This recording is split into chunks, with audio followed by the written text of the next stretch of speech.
taking you through today's proceedings as your Master of Ceremonies. I would like to acknowledge Senator the Honorable Dr. Dana Morris Dixon, Minister without portfolio in the Office of the Prime Minister, with responsibility for skills and digital transformation, and this morning's keynote speaker.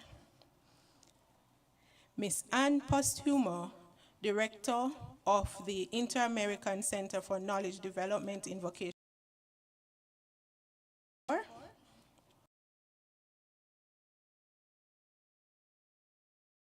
Chief Technical Director in the Office of the Prime Minister, Ambassador Office.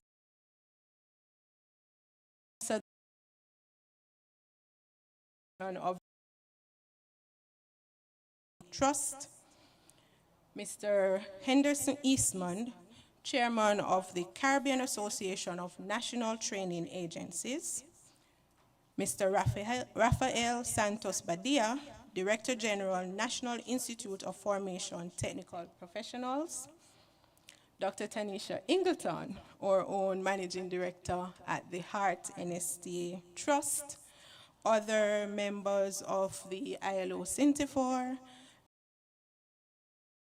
delegations. We have persons from Antigua and Barbuda, Barbados, St. Kitts, St. Nevis, St. Lucia, St. Vincent and the Grenadines, and Trinidad and Tobago.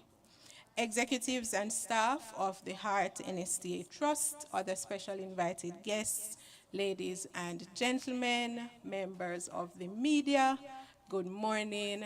Thank you for joining us, and we promise to have a very rewarding and fulfilling day. I'd like to invite you at this point, ladies and gentlemen, to stand as we have the playing of Jamaica's national anthem.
Over the next 3 days, ladies and gentlemen, today through to Friday, we are promising you an exciting journey where we're going to be having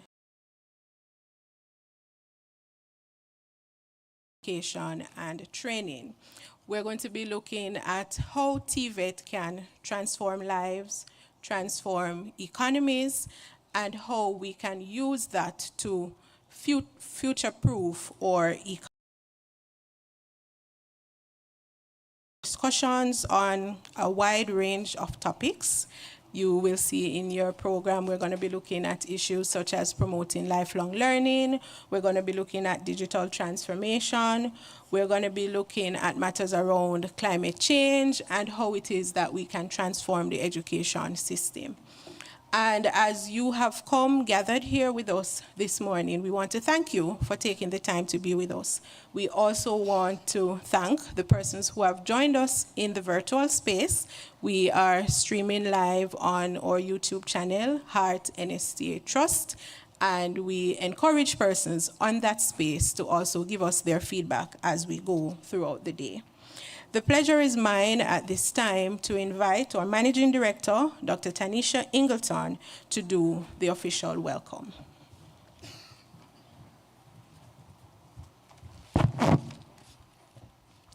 Thank you so much, Master of Ceremonies, Mrs. Julia Smiley Green. Senator, the Honorable Dr. Dana Morris Dixon, Minister without portfolio in the Office of the Prime Minister with responsibility for skills and digital transformation, and this morning's keynote speaker.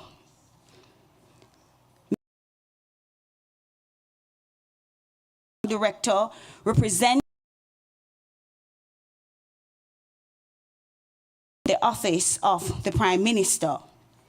Ms. Ann Postuma, Director, Inter-American Center for National Development in Vocational Training, ILO CINTERFOR.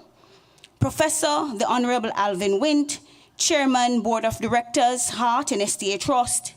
Mr. Anderson Eastman, Chairman, Caribbean Association of National Training Agency, CANTA. Director General, National Institute of Formation Technical Professionals, Infotep. Members of the visiting Caribbean delegations, Antigua and Barbuda, St. Lucia, St. Vincent and the Grenadines, Trinidad and Tobago, Barbados, Dominican Republic, Grenada, Guyana, Haiti, St. Kitts. Staff at the Hart NSTA Trust, other specially invited guests, and members of the media, it is indeed a privilege and an honor to welcome you to the Hart NSTA Trust and the ILO CINTERFOR Regional Summit here in Kingston, Jamaica, under the theme, Technical, Vocational Education and Training, a Pillar for Economic and Social Change in the Caribbean. We are here today to explore the transformative, resilient, and prosperous future for our region, to our shared objective of advancing social dialogue and crafting a unified narrative for means to an end. It is a catalyst for individual empowerment, economic growth, and sustainable development. The Caribbean stands at a critical juncture, facing the challenges of a rapidly evolving global landscape. Climate change, workforce with the 21st holds the key to unlocking our region's potential and ensuring that we are not left behind in the race for global competitiveness.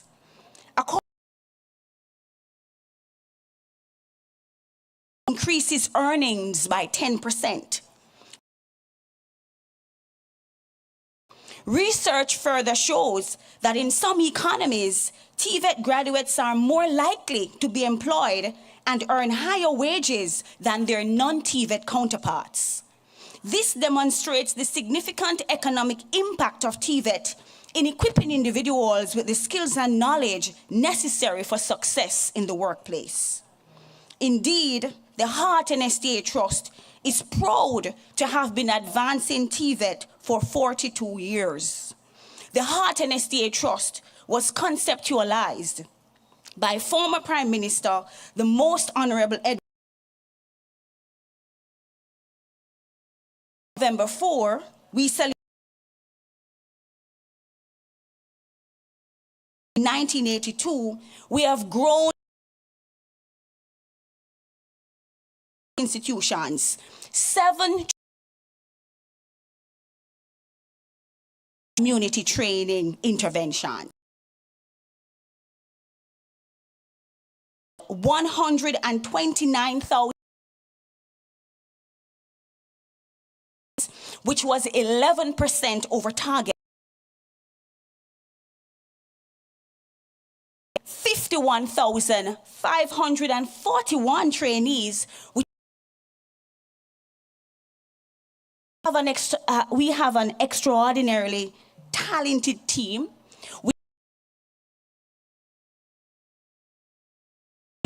The very first in the Caribbean, and perhaps among the top 2 or 3 in the world, we have a Minister of Skills and Digital Transformation. This summit then serves as a platform for collaboration, for knowledge sharing and innovation, for bringing together stakeholders from across the Caribbean to chart a path forward for TVET in our region. Represented at this summit are key stakeholders from various Caribbean regions and the Americas. This collaboration underscores our commitment to a regional approach in preparing workers for the modern economy. Over the next 3 days, we will engage in insightful discussions on a range of critical topics, including augmenting data sets to drive TVET equity, exploring digital transformation, and we'll hear from our Minister of Skills and Digital Transformation in that regard, addressing climate change and sustainable development, rescoping education, and aligning TVET with the Sustainable Development Goals. We are honored to have the participation of esteemed individuals from the government of Jamaica, such as Pernell Charles Jr., Minister of Labor and Social Security, Senator the Honorable Matthew Samuda, Minister with Senator the Honorable Kamina Johnson-Smith, Minister of Foreign Affairs and Foreign Trade, and the Honorable Marsha Smith, State Minister in the Ministry of Education. We will have permanent secretaries such as Dr. Kassan Troop in the Ministry of Education and Youth, and Mrs. Gillian Corodos, representing Permanent Secretary Colette Roberts-Risden in the Ministry of Labor and Social Security. And of course, we have our international figures on the platform. We have Ann Postuma, Director, Inter-American Center for Knowledge Development in Vocational Education, and she was just absolutely beautiful last night, wasn't she? Yes. And we have Mr. Rafael Santos Badia, Director General, National Institute of Formation, Technic Professional, Dominican Republic, just an extraordinary gentleman. So the summit will also witness the attendance of leadership from 15 Caribbean countries, emphasizing again the regional significance of this event. I am particularly excited, Minister and Chairman Wint, about the signing of a memorandum of understanding between the Heart NSTA Trust and ILO CINTERFOR. This MOU will formalize our commitment to strengthening collaboration in TVET and further enhancing our collective impact. By investing in TVET, we are investing in the future of our region. We are empowering individuals, we are driving economic growth, and we are ensuring sustainable development. In closing, as we embark on this journey, I urge all of us to embrace the spirit of collaboration and innovation. Let us work together to elevate TVET to the forefront of our regional development agenda, ensuring that it empowers our people, drives economic growth, and paves the way for a brighter future for the Caribbean. And to the media, the RJR Group, CVM, TVJ, welcome. Thank you so very much.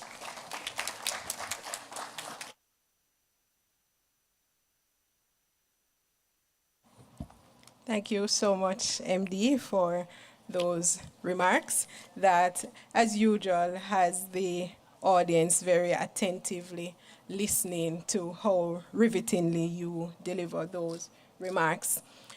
What I did not tell you about Dr. Ingleton is that she actually is someone who holds several degrees and is highly qualified for this position. You can read her profile in your programs.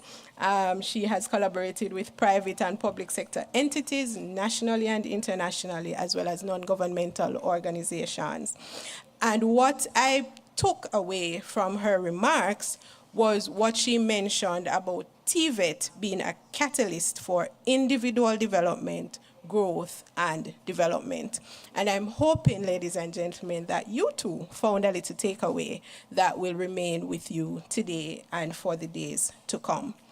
We will be inviting at this point our chairman of the board of directors, Professor the Honorable Alvin Wint, and Professor Wint also holds a doctorate in international business. He has provided advisory and oversight services to numerous public, private, and educational institutions in Jamaica and the Caribbean. And he has worked with governments in countries such as Africa, Asia, the Caribbean, and Latin America, and several multilateral institutions. It is my pleasure to invite Professor Wint to the lectern.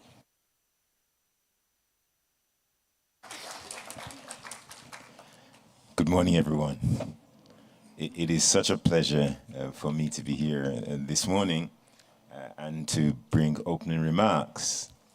Now, I could say all protocols observed, but I'm not going to do that. Individuals who have graced us with their presence, I'm not willing to do that. And so, Master of Ceremonies, thank you as well for your normal panache in orchestrating these proceedings. It's such a privilege to welcome Senator the Honorable Dr. Dana Morris Dixon, Minister without portfolio in the OPM with responsibility for skills and digital transformation, a friend of heart and a true champion in many respects. Ms. Posthuma, Director of the Inter-American Center for Knowledge Development, it's wonderful for you to for us to have you with us, and we've already heard that you have done a wonderful job already in the short time that you've been here in Jamaica. So great to have you with us, Mrs. Sharika Hemmings Addison, CTD from the OPM. It's really good to have you, Ms. Sharika. Addison and myself have collaborated on some ventures in the past, and so it really is great for her to be here representing the Permanent Secretary in the Office of the Prime Minister. Mr. Eastman, Chairman of CANTA. CANTA has done a wonderful job in many areas, and we're great to have, we really are pleased to have you with us. And Mr. Raphael Badier from the DR. Again, it's our pleasure to have you as a part of this program. Dr. Ingleton performed exceptionally. That she has been with us here at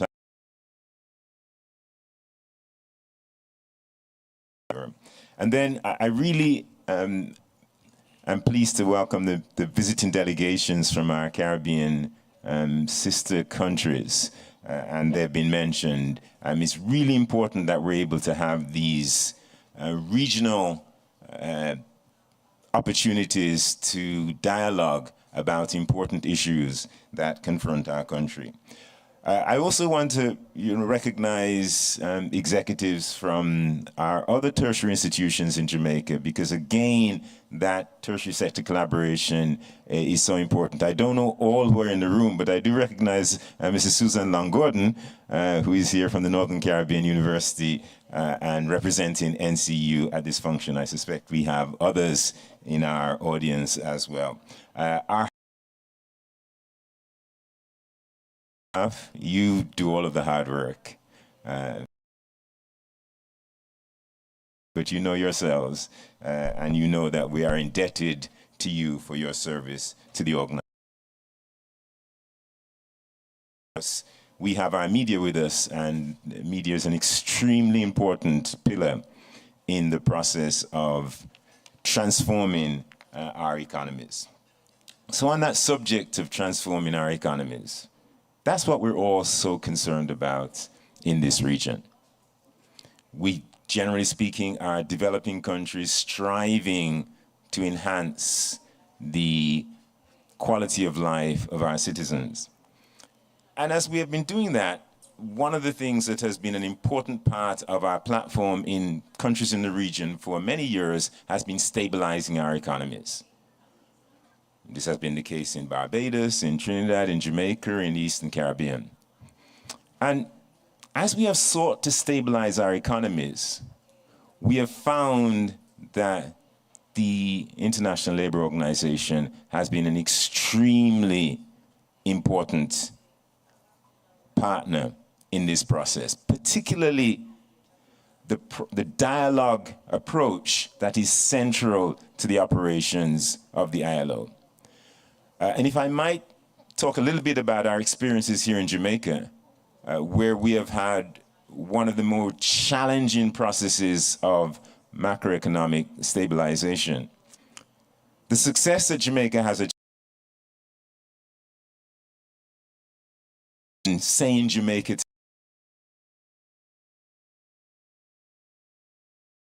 as low interest rates, low inflation, a sustainable fiscal position, and a sustainable external position. And we haven't been in this position for a very long time, maybe if ever.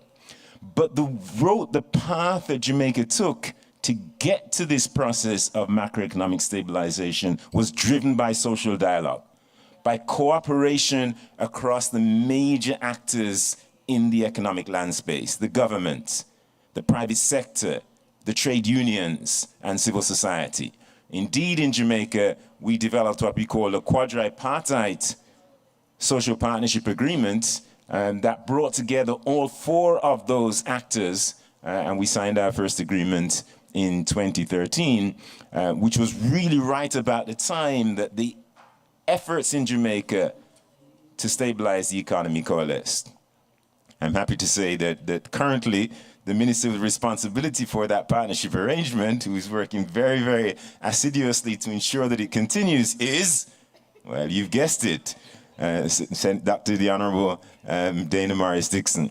And she's doing a great job working with the Prime Minister and the OPM in pursuing that process of continued social dialogue on the platform of the ILO processes of social dialogue, bringing the partners together and ensuring that we dialogue with each other. Because you cannot, especially in countries that have had such traumatic experiences in trying to develop, you cannot unilaterally, either as a government or the private sector or the union movement or civil society, you cannot transform. You have to work together. But the reason why I'm so happy that we are here today is that when you think about the development process in countries, stabilizing the economy and stabilizing the social structure is a necessary condition for development, but an insufficient condition. It provides a platform, but is a platform on which one has to build. And what is the building structure in that platform? Well, what is the real competitive advantage of small economies such as those that are represented here? Well, it's obvious. The competitive advantage of St. Lucia are the St. Lucian people. Barbados, the Barbadians. Jamaica, the Jamaicans. Therein lies our competitive advantage. When the Director General of the United Nations, Secretary General of the United Nations, came to Jamaica maybe about a year or so ago. And of course, he's an individual that really, in his current situation with some of the challenges going on in the world, really understands the importance of social dialogue. He remarked that Jamaica has invaded the world. Now, Jamaica didn't invade the world with its beaches. The world with Jamaicans. Because the invasion that he was talking about was excitement of athletic supremacy, of personality. It was driven by the Jamaicans. Therein lies a competitive advantage. Well, which organizations in our countries have responsibility for the human development? Well, let's take Jamaica again. Which responsibility for the human development of Jamaicans? There's only one. at a national level. We have our tertiary institutions, and our tertiary institutions play an important role. Right? But if you ask, what is the national entity? The national entity that has responsibility for human development from the cradle to the grave. In the Jamaican case, it is the Heart NSTA Trust, with responsibility for training Jamaicans, for empowering the learning of Jamaicans, and for creating a platform on which Jamaicans serve the entire country. Because those are the three prongs of the Heart NSTA mandate. And when we had the merger a few years ago of several organizations, that's what came out of that merge process. That Heart has a responsibility for training Jamaicans, for in their service. And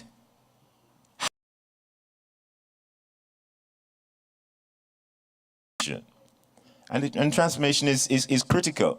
It's not easy. The last time I gave a presentation in a ceremony at Heart, we were talking about skills.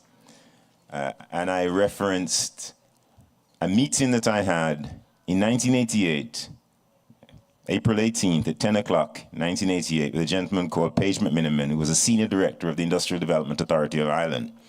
I was trying to understand how had Ireland dramatically improved its ability to attract investment, particularly from North America. And he showed me some of the ads that the Industrial Development Authority of Ireland had produced in their marketing campaign. The one that I mentioned to you, I was so taken by. It was an ad with a group of Irish graduates decked out in their gowns, and the caption under the bottom of that picture was, "The Irish, hire them." I don't know if anybody was here and remembered what the next part of it said. "Before they hire you." Hire them before they hire you. And then went on to expound on the skill development process that was taking place in Ireland that was making the Irish graduates globally competitive. And the message to the multinational corporations was, there are nuggets here, you better use them because they are developing a process that will make them and their country very competitive. And that's what we all have to do, to recognize the importance of skill development in creating the sufficient condition for national development. Not then, necessary, the stabilization is necessary, but it's insufficient. The sufficient condition is to create an environment where all of our citizens are do that.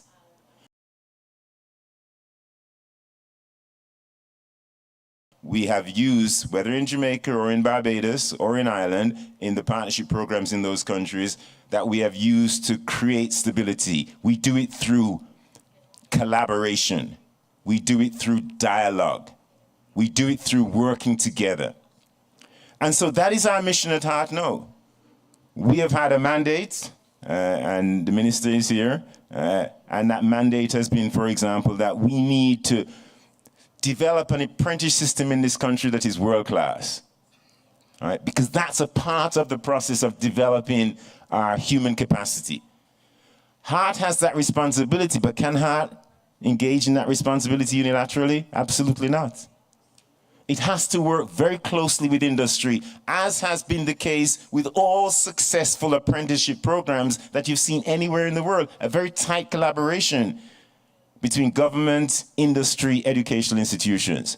So the ILO platform of dialogue, of collaboration, of working together that has been successful for us in the stabilization process, we now have to translate that program into our efforts to develop our humans in that collaborative way.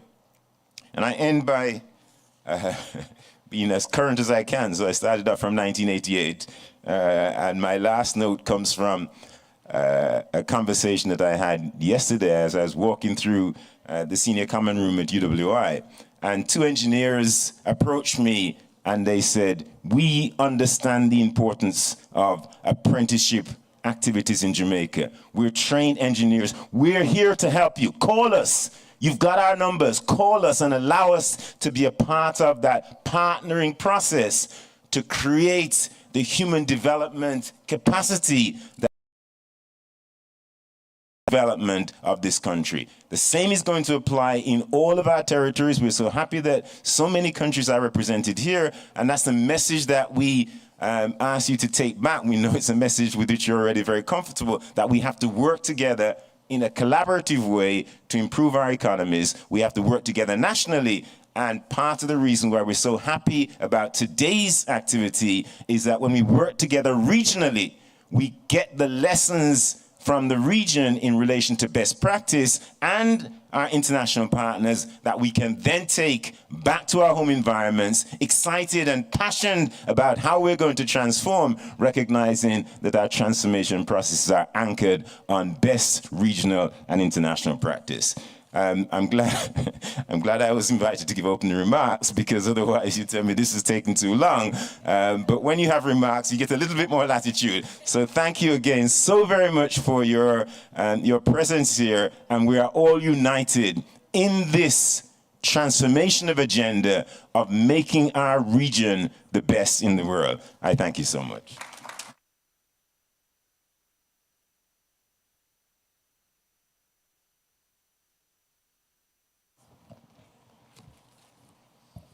Thank you so much, Professor Wint, and we give you all the latitude you need because we learn so much.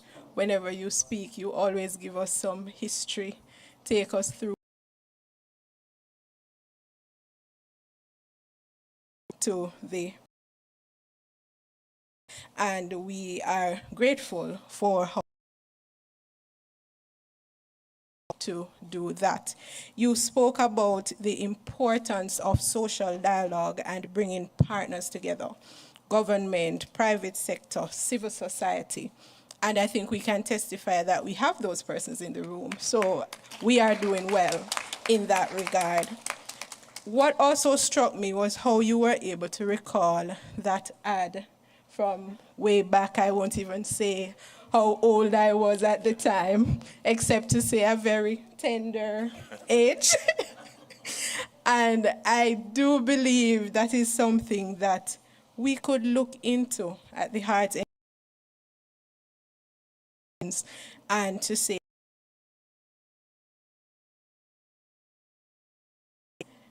heartening that you would have mentioned that it was an Irish ad, because we do have some connections there, don't we, Mr. Bent and Mrs. Kane Davis?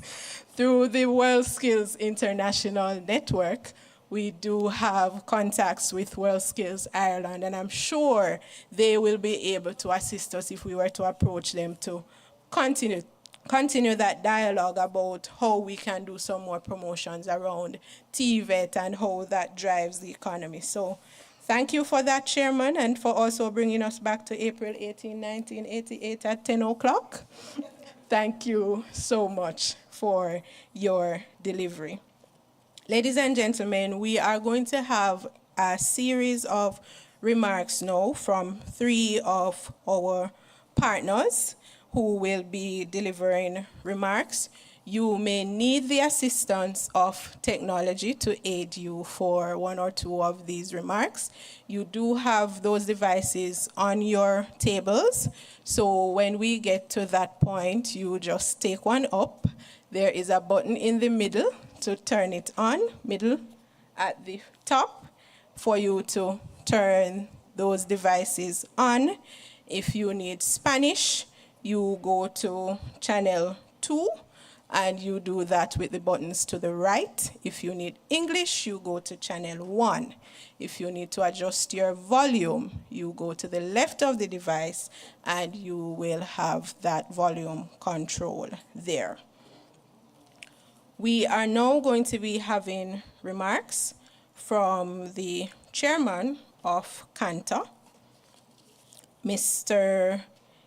Eastman Anderson, and he is the chairman of the he's the chairman of CANTA, the Caribbean Association of National Training Agencies. He's also the executive director of the Technical and Vocational Education and Training Council of Barbados since September 1st, 2011. He holds a BSc in Computer Science and Physics, a Diploma in Education, and an ME in Assessment and Evaluation.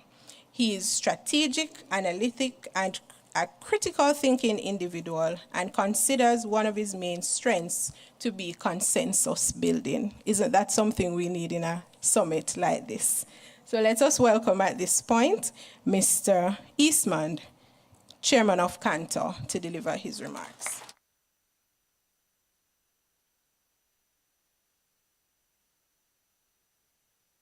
Thank you very much, Master of Ceremonies, Ms. Julia Green, Senator the Honorable Dr.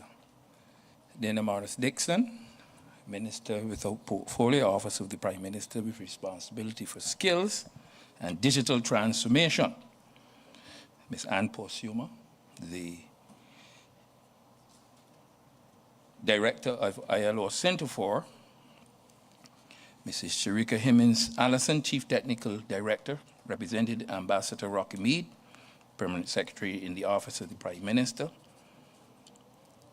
Honorable Alvin Wendt, Chairman of Heart Trust, Mr. Rafael Santos Badia, Director General of the National Institute of Formation and Technical Professionals, Infotech, Dr. Tanisha Ingleton, Managing Director of Heart, members of the visiting delegations from the Caribbean Islands and CANTA, and the lovely the Caribbean Islands and CANTA. And we know that there is no NTA in CANTA that has not benefited from the expertise of HART. HART is the oldest and the strongest NTA in the region. And so I am going to start speaking about collaboration.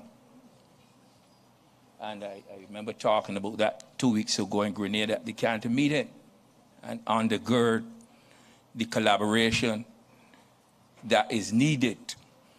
And I'm going to start at the collaboration at the national level first, because I think one of the weaknesses of our systems, whether it be political or otherwise, one of the weaknesses in the Caribbean is our planning.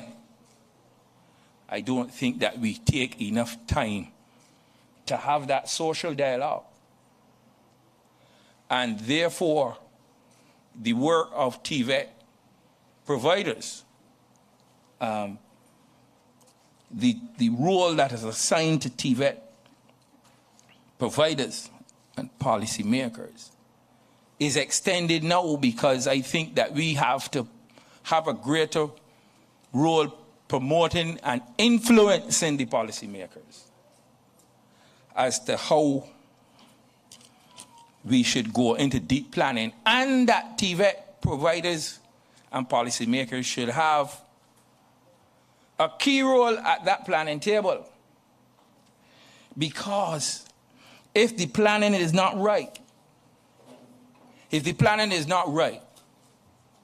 we are just providing another supply-driven TVET population. And that is not what we want. We want a demand-driven. We'll be doing some of the same things that we do in academic education. Supply-driven, just train people and put them out there, no purpose. And then we will have unemployment, people trained and not being employed.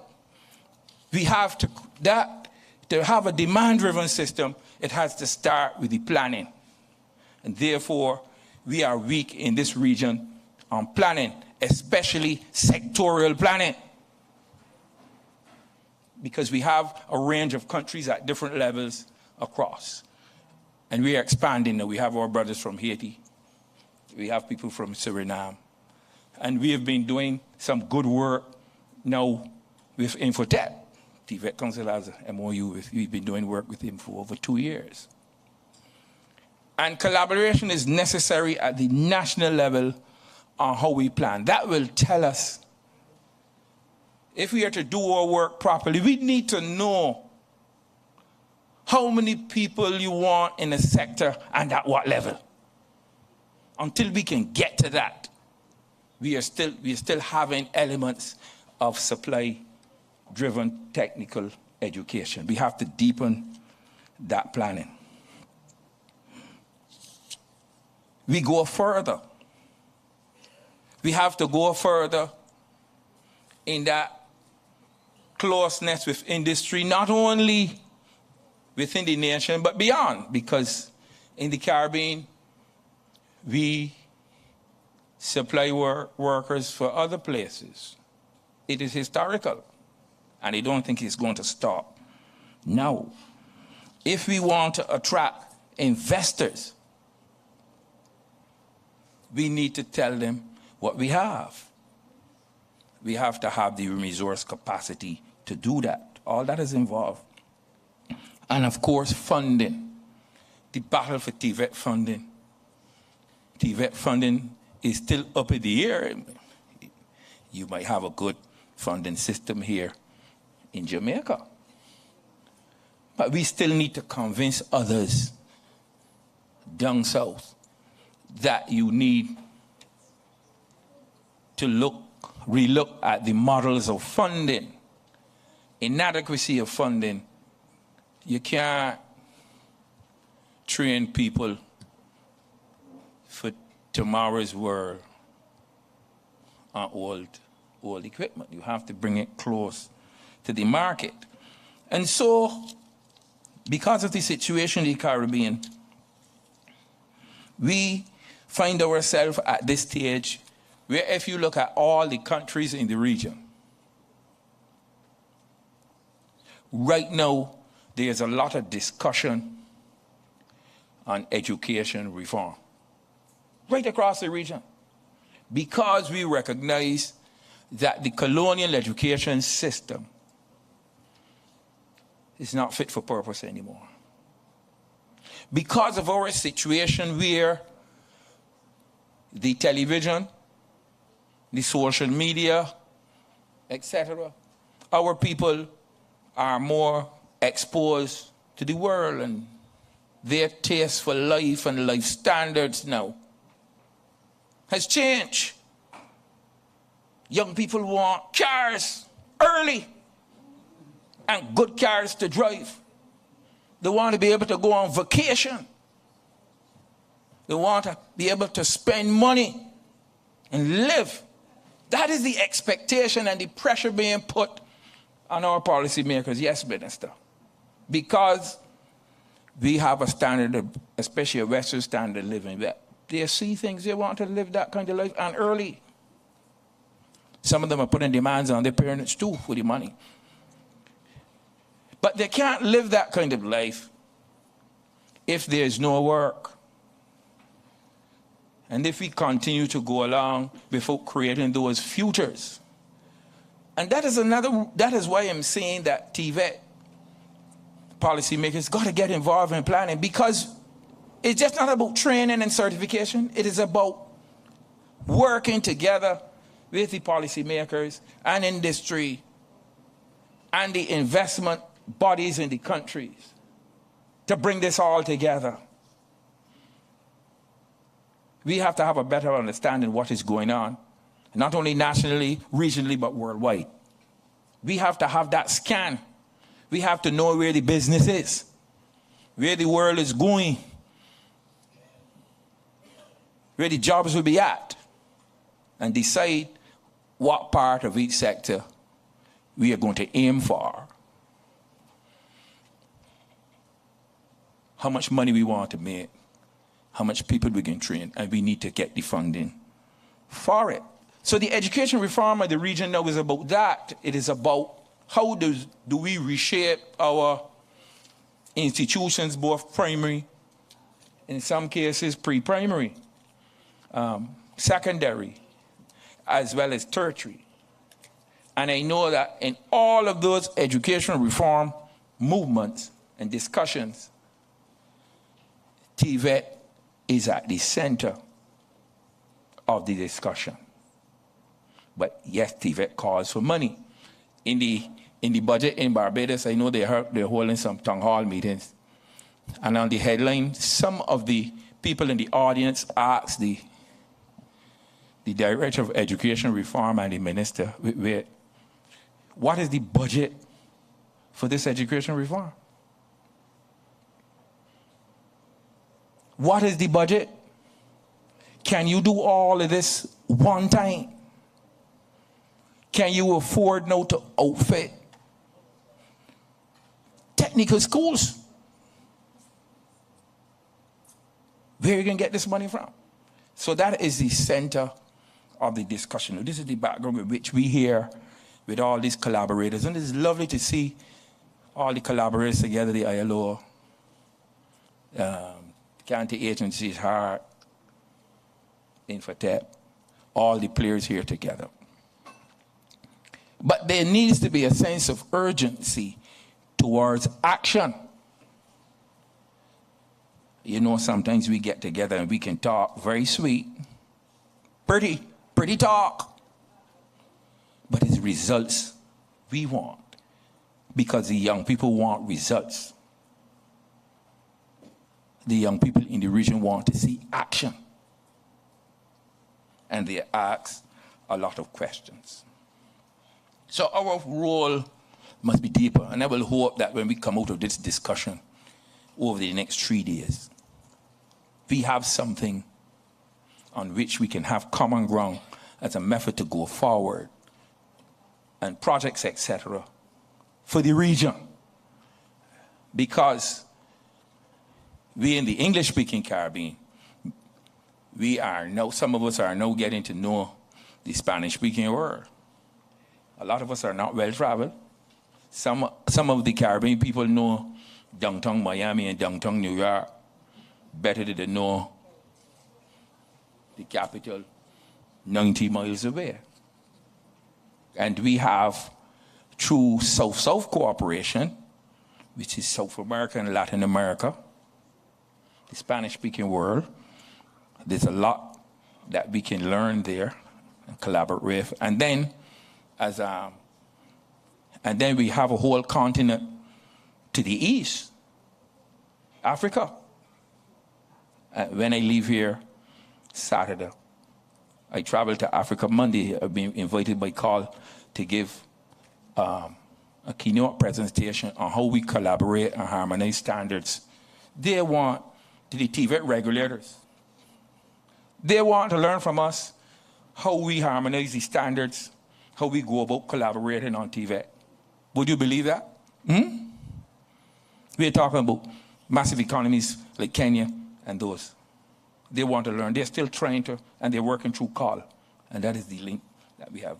And we at the Cantor, we are trying to work to get something going, a collaboration with the African Union. And therefore, we have to expand our collaboration here in the Caribbean. So I'm glad to see our Infotech brothers who've been working with us. And there'll be more. And CINTERFOR, who is engaging us. So, I, for one, and this is my personal vision, that we in the Caribbean can do a lot more for our people. I would like to see the Caribbean being producing people, high-tech people, who can do things, who can go higher up the value chain in agriculture and reduce our food import bills. I would like to see we do more in renewable energies and reduce the cost of the high energy bills. I would like to see we can do more in the creative industries as well as manufacturing. But I guess if we come together, we can take advantage of economies of scale. We can't get to those great economies of scale without coming together. So we have to come together and prioritize. If we can reduce our fuel bills, we can reduce our manufacturing costs. But as we go around this region, it seems that, so I'm talking about economic diversification. And I think that we need to have to find the energies across the region to say we can do it. Because a lot of people resign that the first thing they tell you, we can't do this, we too small. We can do it, but we have to do it through collaboration. So, on behalf of other colleagues from Cantor across the region, we are looking for results. And we hope that out of this collaboration, we can come up with something that can benefit all the countries here in some way. Tangible results. And with that, I close. I thank you very much.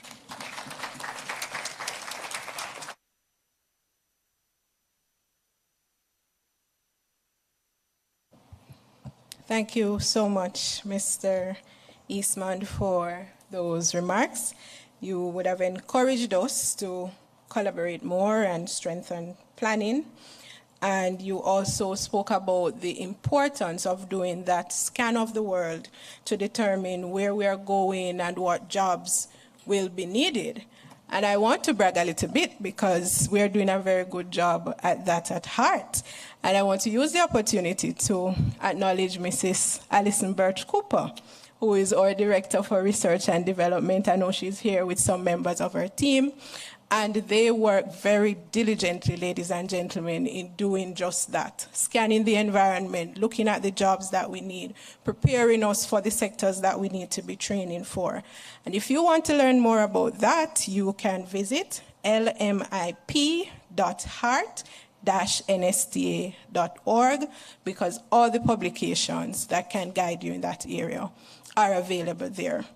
Mr. Eastman also spoke very highly about HEART and how there is no NTA in Cantor that has not benefited from the expertise of HEART. And I don't think I heard enough applause and acknowledgement of that, ladies and gentlemen. And I need to hear that encouragement because where there's good work, we want to acknowledge it and we want to replicate it. And I want to say to you, Mr. Chairman of Cantor, that we are committed at heart to continuing to share that expertise across the region to ensure that other NTAs can replicate what we're doing as we continue to empower and strengthen the capacity of our Caribbean people.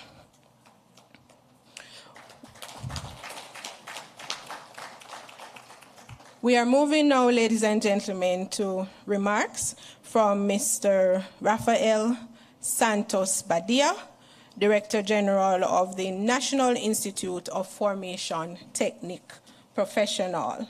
Now, he is a natural agent of change and innovation with great skills to turn plans into results. And that is what we also need today.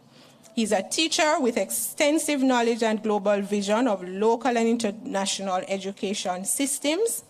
He's an expert in the trade union sector, tripartisan and political systems in the Dominican Republic, as well as arbitration, consultation, and conflict resolution. Please help me to welcome Mr. Badia, who will be supported with interpretation from Marjorie Robotham.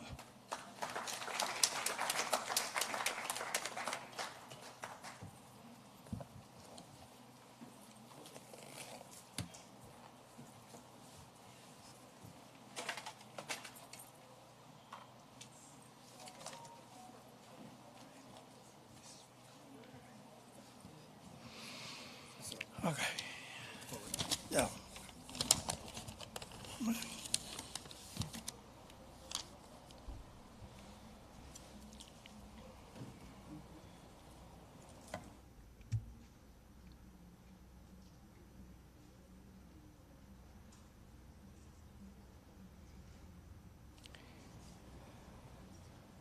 Señoras y señores, Ladies and gentlemen, señor senador honorable Honorable Dama Morris, Senator Dana Morris Dixon, Minister without perforum in the ministry, the office of the Prime Minister, Mr. Anne Postuma, Director of CINTERFOR ILO, Mrs. Jellica Hellman Allison, señor Harris, honorable profesor, Honorable Professor, señor representante Representative Canta y of Cantor de Barbados, from Barbados, Mr. Henderson Eastman, Dr. Tanisha Ingleton, señores Gonzalo y Rodrigo Honorable de CINTERFOR, Gonzalo Señoras y Rodrigo señores. from CINTERFOR. Ladies and gentlemen, permítanme iniciar mi presentación at the outset, tratando de ubicar I would la época to en la que nos encontramos. really think about the times in which we are living now. Dos fenómenos We see extremadamente two importantes extremely important phenomena sucedieron facing us, a nivel global and they have happened at the en global los level últimos años. over the last few years. Una revolución científica We have seen a scientific en el revolution nivel de la inteligencia artificial y la as far robótica as concerns artificial y una intelligence and pandemia robotics. And de impacto global we saw mundial. a global pandemic. And we Ambos lived through that. eventos And both of these events tuvieron unas consecuencias Had fundamentales fundamental en lo que hacemos. consequences, and they Las instituciones influenced de what formación we do vocacional. in our vocational training En el institutions. caso de la pandemia, In the case of the pandemic, for example, fuimos impactados todos we were all, y en el Infotec sostenemos and in Infotech, el criterio de que we had the no podemos idea pretender that salir cada quien por su we lado could not de los continue efectos to que durante muchos años go on. tendrá en We nuestros could países, en not nuestra gente, really work independently. esa epidemia global. All of us suffered Es together una from this aventura worldwide innecesaria pandemic. pretender hacerlo solo. So Y today, en segundo lugar, and in second en el Infotec place, sostenemos In Infotec. el criterio we also believe de que debemos enfocarnos that we must en qué quiere la gente. focus on what people want. El objetivo es el And the bienestar de la gente. major objective that we have to satisfy is to see what people want, to realize what people want.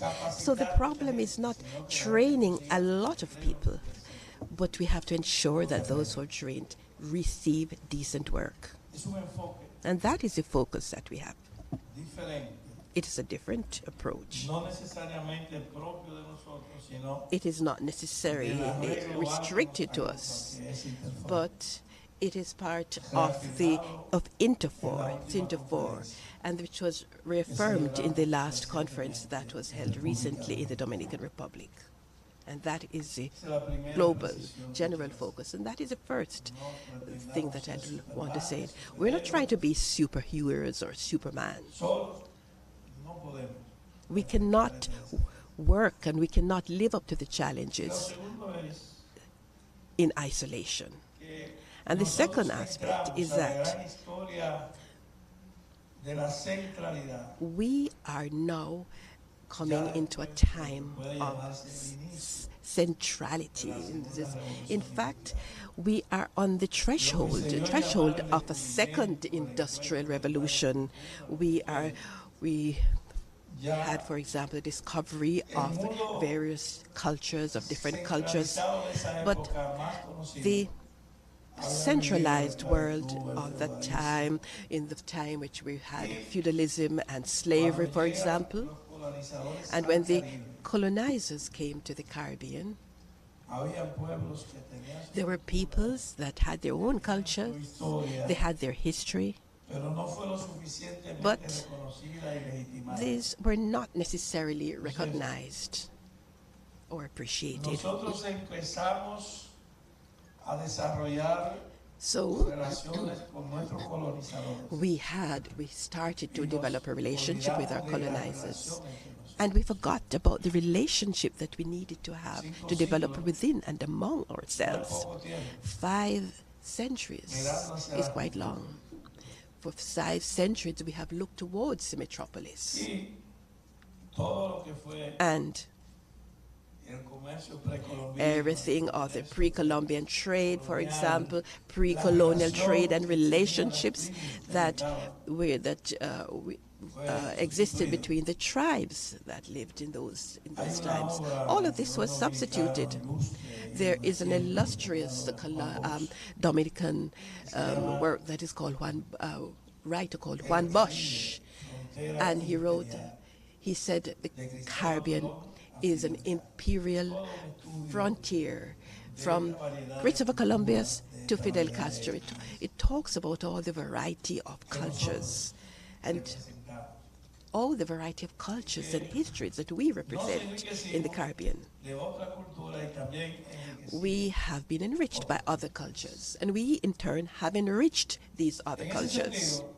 So, to this end, and this time in the time of the great historical development, and a time of history, and when we look at this present time, we're talking about virtual reality, we're talking about artificial intelligence. So I'm coming here today with a feeling of humility, with a will to collaborate and to bring to you a proposal. Well, part of what I want to say is part of the dialogue that we have said, and with the dialogue that we had in the last conference. And the other thing is proposals for an international agency. Specifically, there is, I wanted to talk about a South Korean agency that would like to collaborate in technical training through Infotech and CARICOM. And I'm very happy, very, very happy indeed, to learn about the Association of Institutions for Technical Training in the Caribbean. Caribbean Association of National Training Agencies.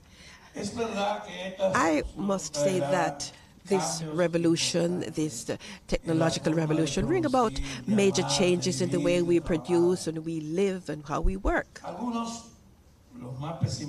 The more pessimistic amongst us will talk about what we will lose. There'll be a loss of jobs. 90 million jobs will be lost. This is what the International Economic Forum is saying. Productivity, skills that will no longer be needed. But the optimists are saying that 140 million jobs will be created. So what should we follow? I would dare to say that we can be eclectic in our approach. I won't be too optimistic, but at the same time, I don't want to become depressed and become too pessimistic. I think that we can make use of it like Asia used the third industrial revolution. We, the Caribbean, can use this 4th revolution if we do the work that we have to do. And what is this? For us, it means that we have to reform our curriculums. We have to retrain our teachers. We have to have high-level equipment in our centers. And we have to have the productive operation apparatus and productive machinery. And we also have to have resources. We have to establish priorities, establish the as a priority the development of the well-being. I think that other people are doing it. The Asians and the Africans are doing this.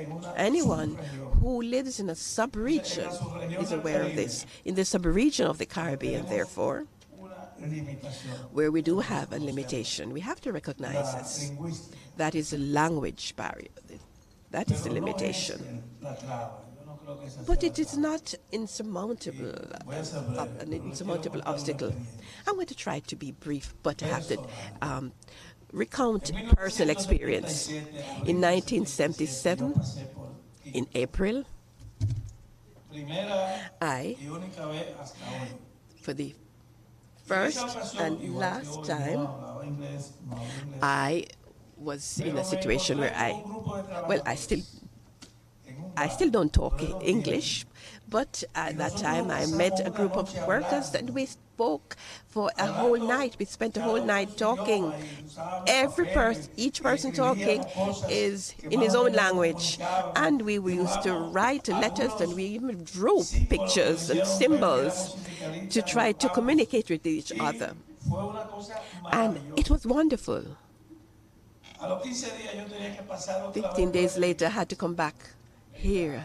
I came back through Jamaica from a trip to Canada, and I got the great surprise. And these people, my friends that I had met before, were waiting for me in the airport. They would say, "Dave, how are you? What's your name?" And these friends of mine took me out, and we shared again in our own versions of language. I don't know what happened to these friends, but what I know is that we did communicate and we connected. We had a connection. So I think that we can have a connection despite language barriers. We can communicate. I know that Infotech is working. We have to try to see what we can do to collaborate. I want to show you something. I want to show you what is happening now.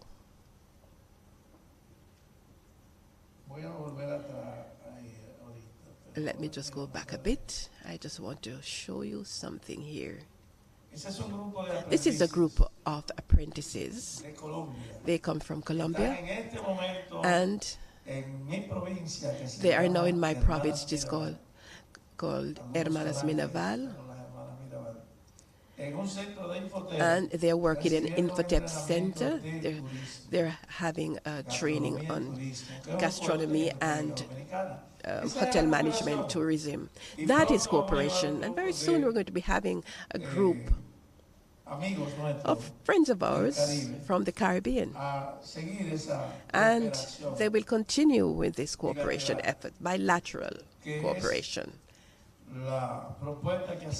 So that is our proposal. Our proposal is that we can have an exchange of our strengths. You can help us in what you can help us, and we are also ready to help you with what we can help. What you can help you with. So, this is a proposal that we have put out to you. It implies that Infotech should, of course, will be responsible for training, transport, food, while the participants in the Dominican Republic. And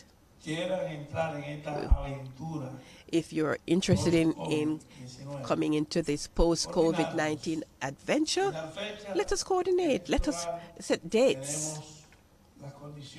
We have the necessary conditions for participants to learn entertainment techniques, for example. Of course, that's important for when we have mass tourism. And of course, we are having, if you can see, people training for how to entertain people. They're not just having fun, they're getting trained. They're learning how to entertain tourists in their countries. But of course, we have workshops for the waiters and others. And of course, more high technology jobs. So this place and other Infotep institutes are at your disposal. Well, I'm almost about to finish, but I'd like to go back to what I wanted to also discuss. I just need to go back a little. Right, okay.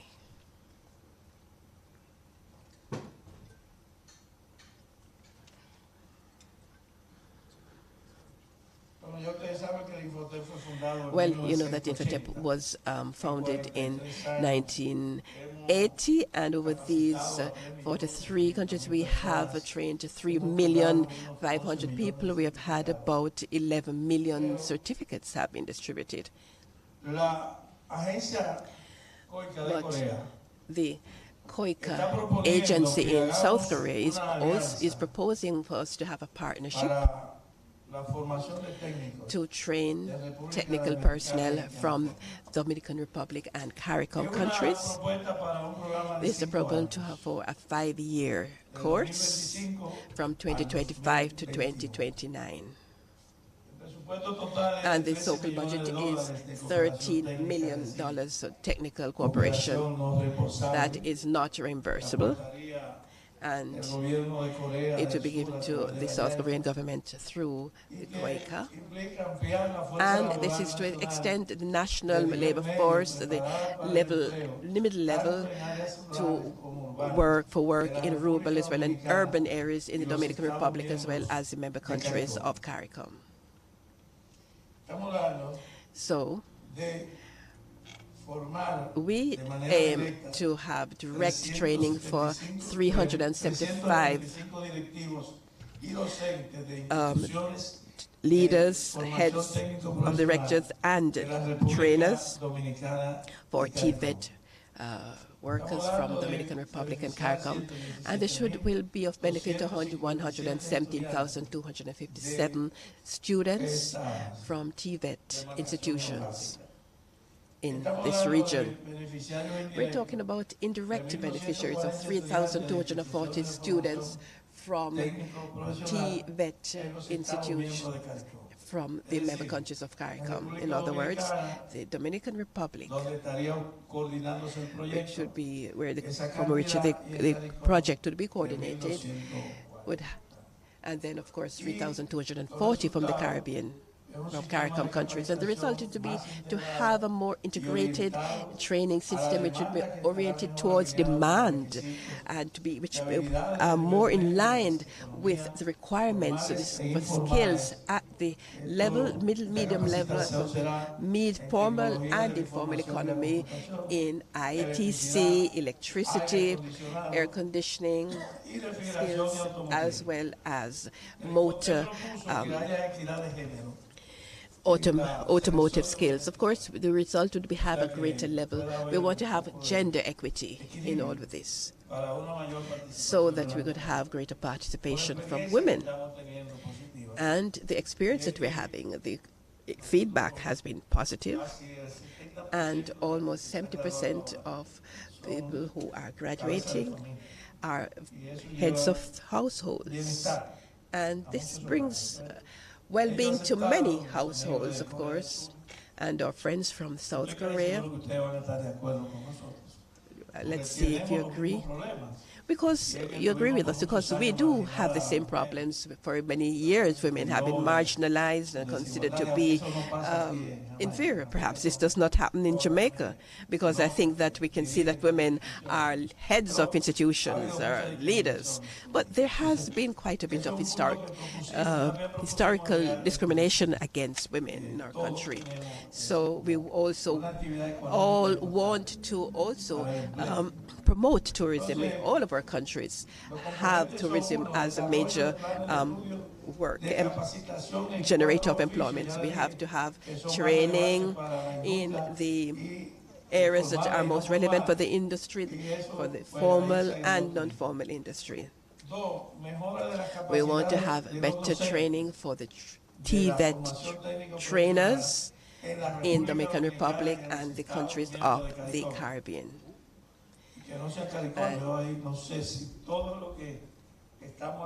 I don't know whether we're all of us here are members of CARICOM, or whether we should expand this vision so that no one should be left behind.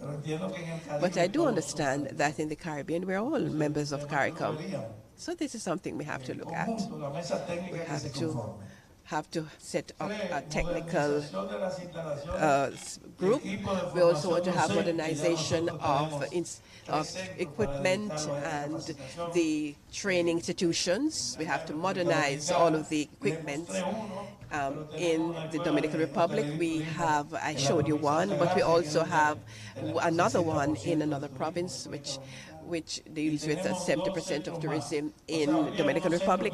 We have, apart from that, 2 other centers. We have an specialized center for technical installations and equipment. We also have to have a greater improved equipment, technical equipment of the CARICOM member countries. We have to set up an association for professional training and vocational training between South Korea, Dominican Republic, and the CARICOM countries. So we think that this would be useful. So that was what I had to say on this project. Also includes the fact that experts from South Korea will come to help us in our countries over the period that I mentioned, 2025 to 2029, and of course, each year, and up to 2029, of course, a number of people would come from this region to go to Korea to have high-level training. That will be people who are the teachers, experts in technology, people being trained in technology, and so on. So what we want to do, to summarize, is to share with you an experience that I think will bear fruit. We need to have great level of cooperation from CINTERFOR. We need to open our minds to understand clearly and to have greater understanding between ourselves. We must be aware that we're just an hour away, an hour apart. Sometimes we have to travel 9 countries. We probably have rather 9 hours to go to Europe, for example. We're just an hour away. So there's something that we are considering. Well, people thought that Caribbean was just for agriculture, and then they said no, perhaps because of the high temperature. But now, thank God, and thanks to science, in all of our countries we can have high-level technological agriculture with the use of artificial intelligence, drones, modern techniques, and we can ensure the food security of our countries. So this leads to peace, leads to the well-being of our peoples. This leads to exchanges. In the past, the Greater Antilles had people like Antilles, like Jose Marti and Maximo Gomez. And so there was cooperation and friendship amongst the leaders at that time.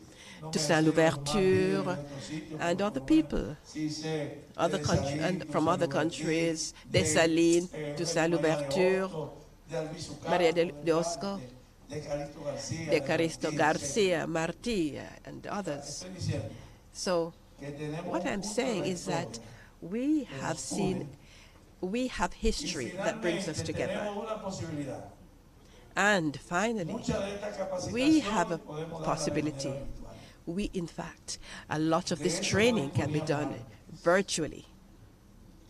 We did not have this before, but now, in this 4th revolution, industrial revolution of humanity, that is the 4.0 industrial revolution, yes, we can give classes on each of these areas of specialization y todos juntos, and all of us, compartiendo un espacio we que can es inagotable, share a un space espacio que mientras más se that usa, does not más wear out. enriquece, The more we y use that que space, the more nace del enriched we are. conocimiento científico, And de this space la comes from cooperación entre los scientific humanos, knowledge, it y comes sobre from todo cooperation amongst de people, esa idea and que venía al especially principio. it comes from the idea that I mentioned No at the very pretendamos outset.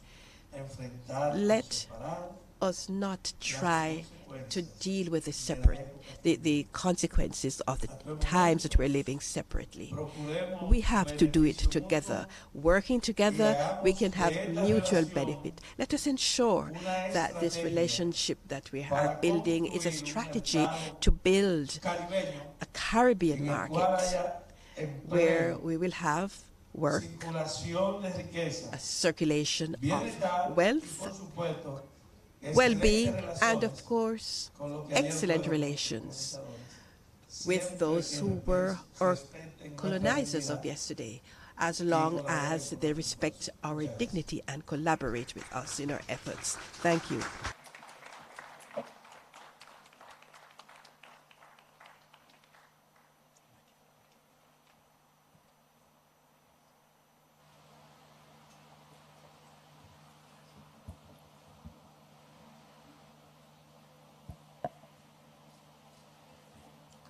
Thank you so much for your remarks, Mr. Santos Badia.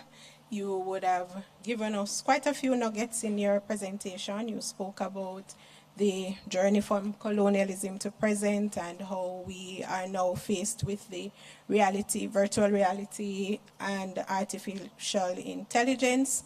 You also spoke about how we need to ensure that our people who are trained are placed in decent work. And that was a critical factor for me in all that you would have spoken about.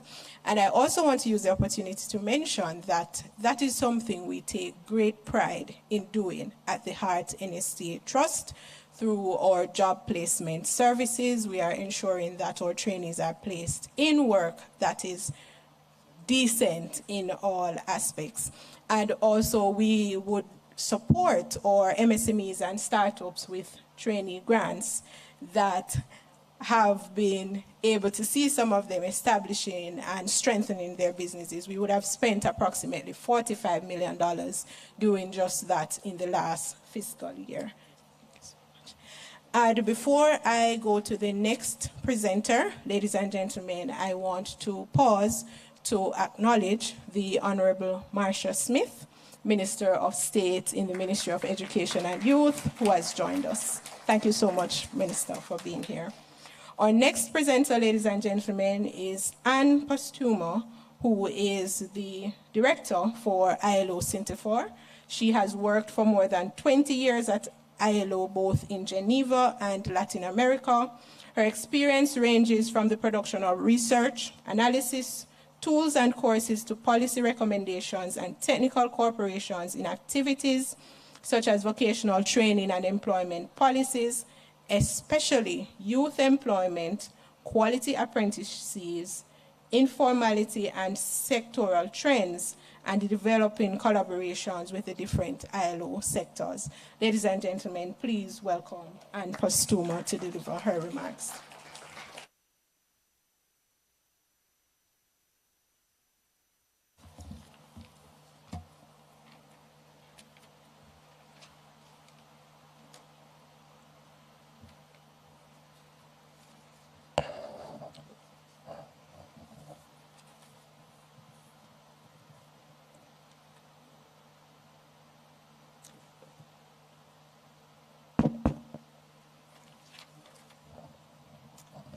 Good morning, ladies and gentlemen. I went digital, but I'm trying to adapt myself here with the podium. Thanks. Super. I'm really delighted to be here with all of you today, and I'm pleased to greet the distinguished members of this opening ceremony as well. I'd like to greet and thank the Master of Ceremonies, Ms. Julia Smiley Green, Director of Marketing and Communications at Heart in NSTA Trust. Senator the Honorable Dr. Dana Morris Dixon, Minister without portfolio in the Office of the Prime Minister with responsibility for skills and digital transformation, and this morning's keynote speaker. Ms. Sharika Hemmings Allison, Chief Technical Director, representing Ambassador Rocky Mead, Permanent Secretary of the Office of the Prime Minister. Professor the Honorable Alvin Wind, Chairman, Board of Directors, HART NSTA Trust. Mr. Henderson Eastman, Chairman, Caribbean Association of National Training Agency, known as CANSA.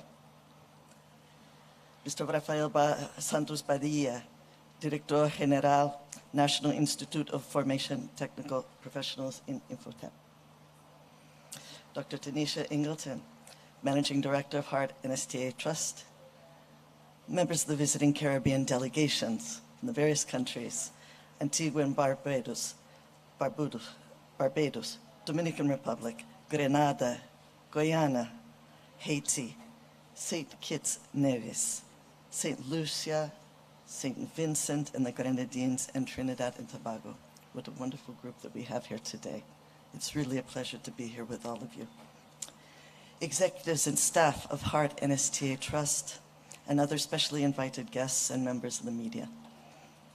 Thank you very much again for the opportunity to be here, and I wish to extend my thanks in particular to Dr. Ingleton and her team at HART NSTA Trust for the lovely welcoming cocktail last evening that we enjoyed. We started off this meeting already with this warm embrace and the renowned Jamaican hospitality. Thank you so much for that. And which we learned in the words which we also heard in the words of Professor Alvin Wind. This is part of the comparative advantage of Jamaica.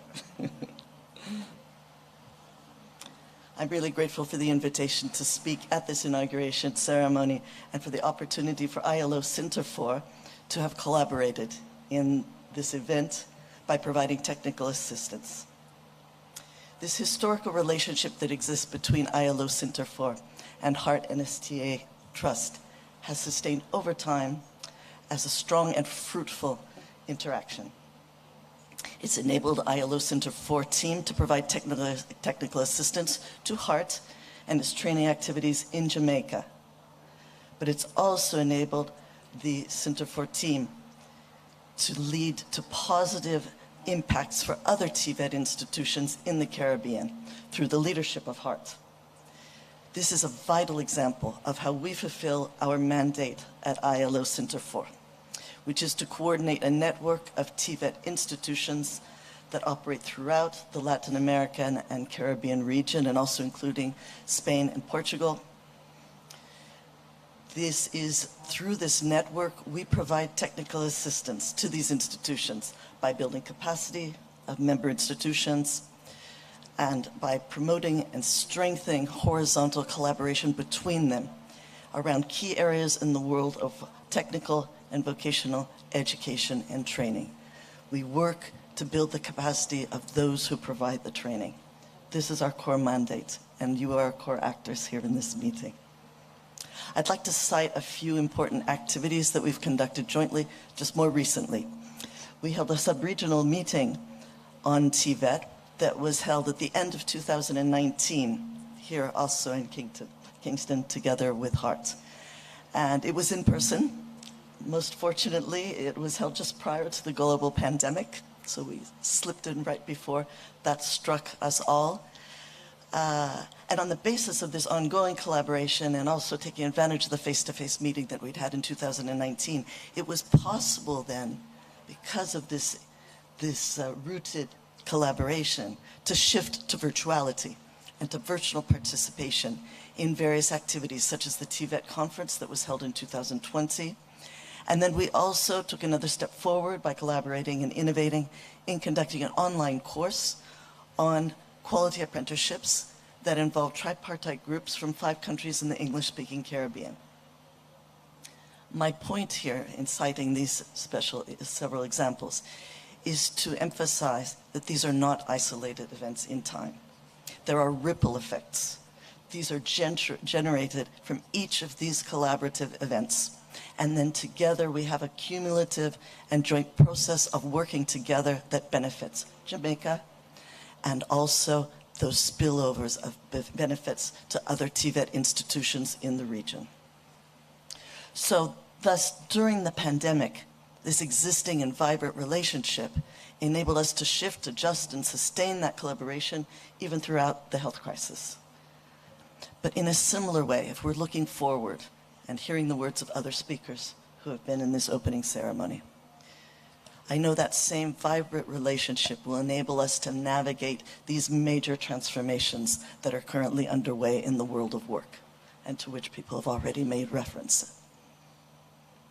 The provision of technical and vocational education and training that builds quality skills for the future of work is a key component in the response to the digital, environmental, and demographic transitions that are underway. Research has revealed evidence that the delivery of high-quality TVET contributes to raising the productivity of the labor force.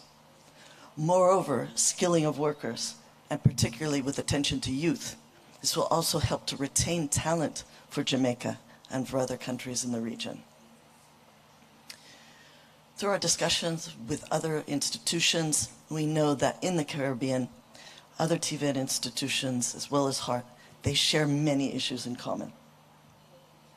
Strong TVET institutions and adequately reshaped educational institutions, together with the necessary policy instruments and support, are at the core of lifelong learning. And that is now required to enable workers to learn and continuously retool and update their skills in order to stay abreast of these accelerated changes that are now the characteristic of the future of work. A strong TVET system is also an effective driver of social and labor inclusion among segments of the population with greater difficulty to access decent work, such as young people, women, people with disabilities, and those from lower socioeconomic conditions. As you know, the ILO is the only agency of the United Nations that is based upon tripartism. Thank you. And promoting social dialogue. As you've already spoken, it's delightful to hear it from the words of others. Echoing and resonating the importance of these principles. Promoting social dialogue between the actors in the world of work, the real actors in the world of work. Government, representatives of employers, and representatives of workers. In CINTERFOR, we see that TVET is a domain in which common interests reside, in which government actors, in a whole-of-government approach across the mandates of different ministries, as well as the representatives of employers and representatives of workers, discuss and agree upon the importance of training workers, of empowering them with the skills to find quality jobs with better wages, thereby raising labor productivity and enhancing competitiveness, this virtuous cycle that we are all speaking to. So in conclusion, because we've all have a great deal to share, we're sharing it now, but we'll share it in our conversations afterwards in the different intervals. But in conclusion, I want to share with you another reason why it is such a great pleasure to be here. When I joined as director of ILO CINTERFOR in 2020, and since then, it's been a personal goal to strengthen our work in the Caribbean, to renew our relationships, and to expand our technical support to TVET institutions in English-speaking countries.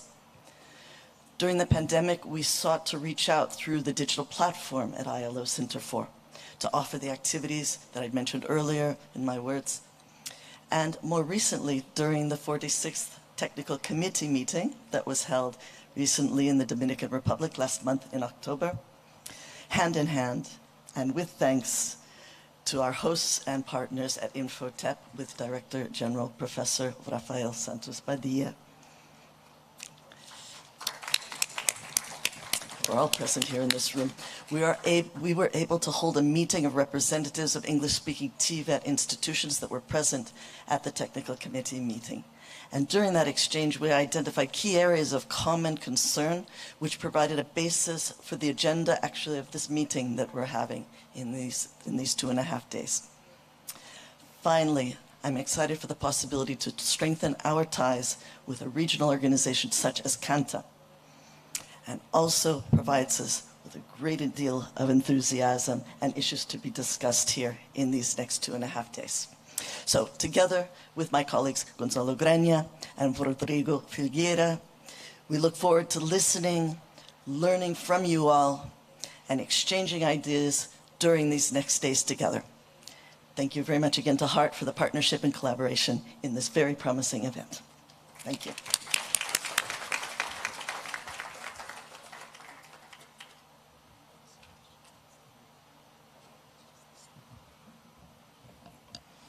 Thank you so much, Ms. Postuma, for your remarks. You have reinforced the commitment of ILO CINTERFOR for the work of HART and for strengthening relationships with CANTA.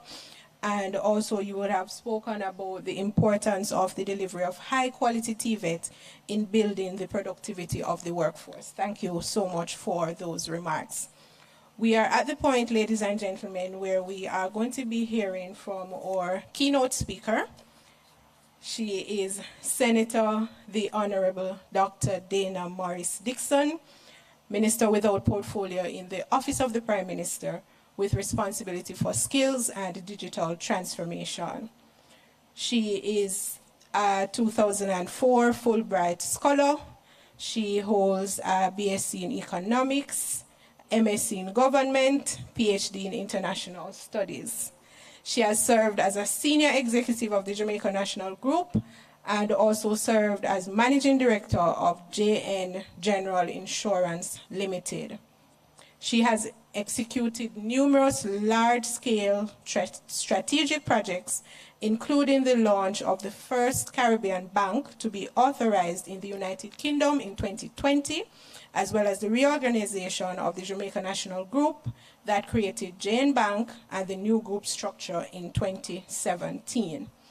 Dr. Dixon also served in senior public sector roles in the Office of the Prime Minister and JAMPRO. She has a passion for education and has served on the Jamaica Education Transformation Commission, and she is a member of the board of directors of her alma mater, Campion College. Ladies and gentlemen, please welcome our keynote speaker, Dr. Dana Morris Dixon.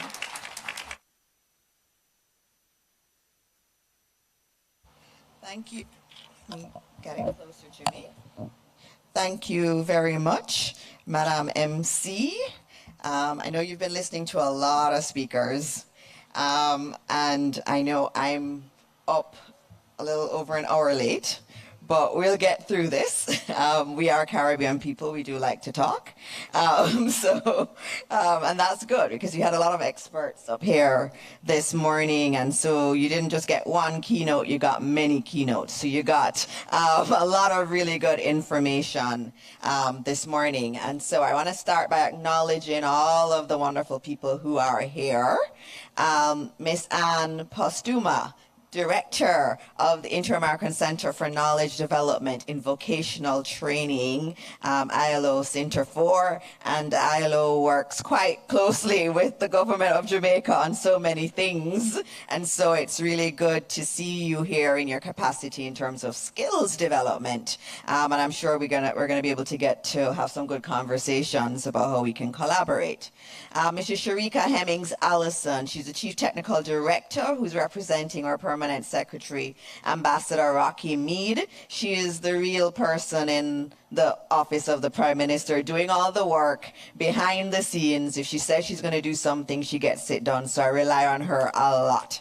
And she doesn't get acknowledged much. And so I want to thank her for all the work she does behind the scenes. So we look good because Sharika is working really hard behind the scenes. So thank you, CTD. Professor the Honorable Alvin Wint, Chairman of the Board of Directors of HART NSTA Trust. He is a professor at the University of the West Indies, well, former, but do you ever retire from that? And someone who I respect so much. I love listening to him. He has played an important role in my own career, and having him as the chairman of HEART is really a wonderful thing for our country, because you couldn't ask for a better intellect and a better servant of Jamaica. So thank you, as always, for chairing the board. Mr. Henderson Eastman, chairman of the Caribbean Association of National Training Agency, and he was saying so much that I believe in in his speech, which was very pointed to us in the Caribbean and the need to collaborate and have better government policies, which I heard very loud and clear. And then also Professor Rafael Santos Padilla, who's Director General at Infotep. I want to thank him for being here today and for the collaboration that he spoke about, because we definitely can learn so much from each other, and the language barrier really shouldn't be a barrier. We are all of similar history, and I really do look forward to that collaboration with Infotep. Of course, we have to clap him. And also we have Dr. Tanisha Ingleton. What do I say about her? She's our managing director at HEART, NSTA Trust. She's not just an ordinary managing director, she's an extraordinary one. And I have to thank her for organizing all of this and all the work she's doing. She's really working to transform HEART. And it's hard. It's very hard work.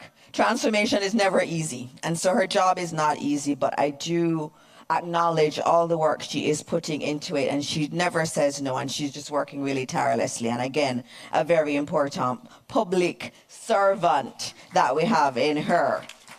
Of course, and the staff of HEART, we have the best staff in HEART, like without a doubt.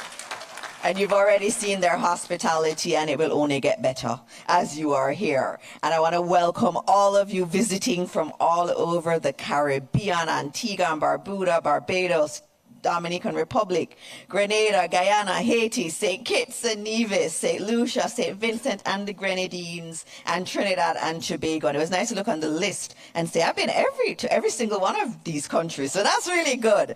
And so I want to welcome you to Jamaica, and thank you for all being here.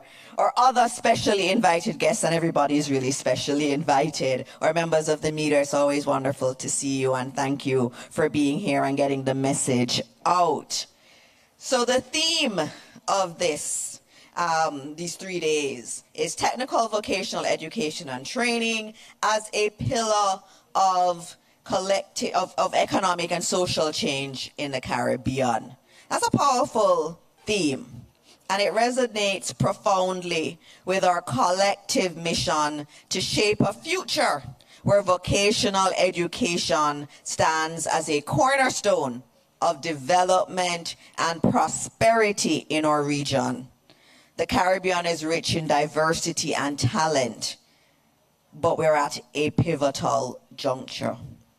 Our economies and societies are increasingly influenced by global trends such as digital transformation, climate change, and the evolving global labor market. Our collective reality is being transformed at an unprecedented rate.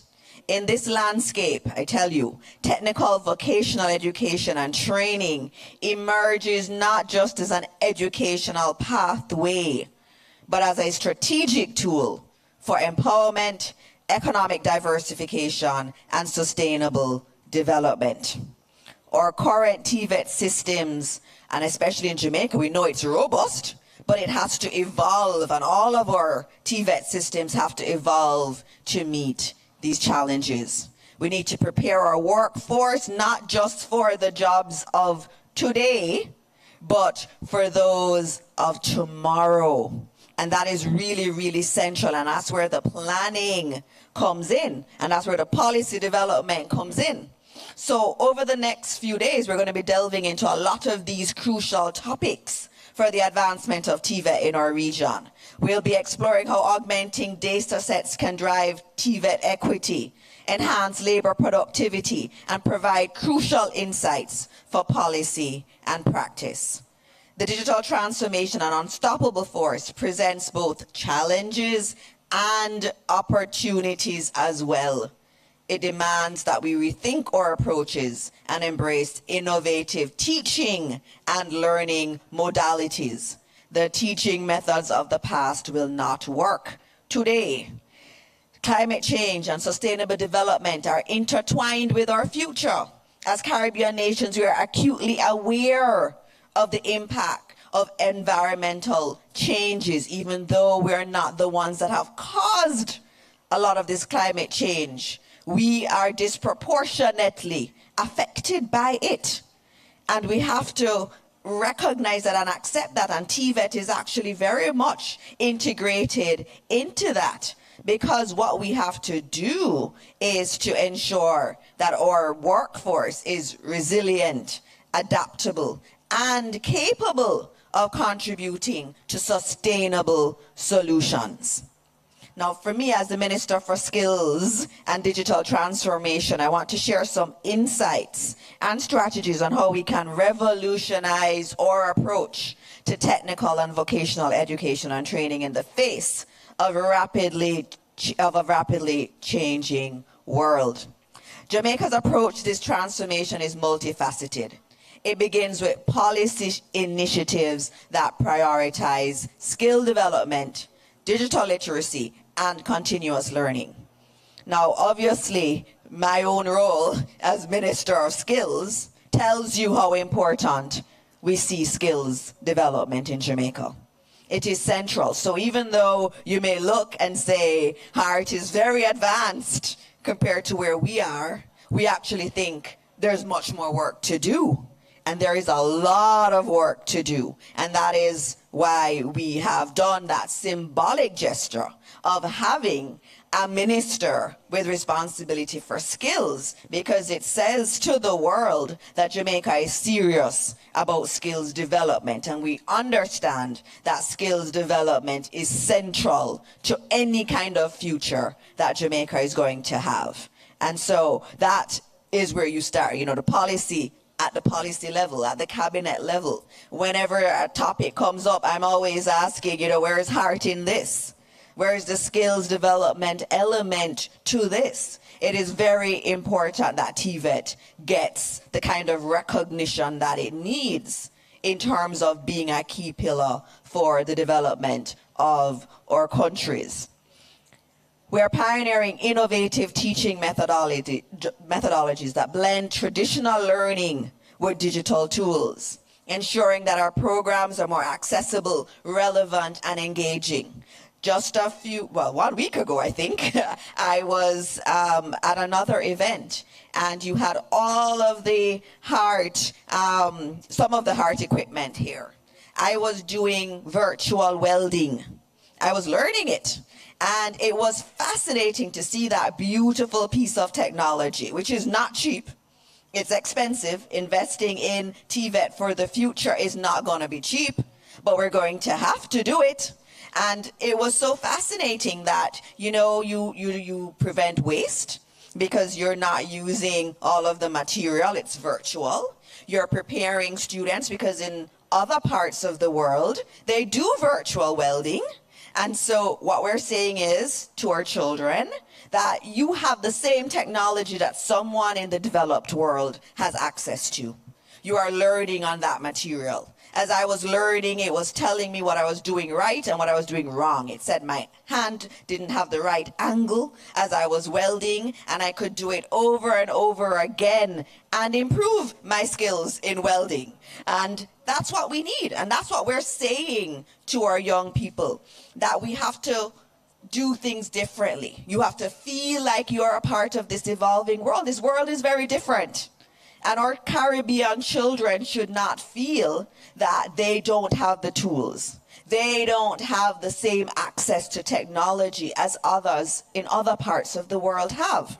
And that's what's really important in the work that Hart is doing now, in introducing robotics into our TVET programs. So in those who are in manufacturing or even mechatronics, we're not just teaching manufacturing in the old way. You introduce robotics because we recognize that in very short order, some of our manufacturing plants are going to be using robots. And we want to have technicians who are able to understand robotics, even at a rudimentary level. And so that is how we are teaching. We're using technology. Technology and the digital element is infused with all of our programs. And that is how we transform TVET and how we also make our young people excited. When I do speeches, I say to them, have you looked on HEART's website? Do you see all these wonderful, amazing new programs? Some of them I don't know. And I say to parents too, don't prevent your children from doing TVET, because that's the other part of the issue. You only do TVET if you didn't succeed on the traditional path. That's a false narrative. If you look at where jobs are in the world and where the shortages are in the areas of skills. And so this is actually an area that parents should be encouraging their children to go down. But the only way that we're going to be successful in that rebranding is if we actually rebrand the way we deliver our courses and have courses that are more relevant to the future. So after we had a drone show for independence, I said in a speech, did you know that in order to do those drone shows, you need to do an area of skills called optoelectronics? And even for those beautiful billboards in New York. And I say to them, have you ever heard of optoelectronics? Most people in the audience will say, no, I have never heard of that. And then I say, did you know that HEART offers that? And they will look at me and like, really? And I say, you know, a lot of the jobs for the future, many of us, me and older, we've never heard of them. But they're important jobs. And it's important that when they look on a website, they see those names. They don't know what they are, but they know they're jobs of the future. And that we at HEART are in a position to have our young people feel like they're a part of that future. So that's really central. Now, a skilled workforce is the backbone of a thriving economy. By enhancing our TVET system, we're not just empowering individuals with skills and knowledge, we're fueling economic growth and fostering social change. We firmly believe that our investment in TVET is an investment in economic growth. That is the central belief of this administration. Our commitment extends to promoting inclusivity in TVET, ensuring that everyone, regardless of their background, has access to quality education and training. And that is why our Prime Minister, the Most Honorable Andrew Holness, made the decision earlier this year to eliminate all HEART tuition fees up to the level of an associate degree. There should not be any child who can't go to a TVET program, a skills program, because they cannot afford it. And so that issue of inclusion and inclusion across all aspects of society is very central to what we are doing. And so that barrier is lifted. And there are many beautiful, smart, bright children who are just born into families who cannot afford to send them even to skills training, which is usually cheaper than it is to do other tertiary courses. And so we've eliminated that barrier. Again, another symbol through policy that we take skills training seriously and that it is the peg that is going to propel us forward. In a world that is rapidly changing with technological advancement, it is essential that our educational frameworks, especially TVET, evolve accordingly. The need of the hour is an ecosystem that is adaptable and directly aligned with the changing needs of our economy and society. In addressing the skills gap, we feel that we have to embrace technology and innovation. And in embracing digital transformation, what we're doing is integrating digital literacy and advanced technological skills into the training curricula. So agriculture is not agriculture, it's agri-tech. Because we recognize that the future of agriculture has to be where we infuse technology into it. And so every program that HEART does is infusing technology in it. And we're looking at other partnerships with global tech players so that they can also see that we are very serious about incorporating technology, even in traditional skills areas. And so we are very much focused on ensuring that our workforce is prepared for the digital age. In promoting inclusivity and accessibility, that's key. Accessibility to all is really important. And creating equal opportunities for learning and advancement, irrespective of socioeconomic backgrounds, is a pillar. Industry collaboration, and that was discussed earlier. Transforming the skills training ecosystem is not a task for the government alone. And I was glad when Professor started speaking about social partnership. And given I have responsibility for social partnership in Jamaica, it is very central to it. It requires a concerted effort from all stakeholders, including industry partners, educational institutions, the unions, and the community. We are working collaboratively to develop curricula that are in line with industry needs. Doesn't make sense to train where there is no demand. And so we have a decidedly demand-driven approach to TVET. So the industry and heart have to collaborate quite a lot in terms of determining what are the programs done, how do we change the curricula, where are you going in your industry, what skills do you envision that you need down the line. And so by transforming our TVET ecosystem, we aim to create a workforce that is not only skilled, but also innovative and adaptive. And this aligns with our strategic development agenda, which we call Vision 2030. And we are building a foundation for sustainable growth, ensuring that our country remains competitive and our citizens are empowered to thrive in the global economy. In recent years, the Caribbean has faced significant challenges in providing employment opportunities to its youth. The specter of youth unemployment and apathy looms large over all of us. The data I share today is a wake-up call for urgent action across the region. In 2022, the youth unemployment rate in the Caribbean was alarmingly high at 18.83%. That is very high. This situation is not just a number, it represents a generation that's at risk. A generation whose talents and potentials are being sidelined due to a lack of opportunities. The COVID-19 pandemic exacerbated this problem. During the pandemic, youth unemployment in Latin America and the Caribbean, youth employment declined and unemployment increased sharply. The pandemic's impact on education further compounded these issues of youth unemployment. Children in the Latin American Caribbean region lost 1.7 years of in-person schooling due to extended school closures. Preschool age children in multiple countries lost more than 34% of learning in early language and literacy, and over 29% in math compared to pre-pandemic cohorts. This loss of education is not just a temporary setback. It translates into a long-term disadvantage in the job market, as educational attainment is closely linked to employability.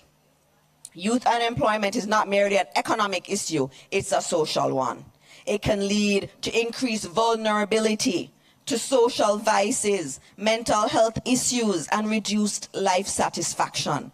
It also poses a threat to social stability and can undermine the very fabric of our communities and our countries. The high rate of youth unemployment in the Caribbean is not just a statistic, it is a call to action. It is a matter of urgency that we invest in our youth, not only for their future, but for the prosperity and stability of the region. A key element of our transformation agenda, Jamaica's response, is the emphasis on apprenticeships. Our aim is to reintroduce these opportunities, making apprenticeships a robust pathway for professional growth and skill acquisition. So we're looking at Apprenticeship 2.0, that's what we're calling it. And it is going to be obviously developed through a lot of collaboration with a lot of external partners and our local stakeholders. And what we want to do in Jamaica is to be able to have our apprenticeship program very much dovetail very easily with our TVET offerings and even with our other tertiary offerings in our universities. And it's a different approach than we've ever had. And we've learned from others, and that's the key thing, where you learn from other people. We've looked at who's done it well. You can't get satisfied in where you are.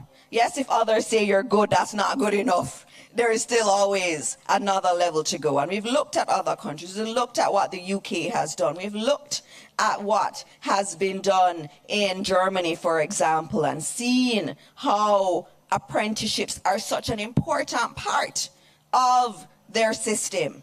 And what I would give you an example. When I was working in the UK on the bank, there were many people who I met who were senior bank officials who told me they started as an apprentice. In our Caribbean, you tend to start out, having had a degree. But they understand that it is through these apprenticeships that you can get also to the top. We tend to think that with skills training and apprenticeships, it's just for particular individuals and it is for particular types of job. But even high-end jobs around the world use apprenticeships. And what we're doing is learning from that example and incorporating a completely new approach to apprenticeships in Jamaica. And that's how HEART is moving from good to great. And that's always our charge, to get better and better. And we understand we've done well. HEART has done fantastic in this area. And next year, when we launch our Apprenticeship 2.0, we'll talk a lot more about how it is going to work. But it's a central peg of the administration's desire and drive to have a skilled labor force that is going to take Jamaica into the future. Now, with all of you here today, I have to bring up one particular challenge in terms of our region. And I know across the region we have funding constraints, we have access disparities, and the need for modernization. However, these challenges do present opportunities for technological integration, for regional collaboration, and for the diversification of skills that reflect our changing world. We've not been so good at this regional integration as we should have. I think one of the best examples is CXC. CXC has been very successful, and we know one of our panelists has very extensive experience at CXC. And that's an area that's very important. But I believe that skills is another area where we can have true regional integration and collaboration. And I hail Dr. Ingleton for her leadership in this setting, in bringing everyone together in this way, because it is through our collective efforts that we can move forward as a region. I looked at the Human Capital Index for all of the participants here, and it was very interesting. Guyana was 0.5, and this is out of 1. And 1 means that your population, 100% of your population, will reach their full potential. And I'm simplifying it. You'll reach your full potential in your lifetime. So Guyana was at 0.5, Trinidad and Tobago 0.6, St. Lucia 0.6, St. Kitts and Nevis 0.59, Antigua and Barbuda 0.6, Jamaica 0.53, Haiti 0.45, St. Vincent and the Grenadines 0.53, Domret 0.5, and this is 2020 data. And Barbados, there was not any data for Barbados on that. What it says is, on average, 50% of the people in the Caribbean will not reach their full potential in their lifetime. That says a lot. It says we have a lot of work to do. It says that we have to spend more time on skills development, because when we look at the Human Capital Index, a huge part of it is about education and whether or not we are able to reach our full potential through the education and skills training we have got. What it means is that half of our people all over this Caribbean region could have a better life, could have better outcomes if we focused in this area. This is an opportunity for us. We're leaving people and leaving potential behind.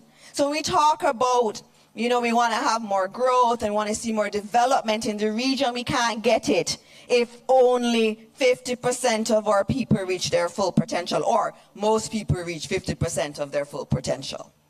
That's a problem. And that is something that we have to address. And when you're here, when we have these exercises and these nice conferences in these nice hotels, it is not about just the opportunity to travel and talk to people and have a good time. It's about how do we transform our region. And so as we sit here over these 3 days, I want you to be thinking, how do I transform my country? How do I have more of my people reaching their potential? Because that's the way that we're going to develop as a region. And we can talk about a lot of other things and all of the economic elements. If we are not focused on human capital, we are going to get nowhere. Absolutely nowhere. And so that is why we've done what we're doing in Jamaica.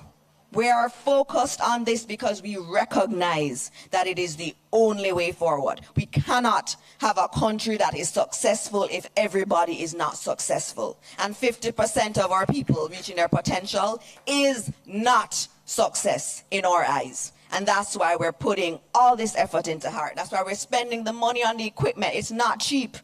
It's not cheap. But we have to do it. Our children deserve it. If we're going to be having a Caribbean that can stand up tall in this world and not have to ask for handouts, we're going to have to focus on our people. And we're going to have to put the money into education and into TVET training. And we've had some success. I spoke about youth unemployment around the region. And I have to note that Jamaica has 4.5% unemployment rate. That's the lowest we've ever had in history. 4.5%. That is exceptionally low. And it didn't just happen by happenstance. It happened because of direct policy. It happened because of the work of heart. It happened because of social partnership. And I'll give you one example. In our business process outsourcing sector, we have been able to add 23,000 new jobs in 5 years. That's a lot of jobs in a very short period of time. How did we do that? Heart was central to it. The BPO Association collaborated with Heart. There was a program that looked at what were the needs? What did they need in that sector to grow through the IDB, again through a partnership. And we were able to have Heart tailor the courses to what those investors needed. And as they were able to get the supply that they needed, they said, well, we're going to invest some more. And we're going to build more of these business processing outsourcing sites. And so when we look at our unemployment numbers in Jamaica, Heart should be clapping themselves because they played a very important role in this. Because you don't get to 4.5% unemployment without significant investments coming in. And they don't come if you don't have the human capital to supply to them. And so Heart is central to it. And I tell you, all of you across the region, TVET is central. And TVET is not the TVET of the past. I tell you, it is a lot different. It has a lot of technology in there. It has a lot of new areas in there. We tell people all the time, TVET of today is so different than TVET of the past. And we have to believe that. And we have to sell that message to our young people across the region and to their parents so that they prioritize this area.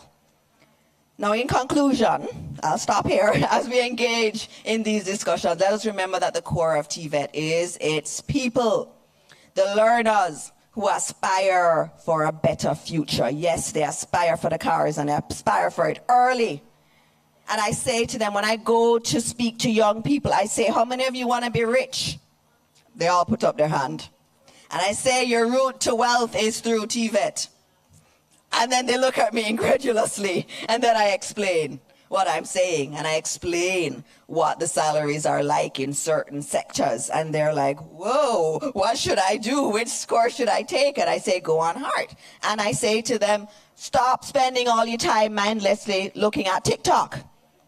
The internet is a beautiful resource that tells you about all of the new areas and new types of industries and sectors and jobs that are available. Spend your time on that and not mindlessly TikTok all of the time. Now we must focus on increasing investment, enhancing policy support, and fostering international cooperation to strengthen our training systems. We can't do it all by ourselves. As leaders, policymakers, educators, and trainers, it is our collective responsibility to support these programs and ensure they continue to evolve and meet the needs of our youth and our economies. In conclusion, I urge all participants to engage actively, share ideas generously, and collaborate openly. Together, we have the power to reshape the narrative of TVET in the Caribbean, making it a true pillar for economic and social change. Let's embrace this opportunity to create a future where every individual has a chance to learn, grow, and contribute to our shared prosperity. Know that all of you in this room are transformational leaders. And let's make this summit a milestone in our journey towards a brighter, more resilient Caribbean. Thank you. Muchas gracias.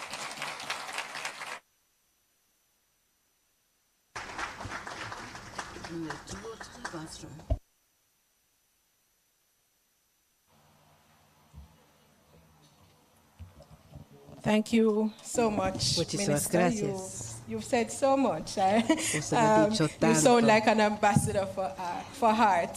Usted You know es about all the embajadora new and para emerging Heart, skill porque areas, and I sabe can tell that todos you are los, out there assisting us in promoting the las message cuestiones and emergentes. ensuring Yo sé that que usted young está, people nos are está embracing what we do at trabajando, Heart and trying to ayudando gain para, access to better para dar lives. todo el You would have mensaje. spoken about digital transformation habló as de an la unstoppable transformación force, digital and that stood out como for me una fuerza because muy it is importante, something porque that eso we all need to es embrace. algo The que new tenemos and que innovative teaching ver, methods that you que spoke tenemos about, que aceptar, skills son development nuevos that is central métodos to de Jamaica's future, aprendizaje, and also the el desarrollo de promotion of capacidades, que es inclusivity esencial in para TVET, were nuestro some of the takeaways desarrollo that futuro. I'm También hoping la will cuestión de la stay with our inclusión. audience Espero que this esos son afternoon. aspectos que los We're at participantes van a afternoon, tomar en ladies and cuenta. gentlemen. Ahora It's sí, been quite a señores y morning. señores, estamos en We una... have Es la gotten tarde ya. lots and lots Hemos and tenido lots una of mañana muy interesante information porque that hemos has been recibido very muchísima información. very informative, muy and I think this opening interesante. ceremony has set Yo creo que a esa very ceremonia good de tone apertura nos for what ha the discussions and conversations establecido will look like las over the rest pautas of para today, las tomorrow, conversaciones and durante Friday. este día. We hasta are going to mañana be y el doing viernes. very quick Ahora presentations. vamos I'm a going to ask the hacer persons algunas with those presentaciones tokens muy to be on. rápidas. Oh, they're already on standby. Y We're so ya- efficient at heart. Ya tenemos, We are going ya to be están making listos, ya listas presentations las to personas que our van a hacer presenters las and presentaciones. speakers. A And we're los going to be doing that right now. We are oradores. going to start Ahora with vamos a Minister comenzar Morris con, Dixon. I'm going to invite ministro, you to... la ministra Yes, Morris right Dixon. there is fine. Con la ministra. Your presentation will be done by Le our vamos Managing a- Director, Dr. Ingleton.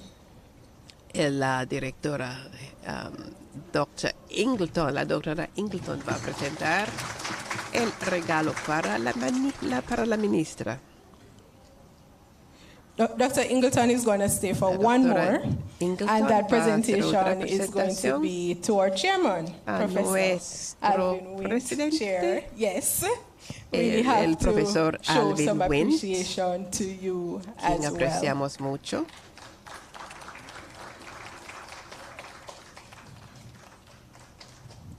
Thank you so much, Muchísimas Chair gracias. and MD, and I'm going to be Señor inviting Presidente. Dr. Cheryl McCloughin, Y ahora voy or a Deputy invitar a Managing la doctora Director Cheryl for McCloughin, National que Training es and director Programs. adjunto She is going to para be making the la formación y presentation los to programas, Mr. quien va a Rafael Santos hacer Badia. una presentación al señor Thank you for his Rafael presentation. Santos Badía. Muchísimas gracias al señor Santos Badía para su presentación. Thank you so much, ladies and Muchísimas gentlemen. gracias, señores, And we señoras y invite señores. Mr. William Malavo, Vamos or a Deputy invitar Managing al señor Director William for Malava, Corporate Support, nuestro to make the director, presentation to Ms. Ann Posthumo. Adjunto para hacer la presentación a la señora Ann Postuma.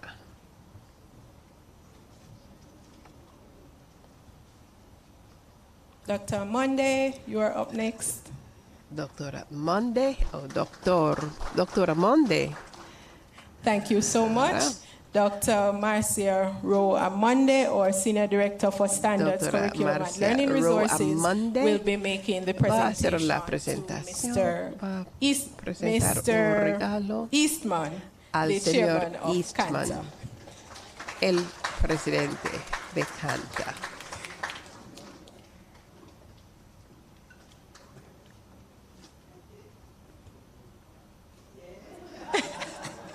Interesting conversation seems to be going Qué on there. conversación muy interesante ahí. Thank you so much, ladies Muchísimas and gracias. gentlemen. We are at the close Señoras of y our opening señores, ceremony. You have been a very good así audience, ladies and concluye gentlemen. We nuestra thank you. ceremonia de Close of apertura. opening ceremony, not the close of Muchísimas business for gracias. today, Es but we solamente will la allow 10 conclusión minutes de la for la coffee ceremonia. break, Vamos a for you tener to una be pequeña refreshed, walk pausa de around a little, 10 stretch, minutos interact, and come right para back for tomar the un rest of the café, proceedings. hablar, Thank you so tener much. unas conversaciones. Muchísimas gracias.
I'm doing first sous chef here at the Rock Hotel, Kingston.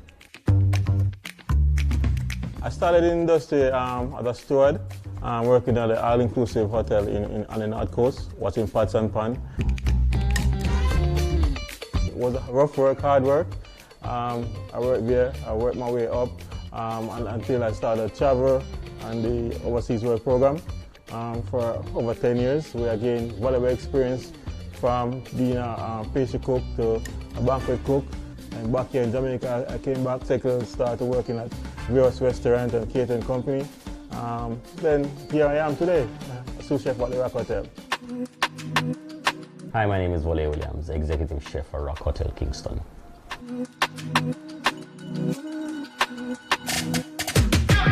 I don't believe I decided to become a chef. I believe it found me, right? It initiated from, I would say, summertime, going to the country.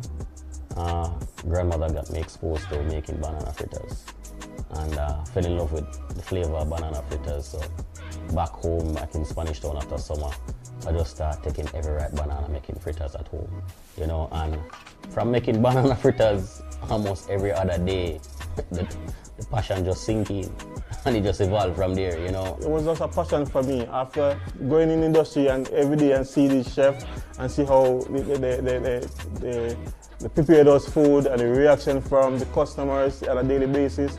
Just seeing the passion that they have, that did inspire me, that I wanted to do that. I wanted to be in that position to prepare these meals, you know. I wanted to do all of that.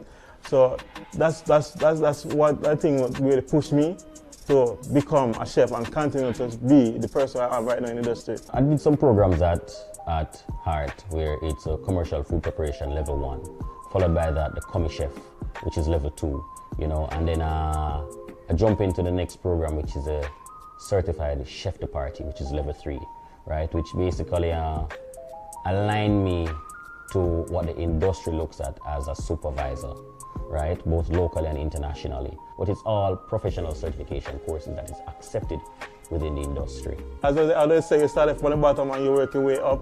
I did start from the bottom, work my way up. It was hard work, but I worked my way up and now here I am as a sous chef here at the Rock. I was a late starter where training was concerned. Most of my training was on-the-job training. I started in the Hart College as with the CIA program. It's a program they did with the Culinary Institute of America, where they train you professionally alongside the CIA program that they have running in the CIA base in New York. During the CIA program was basic fundamental, knife skills, sauce making, you know, menu planning, time management, food costing, and all that. You know, those are the basic fundamental skills that you need as a chef for you to survive in the industry. I'm able to apply all those now in my day-to-day activities as I go by. I believe culinary education is extremely important. A lot of persons look at it as just cooking. It's more than just cooking, I'm telling you. You have to understand the science about food, because food is not about just seasoning something, putting in a pot. Every element, every ingredient, every component reacts differently towards time and temperature.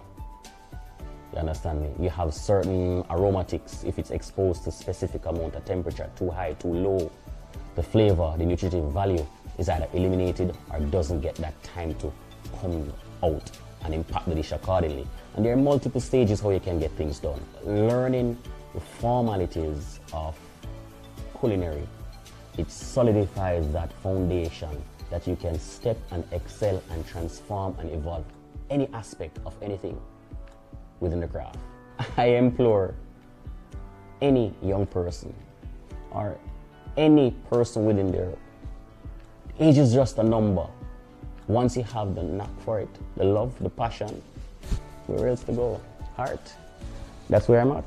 That's where I've been. That's what I've done. So start with heart and you will see. My advice to any young upcoming chef right now is to start with heart. Get your first-hand training, can't go wrong.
I'm doing first sous chef here at the Rock Hotel, Kingston. I started in the industry as a steward, working at the all-inclusive hotel on the North Coast, watching pots and pan. It was rough work, hard work. I worked there, I worked my way up until I started travel and the overseas work program for over 10 years. We gained valuable experience from being a pastry cook to a banquet cook. And back here in Jamaica, I came back, started working at various restaurants and catering company. Then here I am today, a sous chef at the Rock Hotel. Hi, my name is Wale Williams, Executive Chef for Rock Hotel Kingston.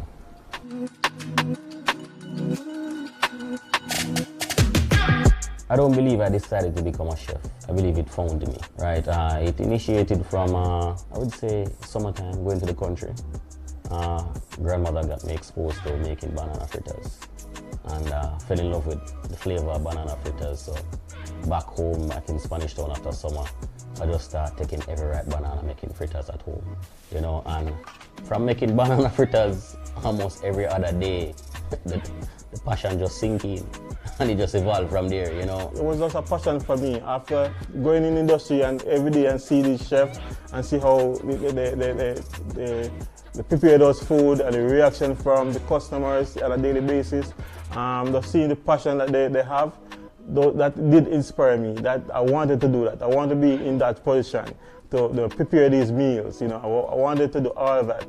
So that's what I think really pushed me to become a chef and continue to be the person I am right now in the industry. I did some programs at Heart where it's a commercial food preparation level 1, followed by that the commis chef, which is level 2, you know, and then I jump into the next program, which is a certified chef de partie, which is level 3, right, which basically align me to what the industry looks at as a supervisor, right, both locally and internationally. But it's all professional certification courses that is accepted within the industry. As I always say, you started from the bottom and you work your way up. I did start from the bottom, work my way up. It wasn't hard, rough work, hard work, but I worked my way up and now here I am as a sous chef here at the Rock. I was a late starter where training was concerned. Most of my training was on-the-job training. I started in the Hart College with the CIA program. It's a program they did with the Culinary Institute of America, where they train you professionally alongside the CIA program that they have running in the CIA base in New York. During the CIA program was basic fundamental, knife skills, sauce making, you know, menu planning, time management, food costing, and all that. You know, those are the basic fundamental skills that you need as a chef for you to survive in the industry. I'm able to apply all those now in my day-to-day activities as I go by. I believe culinary education is extremely important. A lot of persons look at it as just cooking. It's more than just cooking, I'm telling you. You have to understand the science about food, because food is not about just seasoning something, putting in a pot. Every element, every ingredient, every component reacts differently towards time and temperature. You understand me? You have certain aromatics, if it's exposed to specific amount of temperature, too high, too low, the flavor, the nutritive value is either eliminated or doesn't get that time to come out and impact the dish accordingly. And there are multiple stages how you can get things done. Learning the formalities of culinary, it solidifies that foundation that you can step and excel and transform and evolve any aspect of anything within the craft. I implore any young person or any person within there, age is just a number. Once you have the knack for it, the love, the passion, where else to go? Heart. That's where I'm at. That's where I've been. That's what I've done. So start with heart, and you will see. My advice to any young upcoming chef right now is to start with heart. Get your first-hand training, can't go wrong.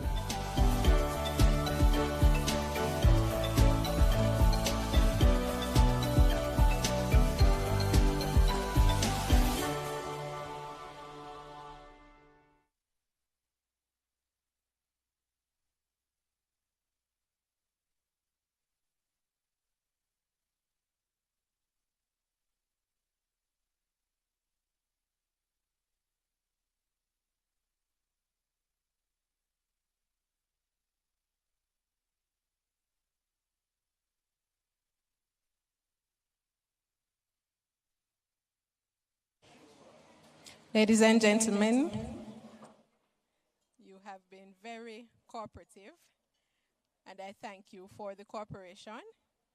You have gotten your break, you have interacted, you have been networking, and we're ready to get the show back on the road. Everybody is ready now to get the show back on the road, right? We are mindful of the time, and we will do our best to get you out of here at the time that we committed to getting you out of here without compromising on the quality of the presentations that will be delivered.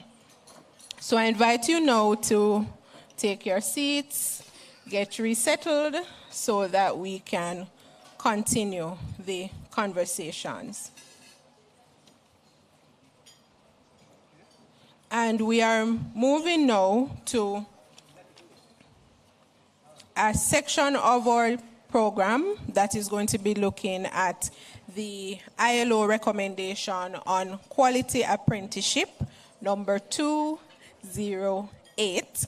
And this section of the program is supposed to give us some insights into meaningful apprenticeship and how that can result in decent work while contributing to lifelong learning opportunities, enhancing productivity, resilience, and helping persons to transition, making them employable, and meeting the current needs of apprentices, employers, and the labor market.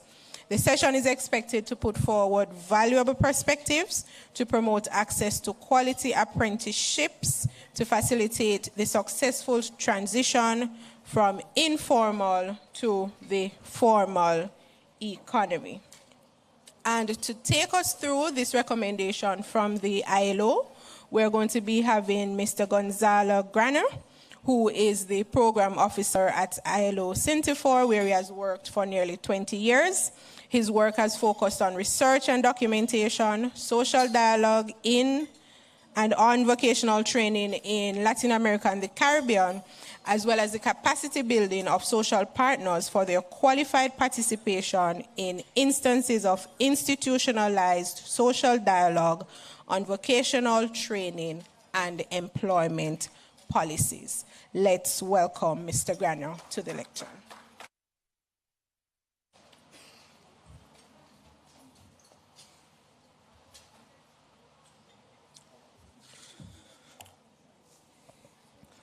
Buenas tardes.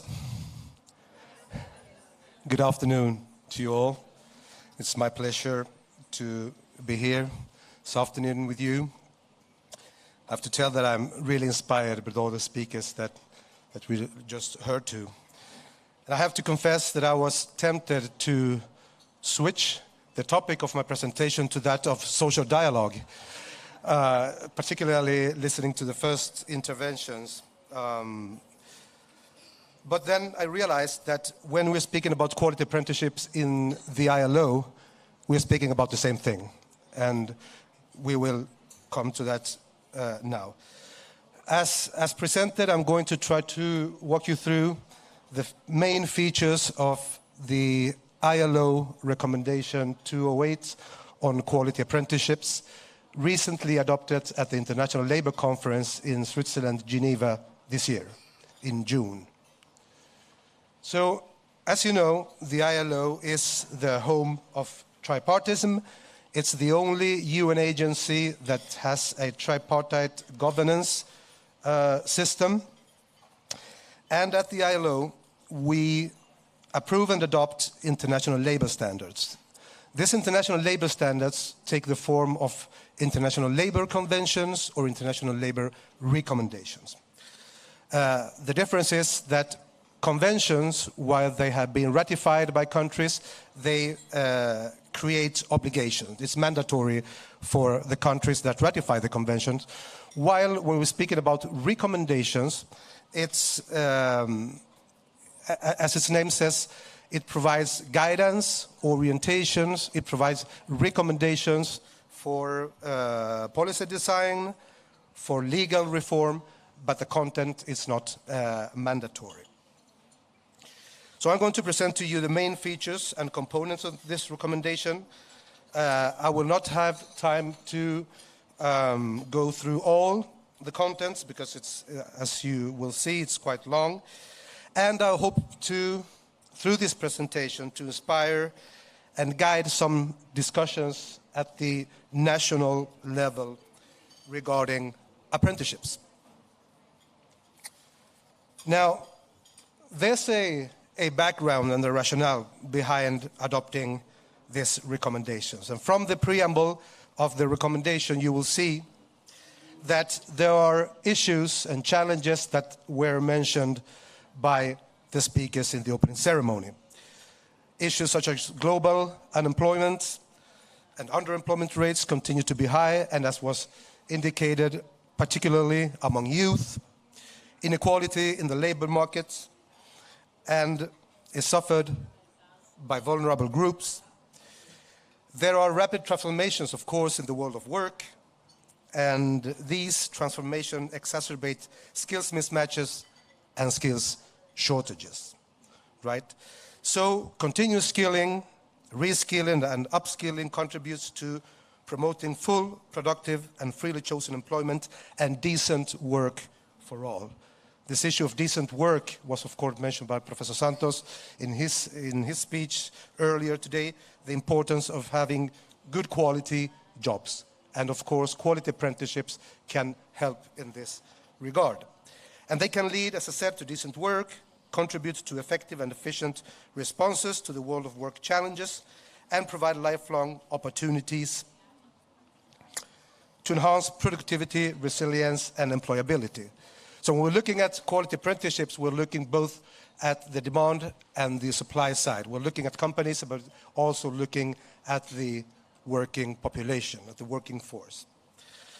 I was asked to go a little faster than expected in this presentation, so I will walk through the definitions of the recommendations in a little faster pace. But this one, I think, is important.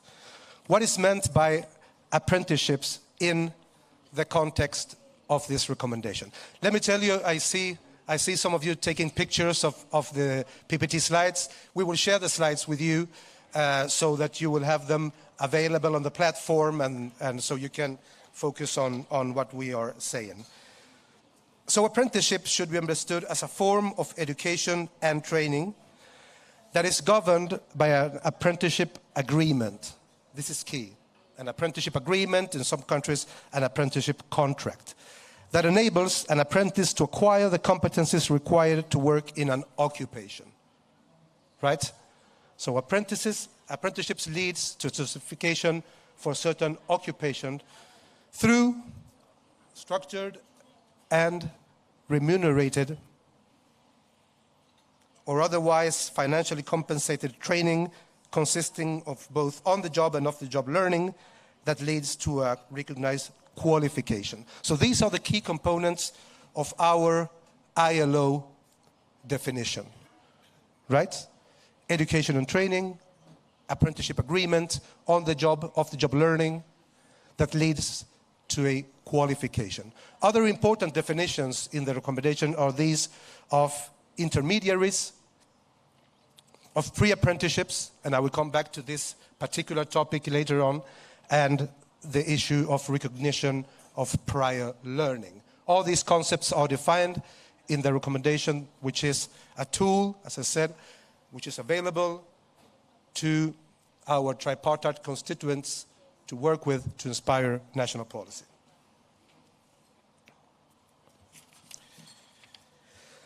There is some important elements that has to do with how this recommendation is applied in the countries. And it should be applied to companies, to all sizes of companies, all kinds of enterprises and sector of economic activities, through national laws and regulations, even collective agreements, which are a form of social dialogue, of course, and policies and programs or other measures consistent with national law and practice. And when Senator Minister Maurice Dixon was speaking about policy reform and the importance of apprenticeship in Jamaica, well, this kind of instrument comes very handy when we're speaking about policy reform. And very importantly also, members should implement the provisions of this recommendation in consultation with the social partners. It should implement it in consultation with employers' organizations and with workers' organizations through social dialogue. The recommendation you will see when you read it, when you study it, has several chapters. One of the most important one is the one on the regulatory framework. And this chapter on regulatory framework makes emphasis on the importance of articulation and coordination of apprenticeships with education policies, with vocational training policies, with lifelong learning. What was said by Professor Wint, he spoke about lifelong learning in the sense of from the cradle to the grave. I like that expression very much, and this is what we're talking about. It needs to be coordinated in a system that has lifelong learning as a goal, as an objective. It needs to establish one or more public authorities responsible for regulating apprenticeships with the participation of employers and workers' organizations in this regulatory body. And I believe when we hear later on about the initiatives here in Jamaica, we will be listening to this as well. Employers and workers need to be a part of the definitions of the occupations suitable for quality apprenticeships. And the regulatory framework needs to establish occupation-specific or general standards for quality apprenticeships in all the relevant dimensions. Minimum age for admission, educational attainments required for admission, responsibilities of all the stakeholders. This training modality has many more stakeholders than others, that ordinary TVET. And all of them need to have their roles and responsibilities clearly defined in the regulatory framework. And this framework also needs to establish measures to continuously develop and strengthen the system. And this has to do with capacity building of all the stakeholders. It has to do also with capacity building of host enterprises, which is one of the key stakeholders in these systems.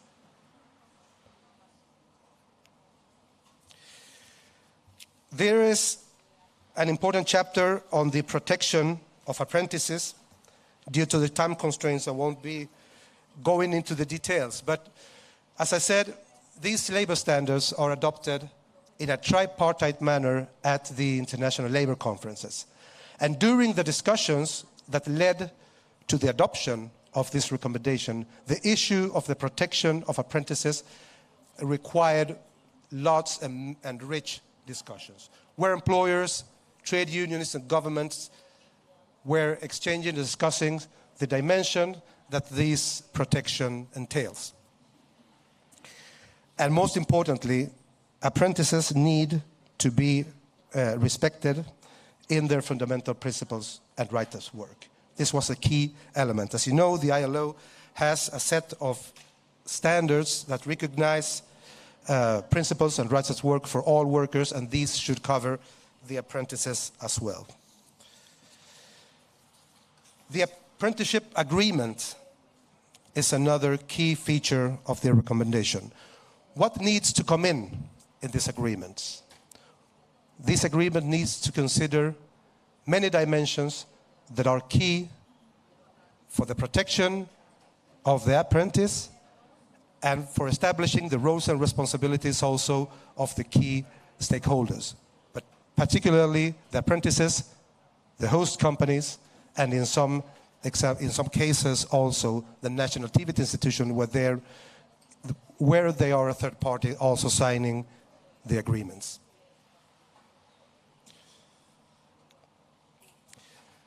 An issue that was highlighted in the excellent speech by Senator Minister Maurice Dixon, is this of equality and diversity.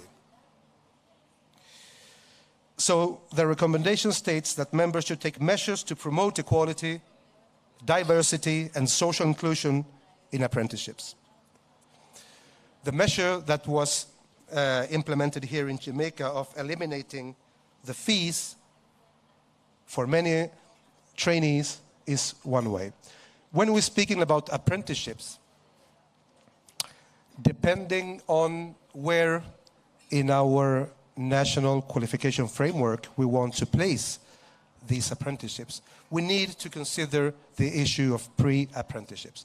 The preparation of the youth to attain the educational requirements, the competences needed to work in an enterprise. All this is very important when we're speaking about social inclusion and diversity in apprenticeships. We want quality apprenticeships, but we also want social inclusion. We don't want to leave groups behind.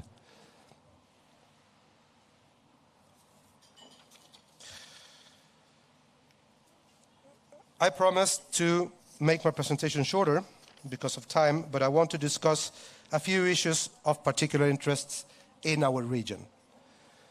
You have to take into account that international labor standards are supposed to serve as standards at a global level, in the global scene. So some countries may be closer to what's established in the recommendation, and for some it might entail bigger challenges.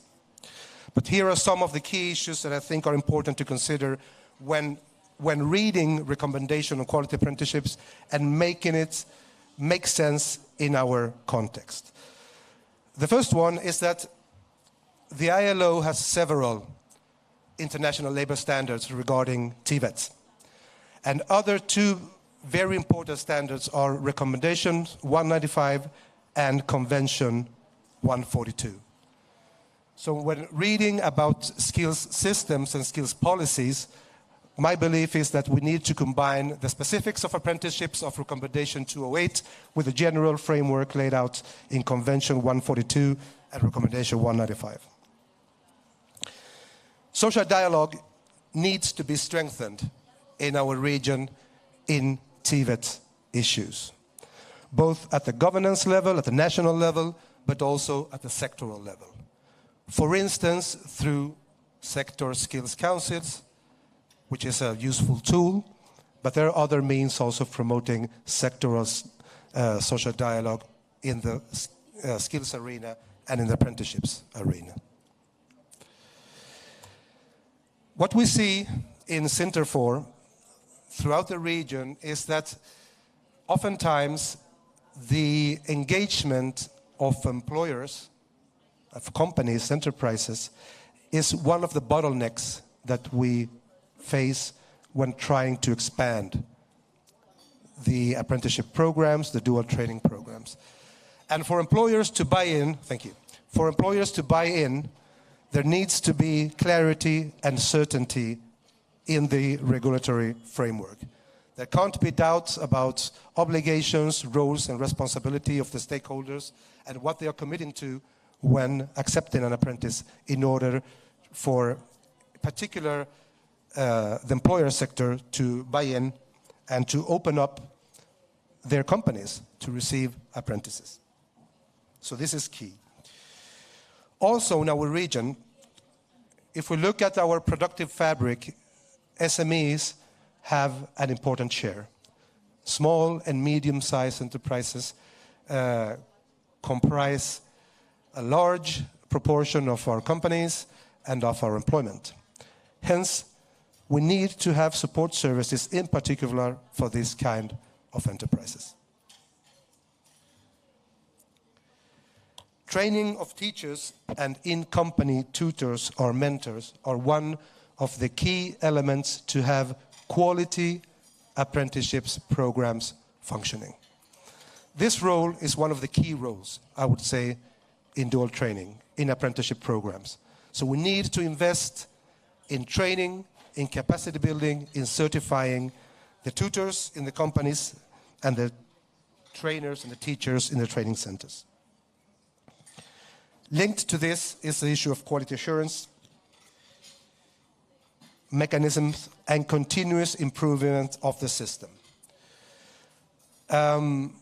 Throughout our region, there are different cultures and mechanisms for trying to assure quality in the supply of TVETs. But when we are speaking about apprenticeship programs and systems, we really need to have good information systems in place that provide the data and the information for us to continuously improve and to be sure that we're doing what is required. And of course, in this regard, the participation of employers and employers organizations and trade unions organizations is also key. They are a key component in assuring the quality of what we're doing. The issue of equality and diversity and the social inclusion. I mentioned this already, but I can't stress how important it is. I really think that if we are aspiring to have quality apprenticeships at higher level of education, the Senator Minister today spoke also about tertiary education and apprenticeships in the tertiary education system. We need to have mechanisms to allow people from vulnerable groups also to be able to attain and to reach the requirements for entry in quality apprenticeship programs. Now, the issue of pre-apprenticeships is a chapter in itself. From ILO CINTERFOR, we have produced some guidance and some books on this topic of pre-apprenticeships, which we can share, as well as the whole ILO conceptual frameworks for quality apprenticeship, which we will share as well. The recommendation has a chapter which I did not have time to go through regarding the promotion of quality apprenticeships.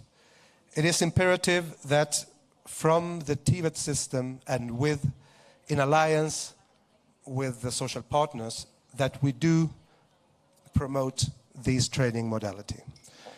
And in our experience, there's nothing more effective, in particular when we're speaking to employers, to have other employers that have had good experiences with this training modality to be the ones that are our partners in promoting this. And also, we need to take into account another thing that the Senator Minister said is we need to work on the social perception of TVET in general and of apprenticeships in particular. We really need to be able to show that these are solutions, these are possible pathway for success in the labor market. And we need also to be sure, to make sure that the apprenticeship program or a system allows for bridges and pathways to tertiary education or formal education system. We can't work in silos. We need to look at apprenticeships and TVET system from a lifelong learning perspective. So this is key if we want to promote quality apprenticeships. We need to strengthen international, regional, and national cooperation in this field. And what we're doing in this event is an example of this, but this needs to be strengthened. We need to share good practices. We need to cooperate. The examples that Professor Santos presented us of apprentices traveling from Colombia to Dominican Republic is one example. And I'm sure we can imagine many more when it comes to the cooperation in the Caribbean for strengthening apprenticeship systems and programs.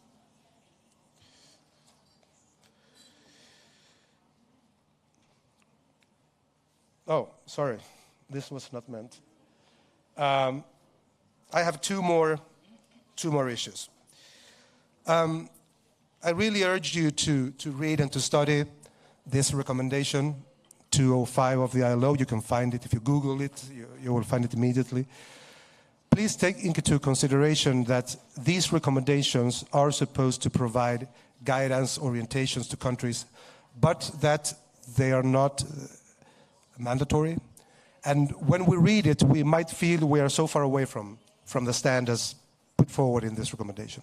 But this is something that should help us to advance, should help us to move forward, but not as constraints. It needs to be adopted, and it needs to be, it needs to be put down to earth to the national circumstances. And finally, my last point. A lot was said about the importance of social dialogue in TVET in general and in apprenticeships in particular.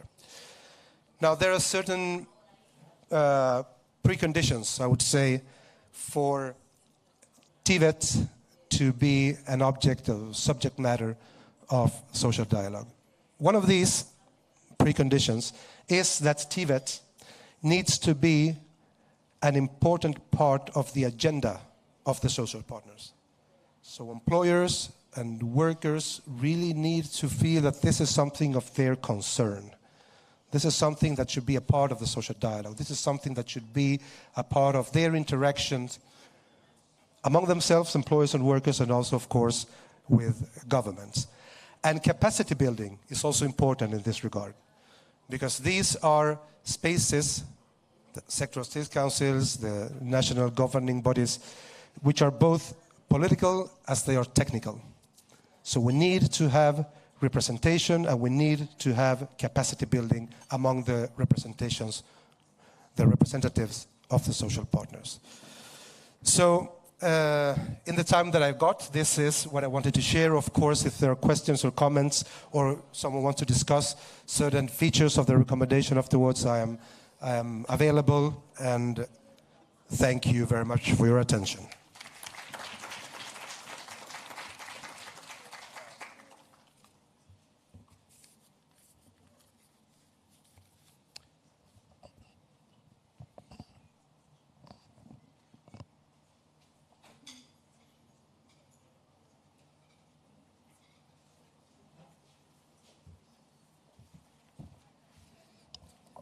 Thank you so much, Gonzalo. You did well in the time that you were allotted. I think we got a very concise but comprehensive view of what the recommendations are about, and we thank you for doing that so efficiently for us. I'm sure we will be taking some of the recommendations and trying to see how best we can incorporate them in the work that we do around TVET. Those matters around quality assurance, the matters around pre-apprenticeship, that one I don't think I considered before. And I think you made a very good point that is important to prepare persons. Most times we think about how we get them into apprenticeship, but we don't think about what we need to do to get them ready. And I think that is a very important point that we all need to ponder. Ladies and gentlemen, you have some tablets on your tables that we want to get some inputs from you, and you're going to be asked to use those to give us your input. Some persons have already been using them. We want to capture the information as we go along, and I'm going to allow Kay Marie to give you a quick demonstration before we go to the next two presenters to continue the conversation. Thank you so very much, Julia. Great afternoon, everyone. So it is important that we show the use of technology in today's event. And with that said, we have every table have in front of you a tablet. Now, once you turn that tablet on and activate the screen, it takes you to Google Jamboard, right? And when you get to Google Jamboard, the fourth icon on your page, to this side of your page, you will see a sticky note. For you to input comments, reactions, suggestions, recommendations into this software data, then you click on this and you type. At the end of typing, you click save. At the back end of the software, we will be seeing all your comments, questions, suggestions, concern. Once you are ready to input information or questions for another presenter, you go to the very top center of your screen and you click the arrow that's pointing to the other slide. That will take you to the other presenter. If you wish to go back to input information for the other presenters that would have presented before, you can click the back arrow and you will see sheets for those presenters as well. Is it clear? Thank you so very much.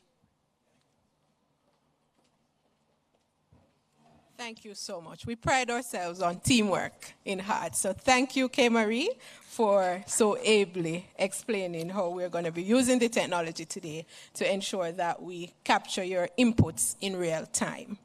We are going to have country perspectives now, ladies and gentlemen, as it relates to the matter of quality apprenticeship. We're going to be taking the first perspective from Barbados, and then it will be followed by a perspective from our host country, Jamaica. From Barbados, to share the perspective, we are going to have Miss Valerie Quintine, who is the acting director of the Barbados Vocational Training Board. She has a Master's of Arts degree in Industrial Relations and Personnel Management, a Bachelor's of Arts degree in Literatures in English. She has spent over 25 years working with the Ministry of Labor in several capacities, including Senior Labor Officer in charge of Employment Agency, and she is now, of course, acting as the Director for the Vocational Training Board. Valerie is going to be followed immediately by Mr. Marlon Johnson, who is our Senior Programs Director with responsibility, obviously, for apprenticeship and MSME support here at the Heart NSTA Trust. Marlon has a BA in Human Geography. He has an MSc in Social Anthropology and 2 postgraduate diplomas, one in Population and Development and another in General Management. His passion for human development and MSME has grown significantly. He believes in human capital development and strategic workforce planning, and he thinks these are the most critical pillars to build any economy and that they remain key to achieving Jamaica's Vision 2030 agenda. Ladies and gentlemen, let's welcome Valerie, who will be followed by Marlon to share their perspectives.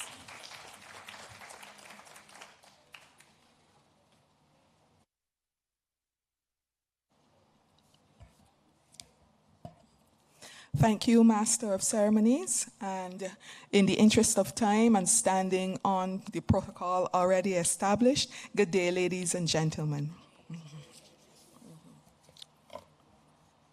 It is indeed a pleasure to be able to share Barbados's perspective and response on Recommendation 208 on quality apprenticeships. But first, allow me to provide some background about Barbados's apprenticeship program. In October 1979, the National Training Board was established under the Occupational Training Act, Cap 42, and it was later renamed the Barbados Vocational Training Board. The main functions of the BVTB are to ensure an adequate supply of trained manpower in occupations to fuel the economic activity in Barbados, to improve the quality and efficiency of occupational training for apprentices and trainees, to administer occupational tests and issue certificates of efficiency, and to protect and promote the welfare of apprentices and trainees. Bearing in mind the mandate of the BVTB, the following training programs were introduced: apprenticeship, implant training, modular skills training, and specialized programs on request.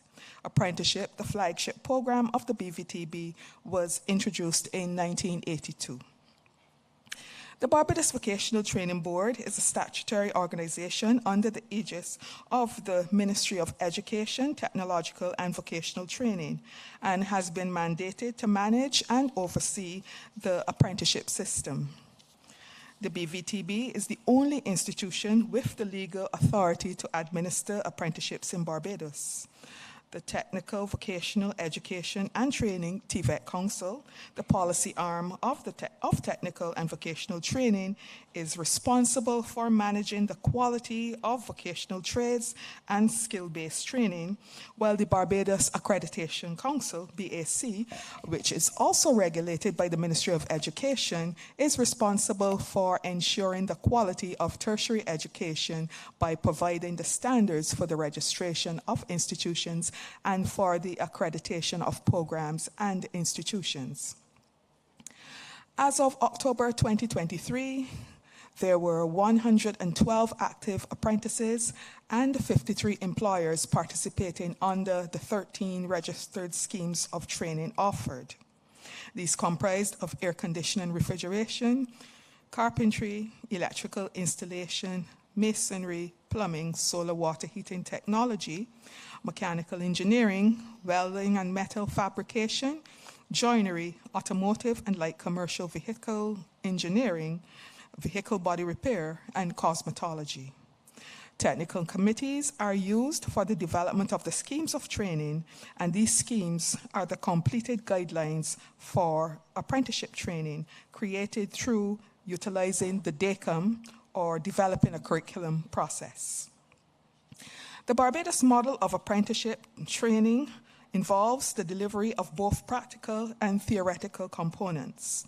The practical training is facilitated by the employer, who agrees to provide instruction in at least 75%, or in the case of cosmetology, 100% of the registered schemes of training. The period of training is 3 years. However, there is flexibility with scope for shortening or lengthening of the program to meet the individual's unique circumstance. The on-the-job training is monitored monthly by an inspector career counselor. If issues or matters arise between visits, they are speedily addressed by the officer.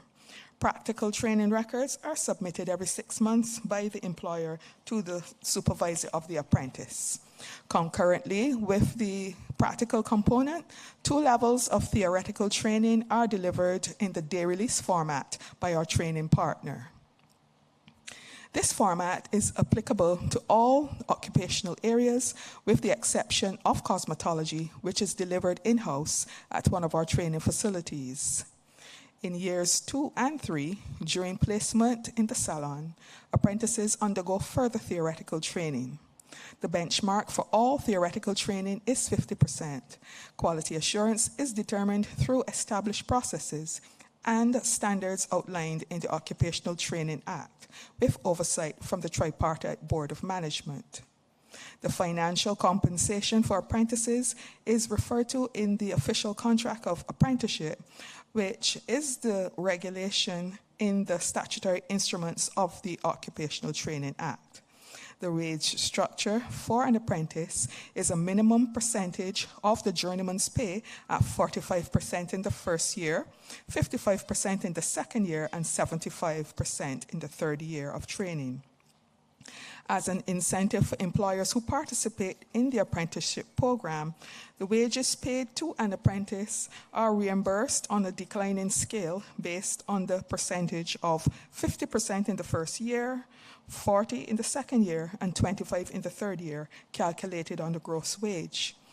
Apprentices who successfully complete the training receive a certificate of apprenticeship. After the assessment process, apprentices may also earn dual certification under the Caribbean Vocational Qualifications, CVQ, in the following areas: electrical installation, motor vehicle, engine or chassis systems, carpentry, furniture making, and cosmetology.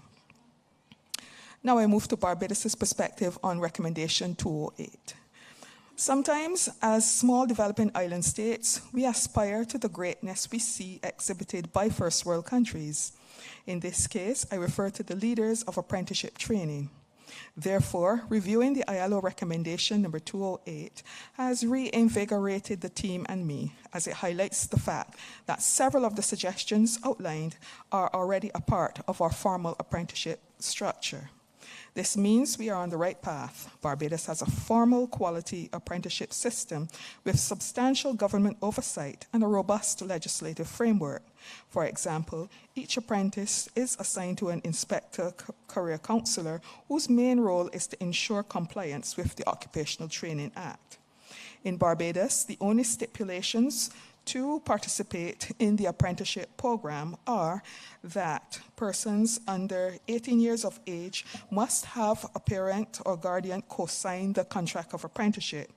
An applicant also must have completed 9 years of formal education, which occurs automatically based on the structure of the education system.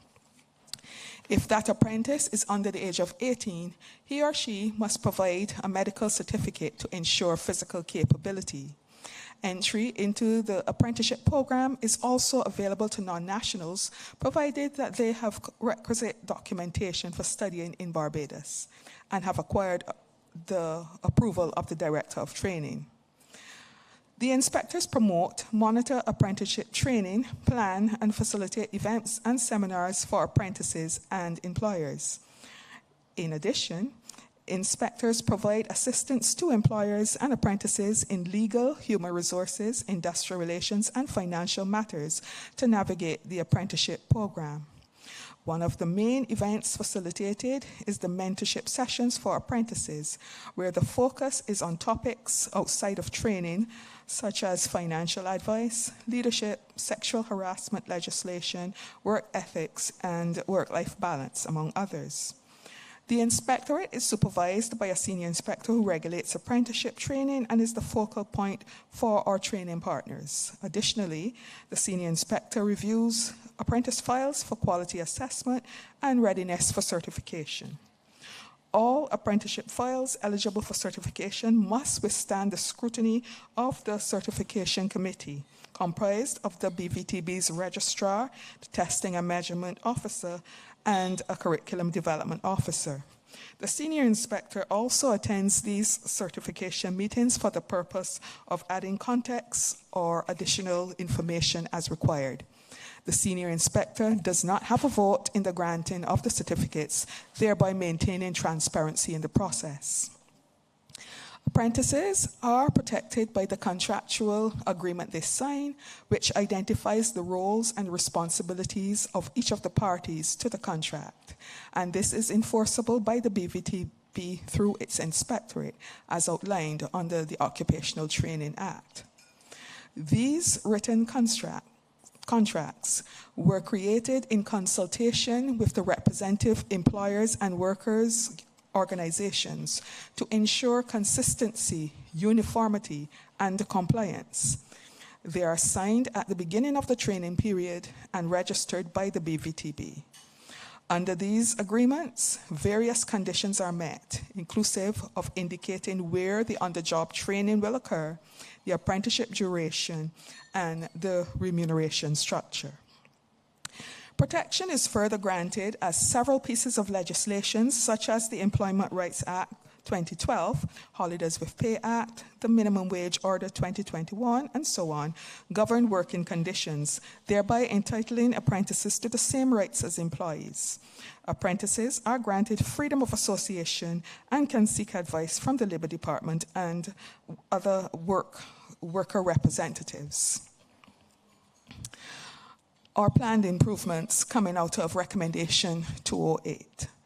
While the current format of the apprenticeship system in Barbados is robust and fit for purpose, there is always room for improvement, and much food for thought was garnered from Recommendation 208.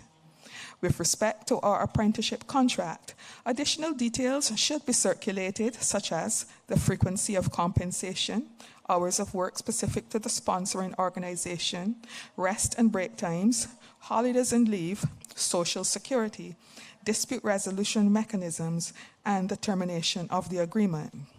The competencies, certifications, or qualifications to be attained, and any additional educational support must also be included. Currently, the schemes of training are due for an upgrade to align them to Level 3 of the Barbados Qualification and Credit Framework. This process involves mapping of the tasks to identify the training gaps, then developing the curriculum to meet the industry and occupational standard. At a recent employers seminar hosted by the Inspectorate in October this year, the employers emphasized the need to modernize these documents in order to continue delivery of quality apprenticeships. We also intend to work towards other improvements, such as the introduction of mandatory training plans for each apprenticeship program.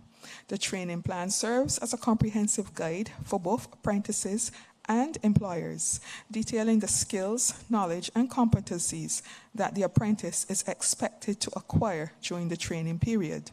Under our current system, this information is captured in the contract of apprenticeship and the scheme of training documents.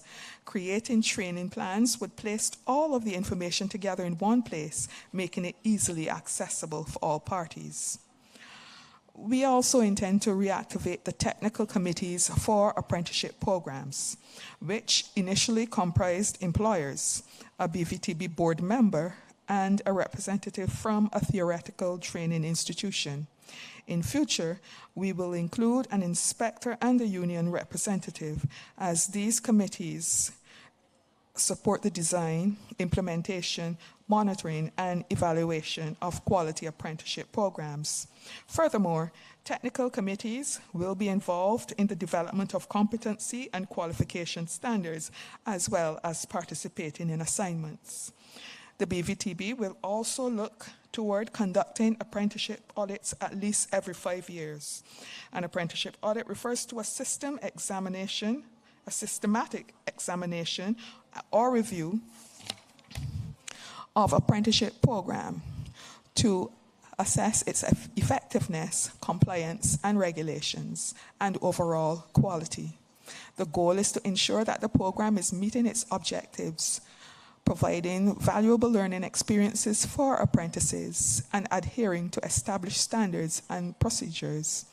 The audit will help to identify strengths, weaknesses, and areas for improvement within the apprenticeship program, thereby contributing to the overall enhancement of the quality, effectiveness, and alignment with industry standards.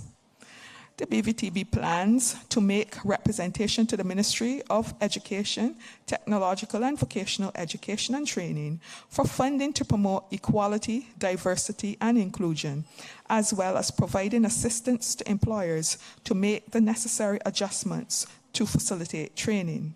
This funding will not only support awareness campaigns and educational programs, but play a crucial role in assisting employers to implement the necessary adjustments for the facilitation of comprehensive training. Another initiative identified for assisting with diversity and inclusion is a pre-apprenticeship program. This provides a pathway for all interested persons to gain entry into the apprenticeship programs. The pre-apprenticeship program would teach numerical, literacy, and trade-specific skills while utilizing our current infrastructure and resources associated with the skills training program. In addition, vocational guidance and career counseling will provide further support before, during, and after the apprenticeship program. The acquisition of these foundational skills will lead to higher levels of retention and success in the apprenticeship, resulting in an increased number of graduates for the world of work. To promote further inclusion in the apprenticeship program, the BVT bill will seek to expand the range of trades or skills currently offered. This will be facilitated not only by adding more blue-collar trades, but including white-collar apprenticeships and focusing on sustainable and green trades. This fits well with the mandate of our government, where there is a focus on youth and climate resiliency. Trades such as photovoltaic, wave energy, waterways, and electric vehicle technicians are becoming increasingly important if Barbados is to reach its goal of becoming carbon neutral by 2030, as mandated by our Prime Minister, the Honorable Mayor Amor Motley. The implementation of a quota system for apprenticeship training is a strategic approach to ensure a balanced and inclusive representation on vocational programs. These targets will state a minimum number of apprentices a company is required to maintain based on its staff complement. A tripartite agreement among relevant stakeholders, including government bodies, employers, and training institutions, will define and agree upon specific quota numbers. By determining these targets, the aim will be to establish a fair and equitable distribution of opportunities across diverse demographic groups, promoting inclusivity and equal access to vocational training. This initiative will not only address issues of underrepresentation, but also foster collaboration among key players in the apprenticeship ecosystem. Barbados currently offers a wage reimbursement as previously explained. However, given these new stipulations, other incentives may be offered. In an effort to continue to expand the apprenticeship program and encourage more tripartite involvement, the use of intermediaries such as theoretical training providers, sectoral groups or guilds will be introduced with the view of making apprenticeships more accessible. These intermediaries will assist in vital areas such as aggregating the needs of smaller businesses in various industries, supporting apprentices' progress through mentorship and registration and collaboration of apprentices signed to multiple workplaces. Additionally, these intermediaries can provide possible funding, build relationships with theoretical providers, and assist with industry outreach to bring others on board with the apprenticeship program. It is equally important to create linkages with international and regional organizations for the transference of knowledge and best practices to enhance the apprenticeship program in Barbados. By fostering these connections, Barbados will be able to stay abreast of the latest developments in vocational training and ensure that its apprenticeship program aligns with international standards and emerging trends. The collaborative approach not only enriches the quality of apprenticeship training, but also strengthens our position in the global landscape of skills development. Ultimately, these linkages contribute to creating a more dynamic, adaptable, and internationally competitive apprenticeship program, fostering continuous improvement and innovation in vocational training practices. In an effort to pursue many of the recommendations highlighted above, my team is cognizant of the fact that additional learning is required. Therefore, we would wish to access a variety of courses offered through the ILO's International Training Center. In conclusion, Barbados can say that we have a well-established and regulated apprenticeship system overseen by the Barbados Vocational Training Board, the strength of which lies in the meticulous oversight by the Inspectorate, ensuring compliance with the Occupational Training Act and addressing issues promptly. While the existing system is robust, the ILO Recommendation 208 has provided insights for potential enhancements. Those enhancements will include refining the apprenticeship agreement with additional details, aligning the Occupational Training Act with approved occupational standards, and promoting equality, diversity, and inclusion. Initiatives such as pre-apprenticeship aims to provide foundational skills and increase program retention. The utilization of intermediaries and established linkages with international and regional organizations aim to enhance the program further. All of these improvements, including a clearly stated tripartite approach to the whole management and monitoring of apprenticeship, must be reflected in amendments to the Occupational Training Act to legitimize and create even more robust regulations for quality apprenticeships. Overall, Barbados remains committed to continuous improvement, embracing international best practices, fostering inclusivity, and adapting its apprenticeship system to the evolving landscape of vocational training.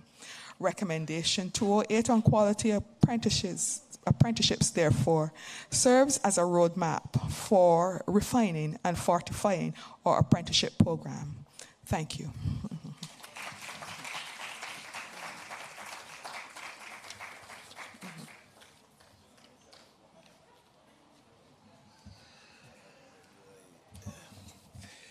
Okay.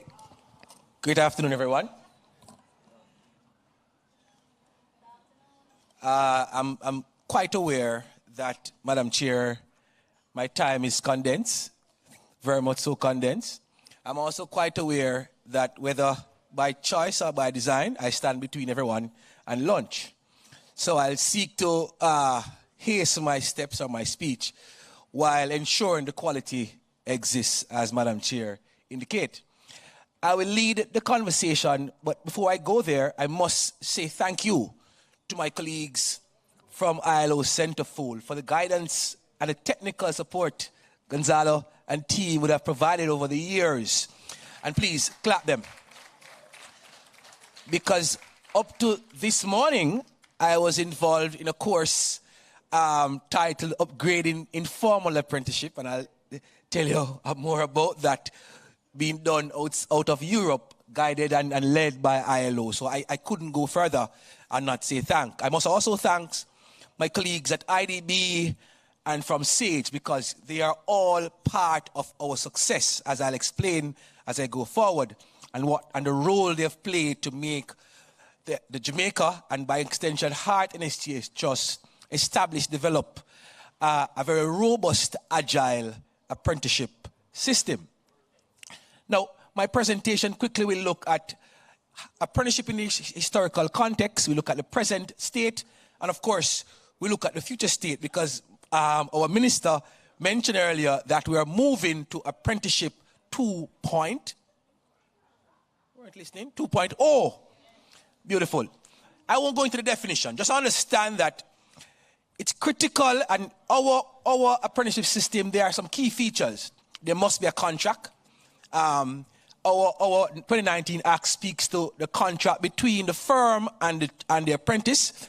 We want to get it to be a tripartisan contract, MD, because we need to be a part of that. Indeed, there must be a qualification pathway. There's the ratio of on-the-job, off-the-job training, and of course, there must be stipend and, in some case, wages. I couldn't stand here and not speak to the variance and the differences among the varied types of work-based training, because too often persons speak of them and use them interchangeably, Chair, and not understanding that they each have their own role and play a critical part in human capital development. You have apprenticeship, of course, you have internship, you have traineeship, you have work study, and of course you have informal apprenticeship. And that's also a critical part. Informal apprenticeship is also important because another ILO 2018 study indicate that over 60% of the global firms are what? Informal. It means a lot of learning takes place in these places. So we have to put systems in place. And I'm looking at Marsha because we have a very agile system. We recognize prior learning. Critical thing, because because Jamaica is no different. Many of our firms are informal, but learning still takes place in these spaces. Now, how are we aligned to the ILO 2023 Quality Apprenticeship Recommendation? Of course, I won't go into the definition because we are very much aligned there. Regulatory framework, and we have moved from the 1954 because we have started from there. Jamaica had our first Apprenticeship Act of 1954, Law 55 of 1954, would have evolved with this being incorporated in the 2019 Hart Act, which speaks to apprenticeship and traineeship. And of course, so we are very much aligned as it relates to the regulatory framework. We're not perfect, Gonzalo. We continue to strive to improve, but to use my chairman's phrase, we are starting from a position of strength, not weakness. Protection for apprentices. Of course, all our apprentices are indemnified, meaning that they are insured, on the job, and that's critical because, things happen on the job. So we are there also. Apprenticeship agreement, I spoke to that, where the contract speaks to, it's between the firm and the apprentices, so we have some work to do there. Equity and diversity. Now, we have been working with SAGE, Skills for the Green Economy, where we're now making a targeted approach to enhance women in apprenticeship. I know my MD would be very happy about that. Women in apprenticeship. Because in the Jamaican context, it's not a matter of access for women, I might say, but it's a matter of interest. So we have to work on women being interested in the tool of apprenticeship. So that's very important for us. Promotion of quality apprenticeship. We have been singing the song, and I must thank right up to the top, the PM himself speaks a lot about apprenticeship. Our minister, as you can see, she's very upbeat about apprenticeship. So from the top right down, we are all singing from the same hymnal.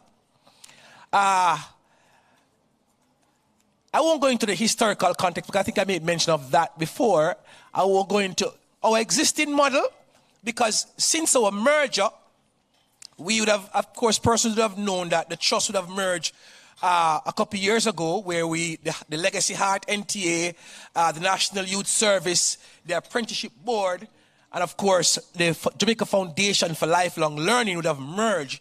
It simply means that wherever you are on that training and certification continuum, we have something for you. And apprenticeship is no different. So there are some variances among all the apprenticeship programs. What we have done, we have pretty much balance everything and have levels. So when a firm needs an apprentice, they want either an entry trainee, an intermediate trainee, an advanced trainee, or a proficient trainee. So it's not clear for all stakeholders, and it's a graded system. You can exit and enter at any point. So it's clear to both our internal and our external stakeholders, the varied levels and what to expect when the apprentices come into your varied setup. Now, the future state, which our minister spoke about earlier. We are now in the process of developing, and I'm very upbeat and alive, I'm not even hungry again, about this, what my IDB colleagues refer to as higher apprenticeship. Because what we're doing, Gonzalo, persons in Jamaica in particular, they see apprenticeship as a very lower level tool now. Only heart it can be used at. But what we're doing, we're creating what my counterparts in England call the occupational maps. So when you enter the manufacturing sector or construction or logistics, because those are the three sectors we're starting with, the HR can show you a clear pathway to your degree or master's using that tool of apprenticeship.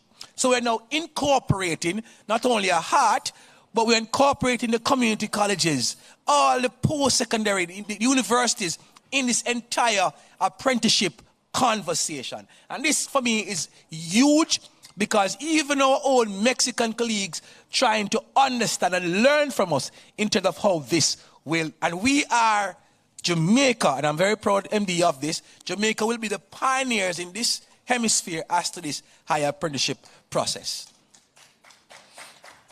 I won't go into this because these are some of the outcomes of apprenticeship, but just understand that apprenticeship as a tool meets everyone's needs. It means that it meets the needs of the firms. Everybody wins. The firms win, the trainee wins, and of course, we who are the technocrats also fulfill our mandate. Thank you very much.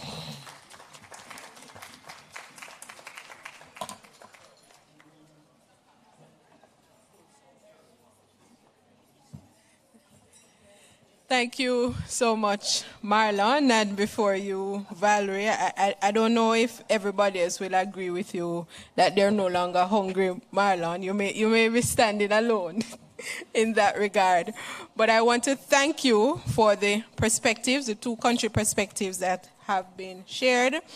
Valerie would have shared perspectives around support for employers as it relates to advice, legal, human, and financial advice, mentorship for students.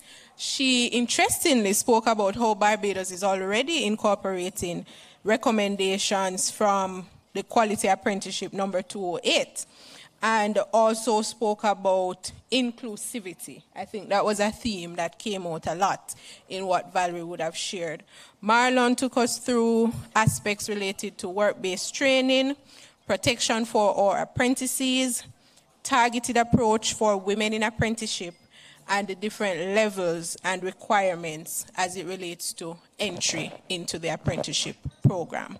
I thank you, ladies and gentlemen, and before you, Gonzalo, as well, for the perspectives that you would have given. We are going to have very quick presentations now as we show gratitude to our presenters for this segment. And we're going to start with Gonzalo Grano. Please stand, sir, to receive your token from Dr. Sasha Shim-Hugh, our Regional Director for Region 6.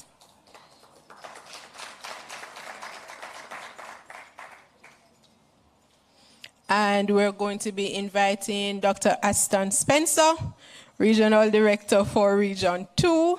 He is going to be making the presentation to Miss Valerie Quintine from the Barbados Vocational Training Board. Dr. Spencer is going to be followed by Miss Marsha Grant, who is going to be presenting to our very own Marlon Johnson, Senior Programs Director, presenting to another Senior Programs Director. Thank you so much, colleagues.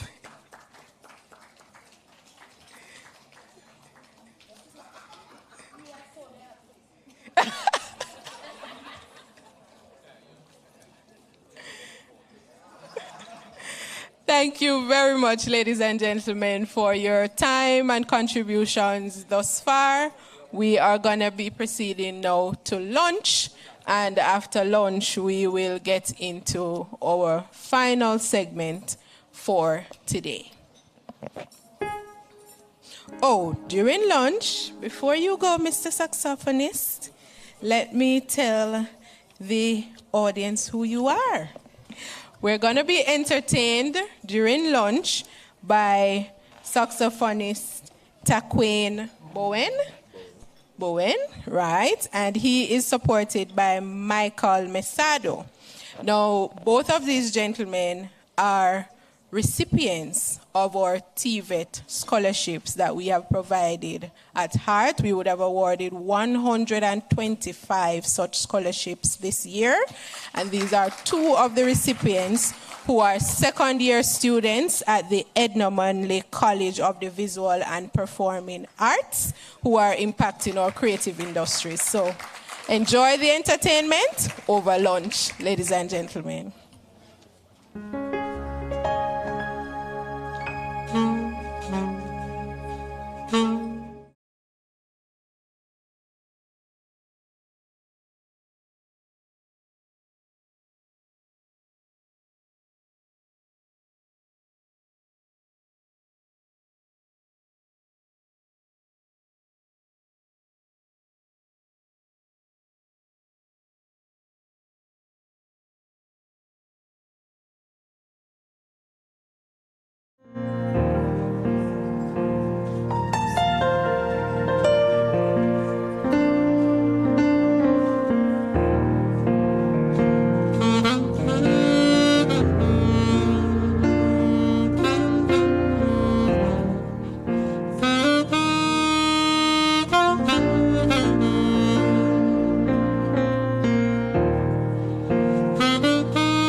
Taquain.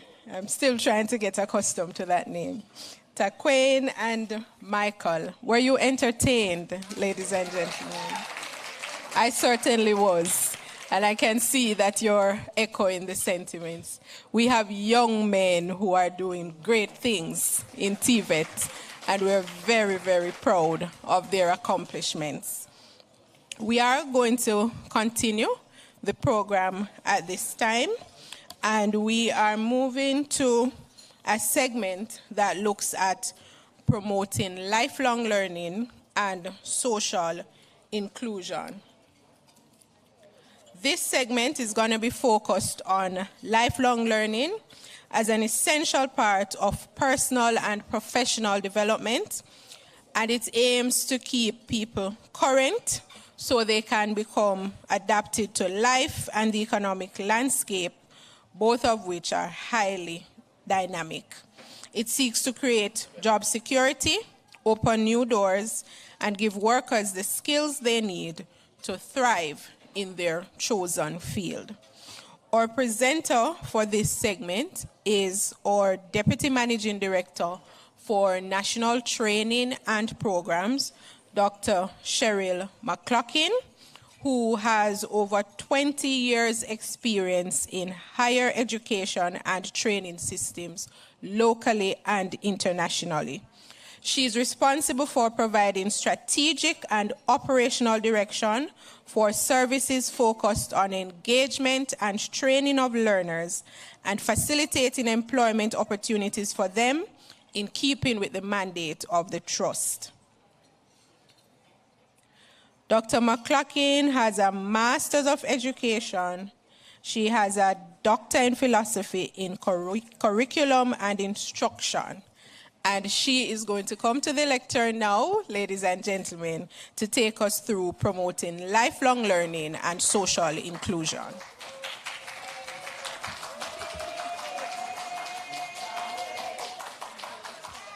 Thank you very much. Good afternoon, everyone. And what pressure you have placed me on today with that very huge round of applause. And given that you're all talked out, and some of you are suffering from fatigue of the cultural kind, but nevertheless, I'll do my best. I do have to travel 3.5 hours away to another session, so that is going to be my motivation to be as clinical as I can with the presentation on a topic that I find very, very targeted, but with lots of scope for exploration. And so in exploring the topic, promoting lifelong learning and social inclusivity, I am finding that at the end of my very hopefully brief conversation, you should be able to get from it perhaps the whole idea of lifelong learning in the context of social inclusion. You may get from it ways in which we can promote social inclusion through lifelong learning. There are just so many ways that we can get some ideas out of this topic, and so we're going to go ahead. Please do not allow me to leave this podium without telling you some of the things that HEART is doing to promote lifelong learning through social inclusion. Now, I think that the very best thing for me to do is to share some perspectives on the main concept areas. And the main concept areas, though they are concepts, they are also processes. Processes that are embedded in everything that we do here at the HEART NSTA Trust. I want to start off with lifelong learning, because what I'm finding is that we have not yet converged on a very, very rich definition for lifelong learning. And so what we find is that some of the definitions or some of the perspectives are a little bit narrow and do not necessarily include everything that we know would be involved in lifelong learning. So let us start with the first one, because typically people use the term lifelong learning interchangeably with continuous learning. And while that is not necessarily incorrect, it narrows the scope. In the context of Jamaican education, continuing education is linked to those programs that we normally offer to persons who have not attained at a certain educational level.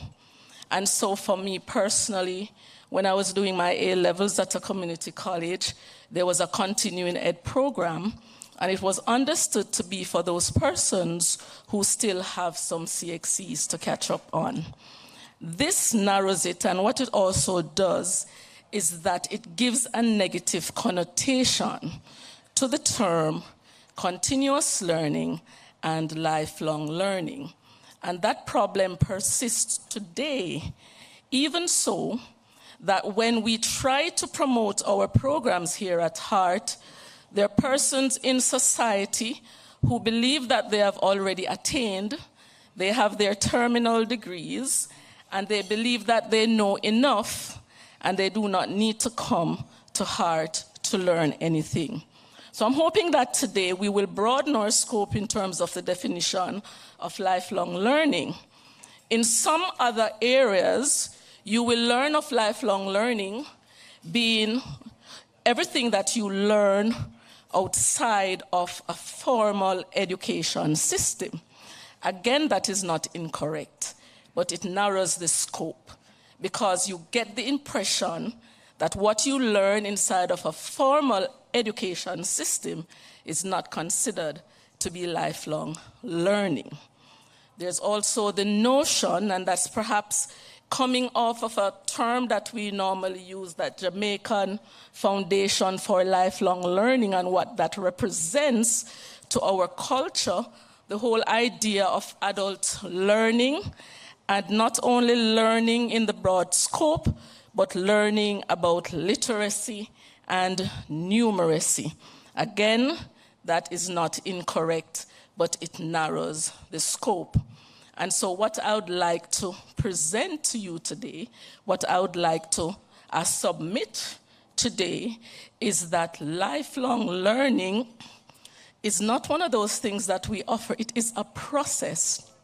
It is a process of learning taking three forms: formal education, informal education, and non-formal education.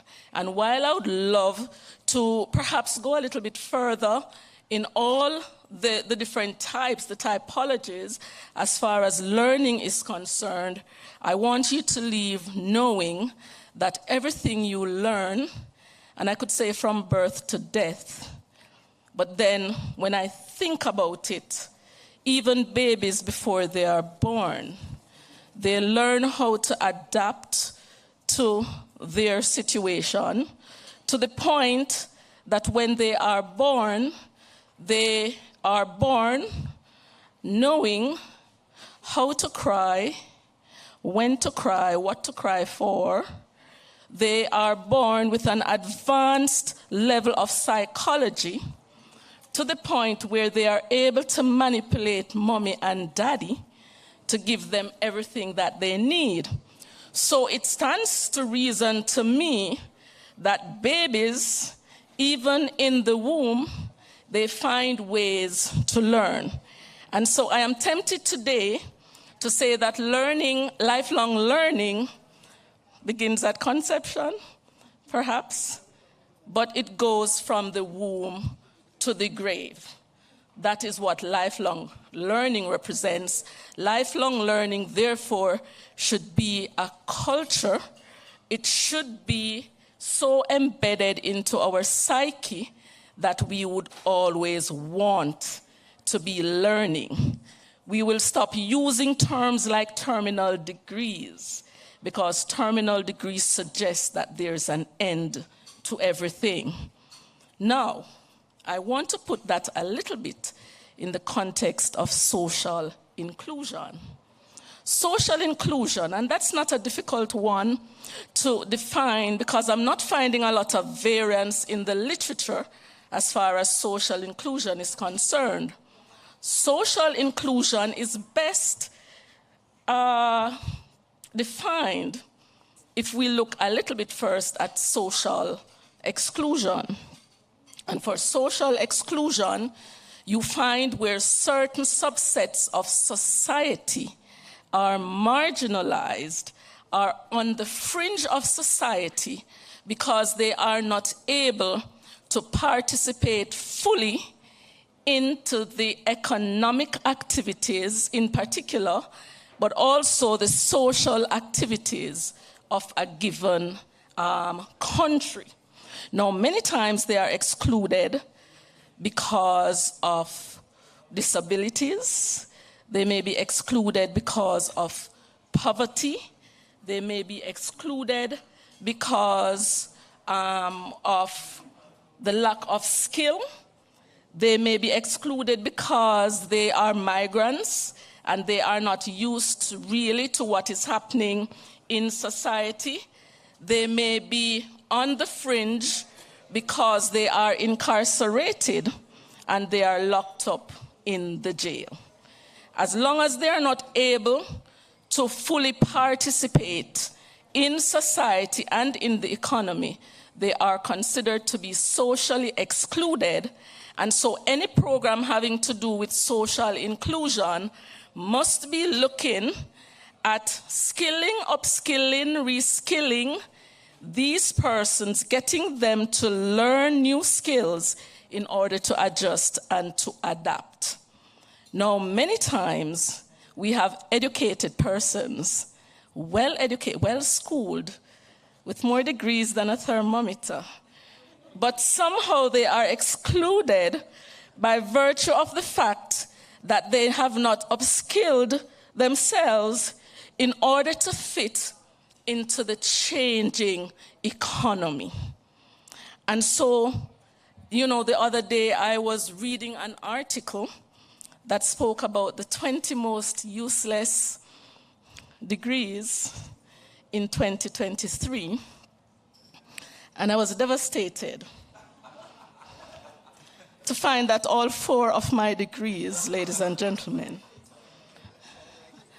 are on the list. And before you start laughing at me, let me just point out some of the others that were there.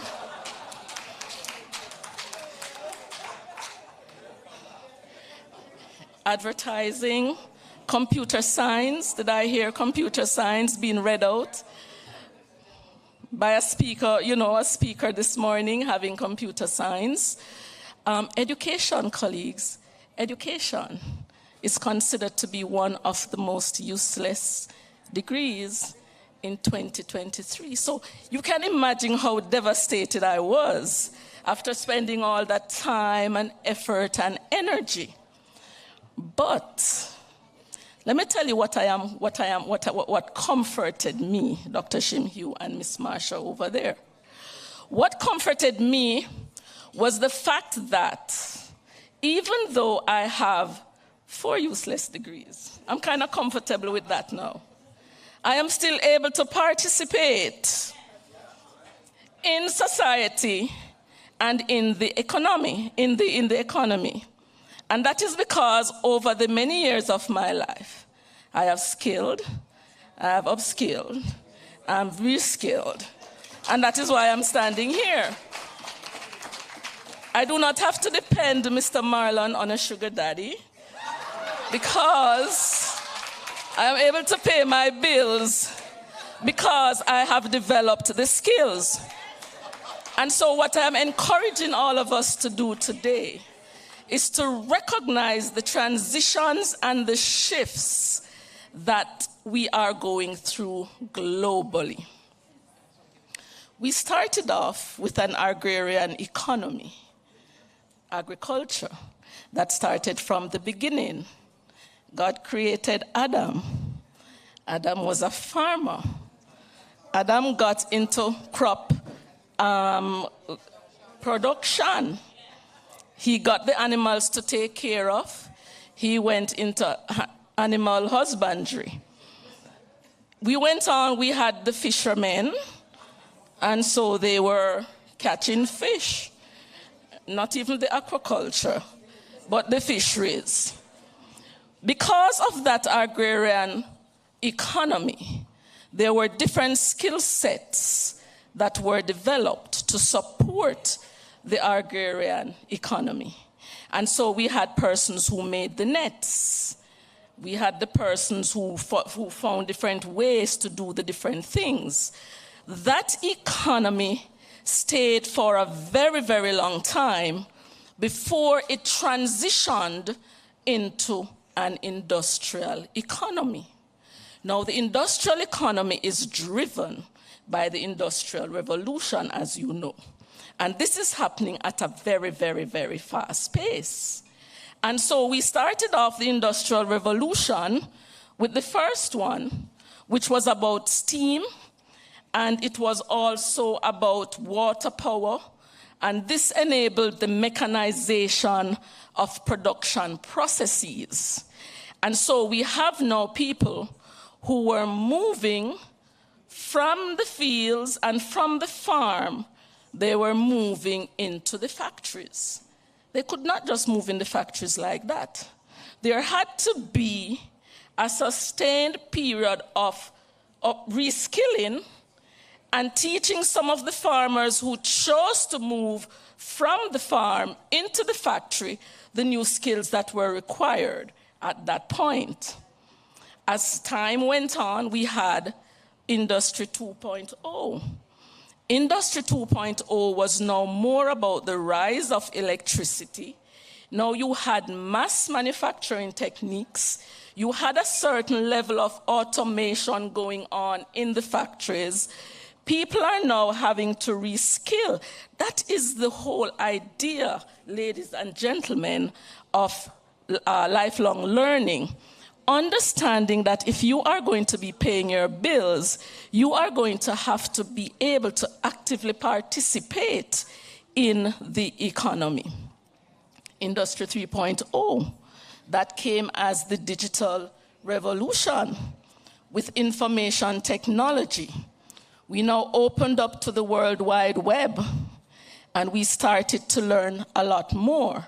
That, ladies and gentlemen, moved us into the knowledge economy, where people are thinking now that because the knowledge is out there, information is not hiding anymore. You get a headache, you Google it. You don't spend a lot of money too much with the doctors. Something break down in your house, you Google it. And now I hear people say you YouTube it. And you do what you can to fix what you can in this kind of an economy. And that is working. The problem is that the machines now decided that they need to learn. And so now you had machines talking to machines. You have artificial intelligence. We get to find that the machines are able to process things faster than us and get things done faster than us. That now is Industry 4.0, where we are seeing those disruptive technologies blurring the vision between the physical, the digital, and the biological spaces. Now we have these super intelligent machines. We have to now find a way. How are we going to manage? Because the things you normally do, the machines can do it for us. Now we know that we have to now build on some additional skills. Because believe it or not, ladies and gentlemen, we're moving now towards Industry 5.0. Industry 5.0 is now pushing us into another kind of economy. It is the economy that is called, did I say 5.0? It's an economy that is called the human economy. Because now we realize that artificial intelligence cannot compete with the human aspect of work. And so the human-centric focus of 5.0 is really now, Industry 5.0 is now looking more towards environmental and social sustainability.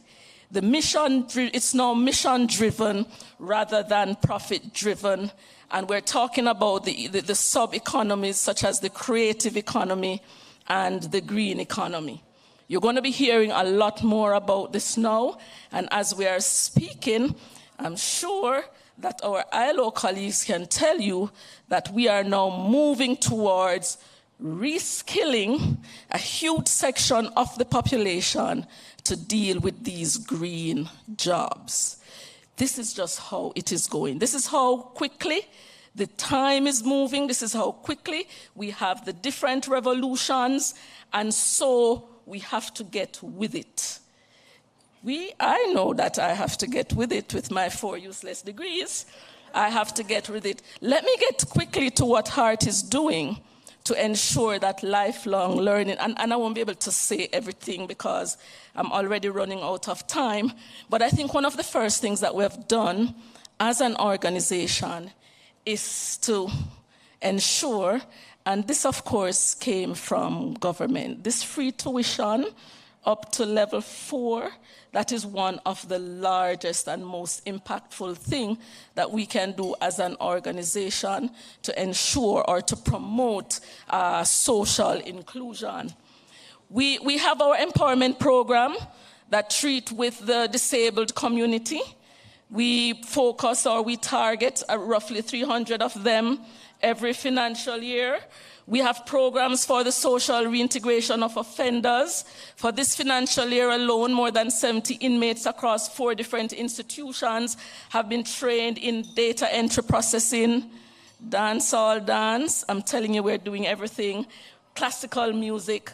We as a trust believe in supporting offenders during their re-entry into society post their detention.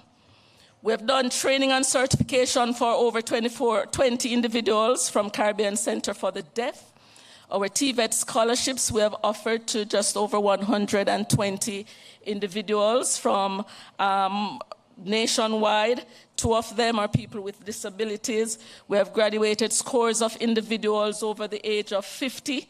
Some of them are earning their high school diplomas with 5 CSEC subjects, including math and English. We have certified hundreds of individuals from the informal sectors, including small food operators, sanitation workers, which, by the way, this morning at Bustamante Children's Hospital, how many did we have, Miss Marsha? 50 sanitation workers. They were taking their theoretical exam. They're going to be doing the practical tomorrow. They are going to be certified. We are formalizing the learning that they have acquired informally.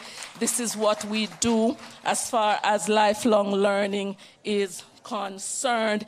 In a couple of days, we're going to be signing an MOU that is going to be treating with the migrant population here in Jamaica.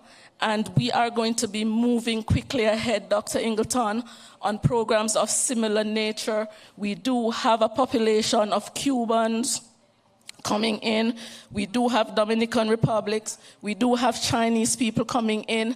This is a very good way of getting them to assimilate into our culture, into our economy, to ensure that they are not socially excluded. So I'm going to conclude now, pretty quickly.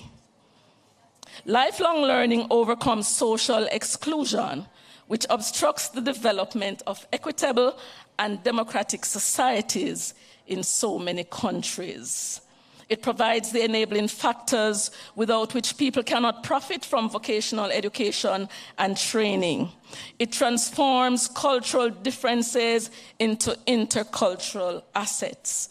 Lifelong learning, ladies and gentlemen, encourages people to analyze their life situations and take their own decisions on how to improve them. Lifelong learning, ladies and gentlemen, equips young convicts with enough self-esteem and social values to master their lives after their detention period. Social exclusion, this is my last sentence, it restricts the possibilities of people to share, grow, and prosper. But there is always an answer with which lifelong learning can counter these effects and overcome these barriers. This is what we aim to continue to do here at the HEART Trust NSTA, and Jamaica and of course the Caribbean, of course the world is going to be better for it. Thank you, ladies and gentlemen. Have a good afternoon.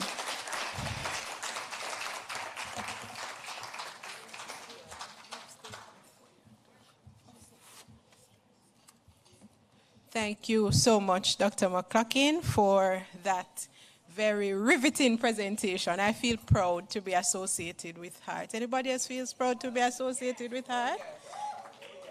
I feel really proud. Thank you so much for giving us just as, and she didn't tell you everything that is happening, ladies and gentlemen. Just in case you thought that was everything, that was just the tip of the iceberg. There's so much more that we're doing that she didn't have the opportunity or the time to share this afternoon. But I want to thank you, Dr. McCracken, for the perspectives, for all the information that you've given about the formal, informal, and non-formal education, those useless degrees, but how you've managed to maintain relevance through reskilling and upskilling. That is fabulous news. And we want you to travel safely for the next 3.5 hours. But before you go, we couldn't allow you to leave without your token. And so Mrs. Charlene Mohan, Regional Director for Region 1, will come to make that presentation.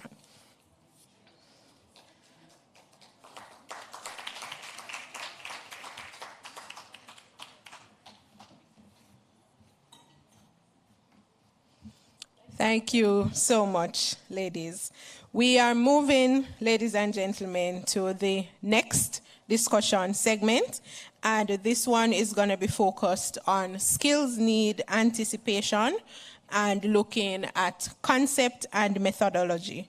The skills anticipation is a complex task for some developing and transitioning countries, given their socioeconomic conditions, institutional capacities, and industry governance systems.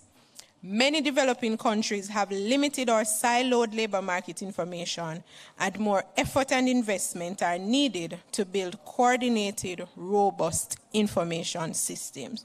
So that is what we are going to be looking at this afternoon. We're going to have 3 presenters for this segment. We have Fernando Vargas from the ILO, who will be sharing with us.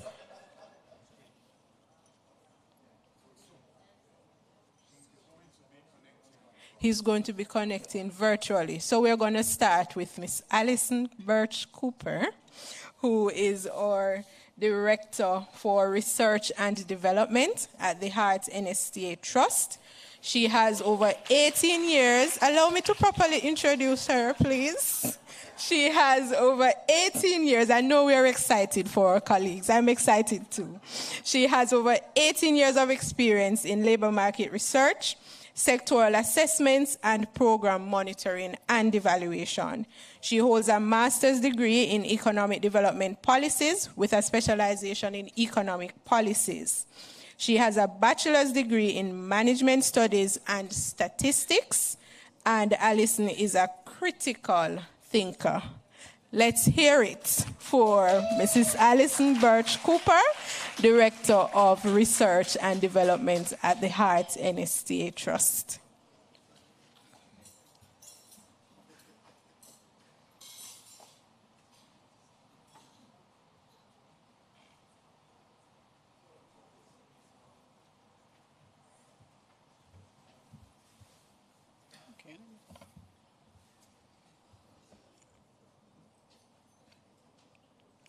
Okay, ladies and gentlemen, good afternoon. I was asked today to share with you the skills anticipation methodology that is used at the HEART NSTA Trust.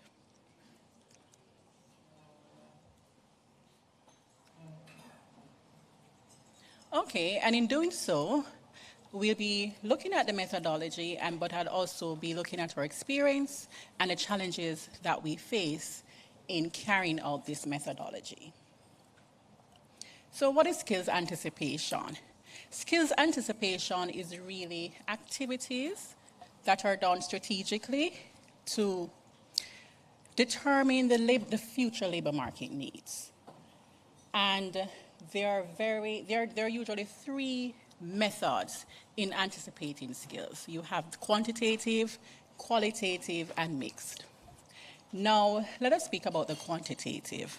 When we're speaking about the quantitative models in skills and quantitative methods in skills anticipation, what we're really looking at are models. So you have like the input-output models, the computer general equilibrium model. You're not hearing? Right. So, but these models are heavily dependent on data. And in Jamaica, that is something that we are really short on. Data is really disaggregated. You have so many different establishments collecting labor market data. You have HART doing some, you have Statin, you have the Planning Institute of Jamaica. So data is really disaggregated. And most times, the data that you need to do anticipation models, they're outdated. They are not in the format that is desired to do the models. And as such, we rely mainly on qualitative methodologies. All right, so in HART, we do three main types of labor market studies. We do sector studies, skills demand survey, and the tracer study. So when we speak about skills anticipation, we utilize this methodology when we're doing our sector studies and our skills demand survey. The tracer studies, how that falls into the methodology is that our tracer studies use as one of the monitoring tools. So what we want to do is to be able to assess whether some of those anticipated skills, whether they are being absorbed in the labor market or persons getting employed in these areas. So in terms of the model, that's where the tracer study falls. Okay.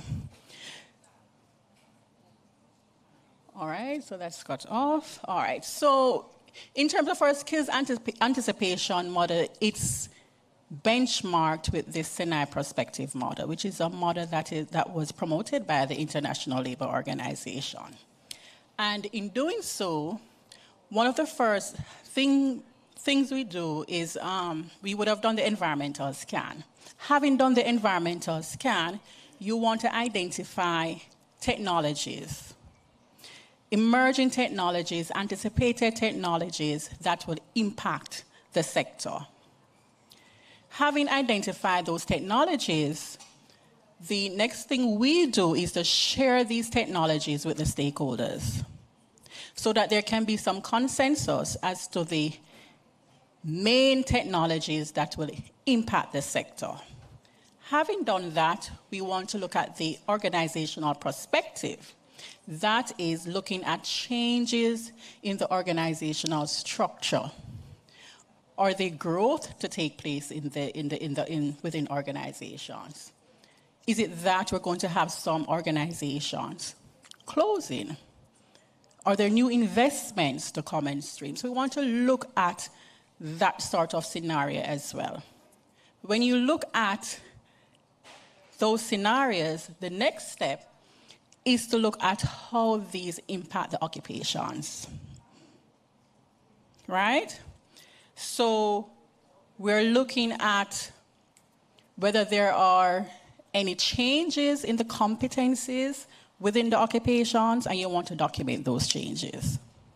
You also want to identify the emerging occupations. So you're looking at the existing ones, and you're also looking at the emerging ones.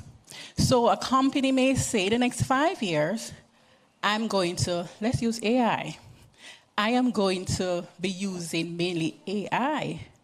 Now we want to know, how is it that AI will impact the occupation? Is it the technology that you're going to use will require new competencies? The occupational title may not change, but there may be need for new competencies. Also, is it because of the use of AI you may not need certain occupation or certain skills. So you need to document that as well. And of course, the skills gap. So you'd want to look at what it is that the employers require in terms of skills, the competencies that are available, and then you document those gaps. All right, so what I just described is in the inner circle. What we do in our sector studies and skills demand survey is much more than utilizing the semi-prospective model. And how we go about doing this? We have our elite or expert interviews. We have focus group sessions with our experts. And of course, we utilize surveys to get as much input as possible. Because as you would know, focus group sessions, you can only have, I think the recommended is no more than 15, right? So we use surveys to get as many persons as possible to participate in the process, as well as our elite interviews. Now, the focus group session also serves another purpose. So once you've collected all this information, there needs to be some level of consensus within industry. So when we have our focus group sessions, that's where we have the consensus taking place, the agreement taking place that this is what we're anticipating for the industry. Now, there are other information that we need to plan. We need to identify difficult vacancies to fill. That's not built in the model, but it's a part of the data collection process. So we want to identify difficult to fill vacancies, and the reasons for these difficulties. Is it because of migration, labor shortage? Is it because of the quality of the labor? So there are a lot to consider. There's also work permit data that we analyze. There is replacement needs that we also need to consider. And of course, we do analysis of labor force and our economic data analysis, looking at the absorption rates of persons within the labor force, our international sectoral outlook, and of course, reports.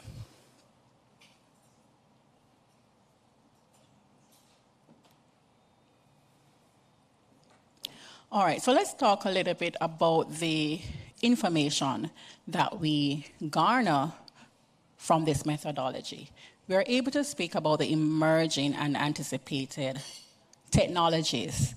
And this is important because training entities need to be aware as it pertains to these technologies so that persons can become familiar before they enter the industry.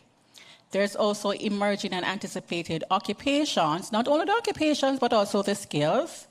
There is the occupations and skills expected to be in increased demand, and of course the hard-to-fill vacancies. That's really important, as well as occupations that we expect to reduce and those that we expect to become obsolete.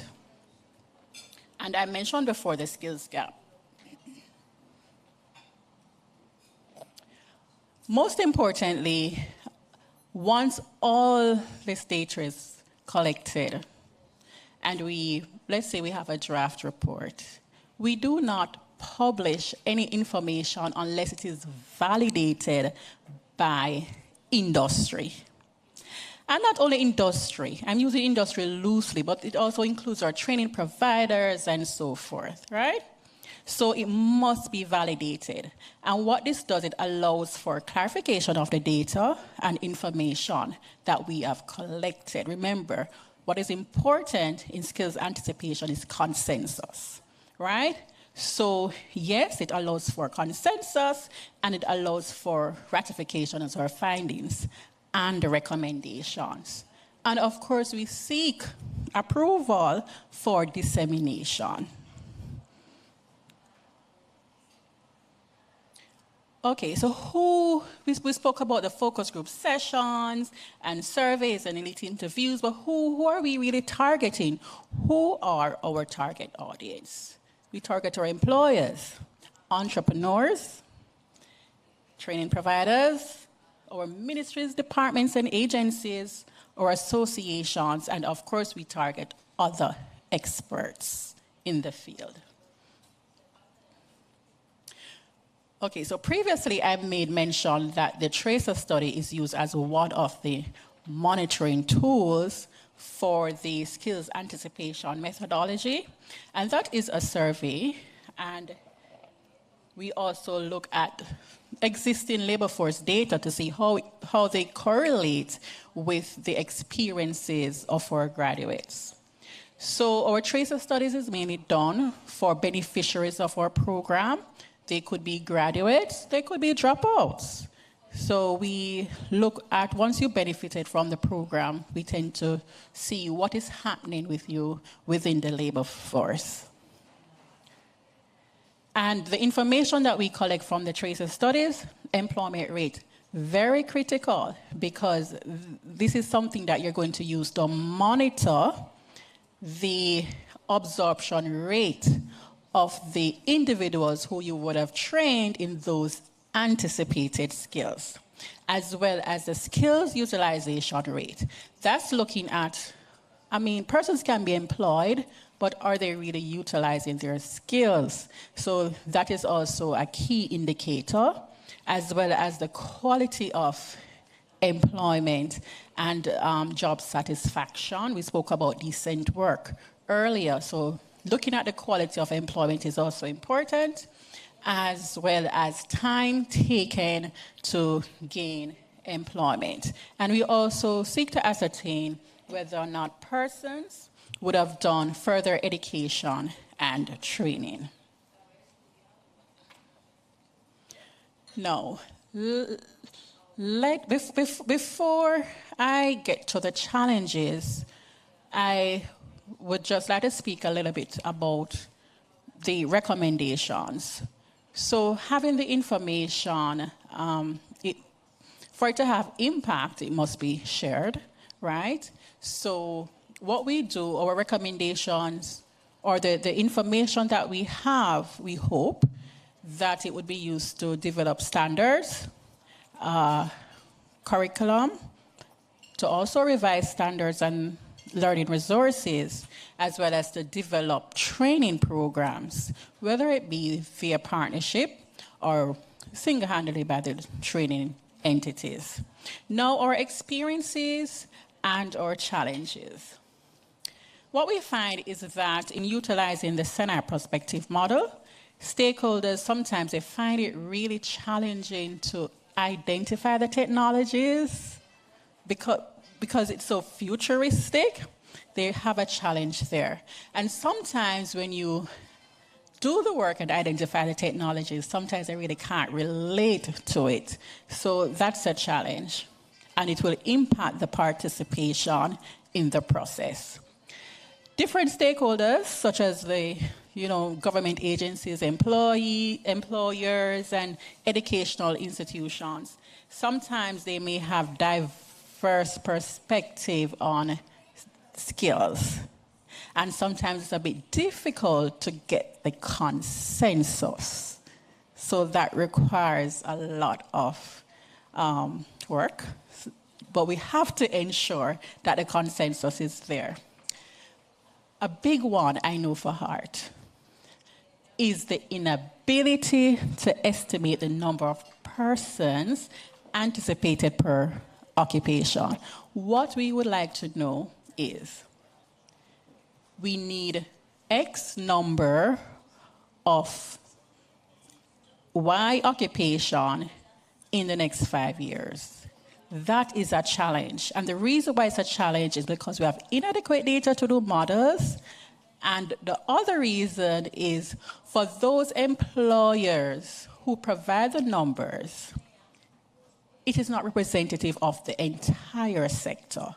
And if it is not representative of the entire sector, then it's for us, we do not publish that in a report, in our sector studies report, because then it's not representative of the sector. And we're asking stakeholders to validate the findings. So as such, most times when we receive the numbers, it's not published in the report because it doesn't allow for meaningful analysis at the sectoral level. There is also, what we find too, is that because you're looking ahead of time, sometimes the education and training systems, they're doubtful. So because they're not so much familiar with the occupation, or the occupation may seem new or far-fetched, they're sometimes doubtful, and that impact the timeliness in implementing programs. So sometimes what you find is that the programs are implemented when the occupation is here, and not prior to when they were anticipated to be here. So that's another challenge. And of course, the pace of technological advancement. I mean, we all see what is happening. Sometimes it's so challenging to predict when the technology will diffuse. You may predict that it will diffuse in the next 5 years, and next 2 years, it's here, you know? So that is also a challenge for us. All right. So I was told 15 minutes. So that's it for my presentation. Thank you very much.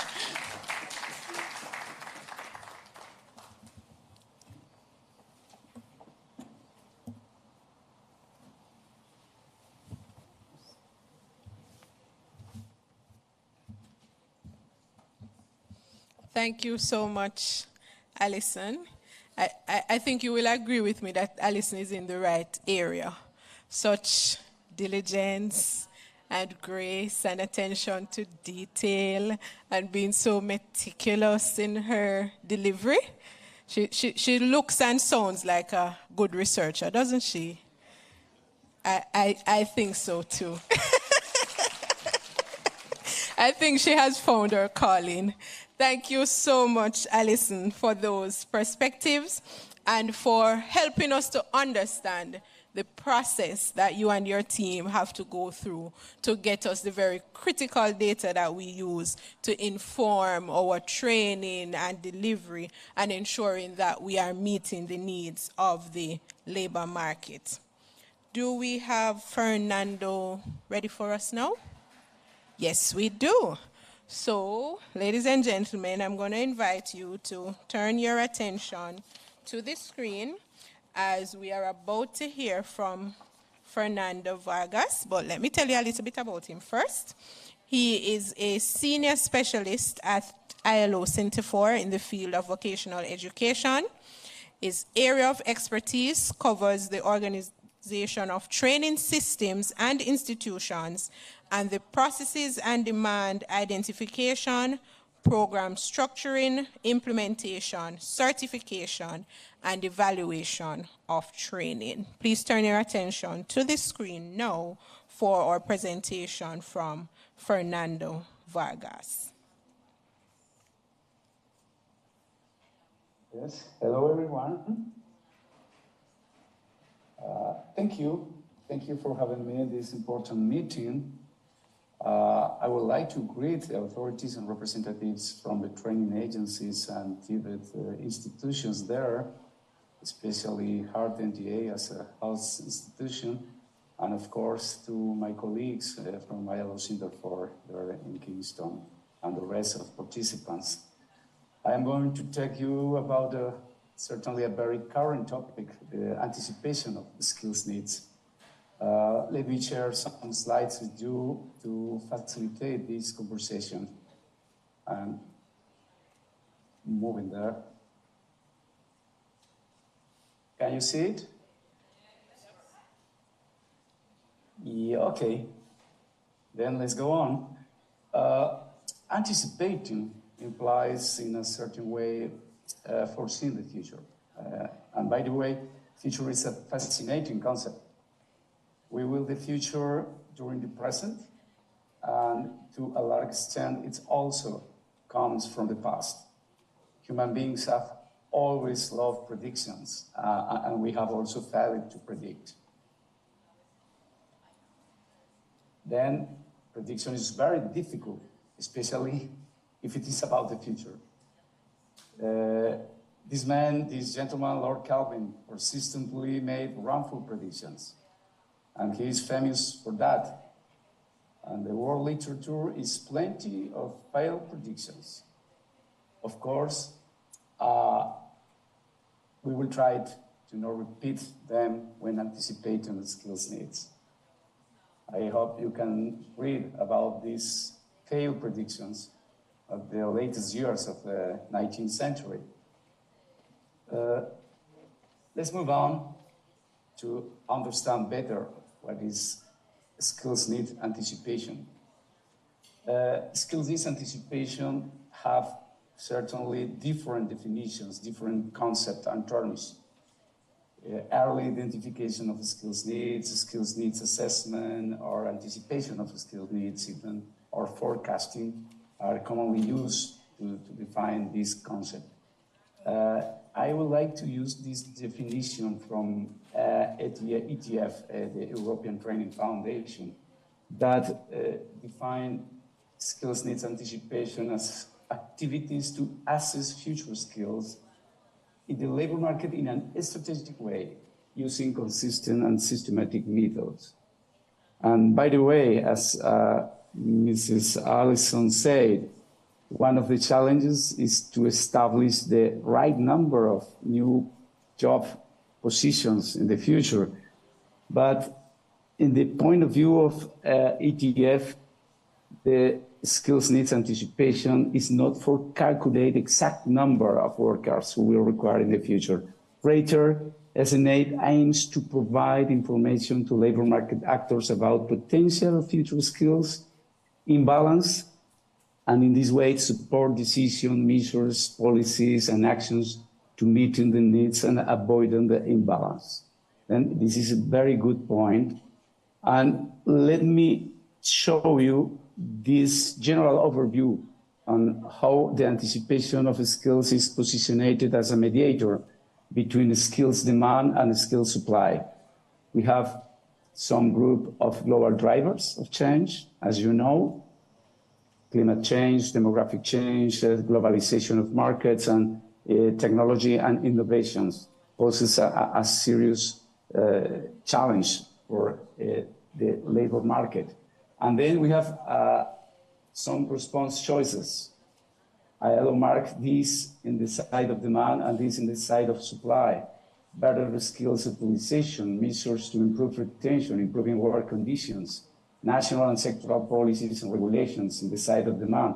In the side of the supply, we could respond using national sectoral education and training policies and regulations, lifelong learning and workplace learning, activation measures, skills migration and workforce mobility, and also skill matching and retraining through employment service.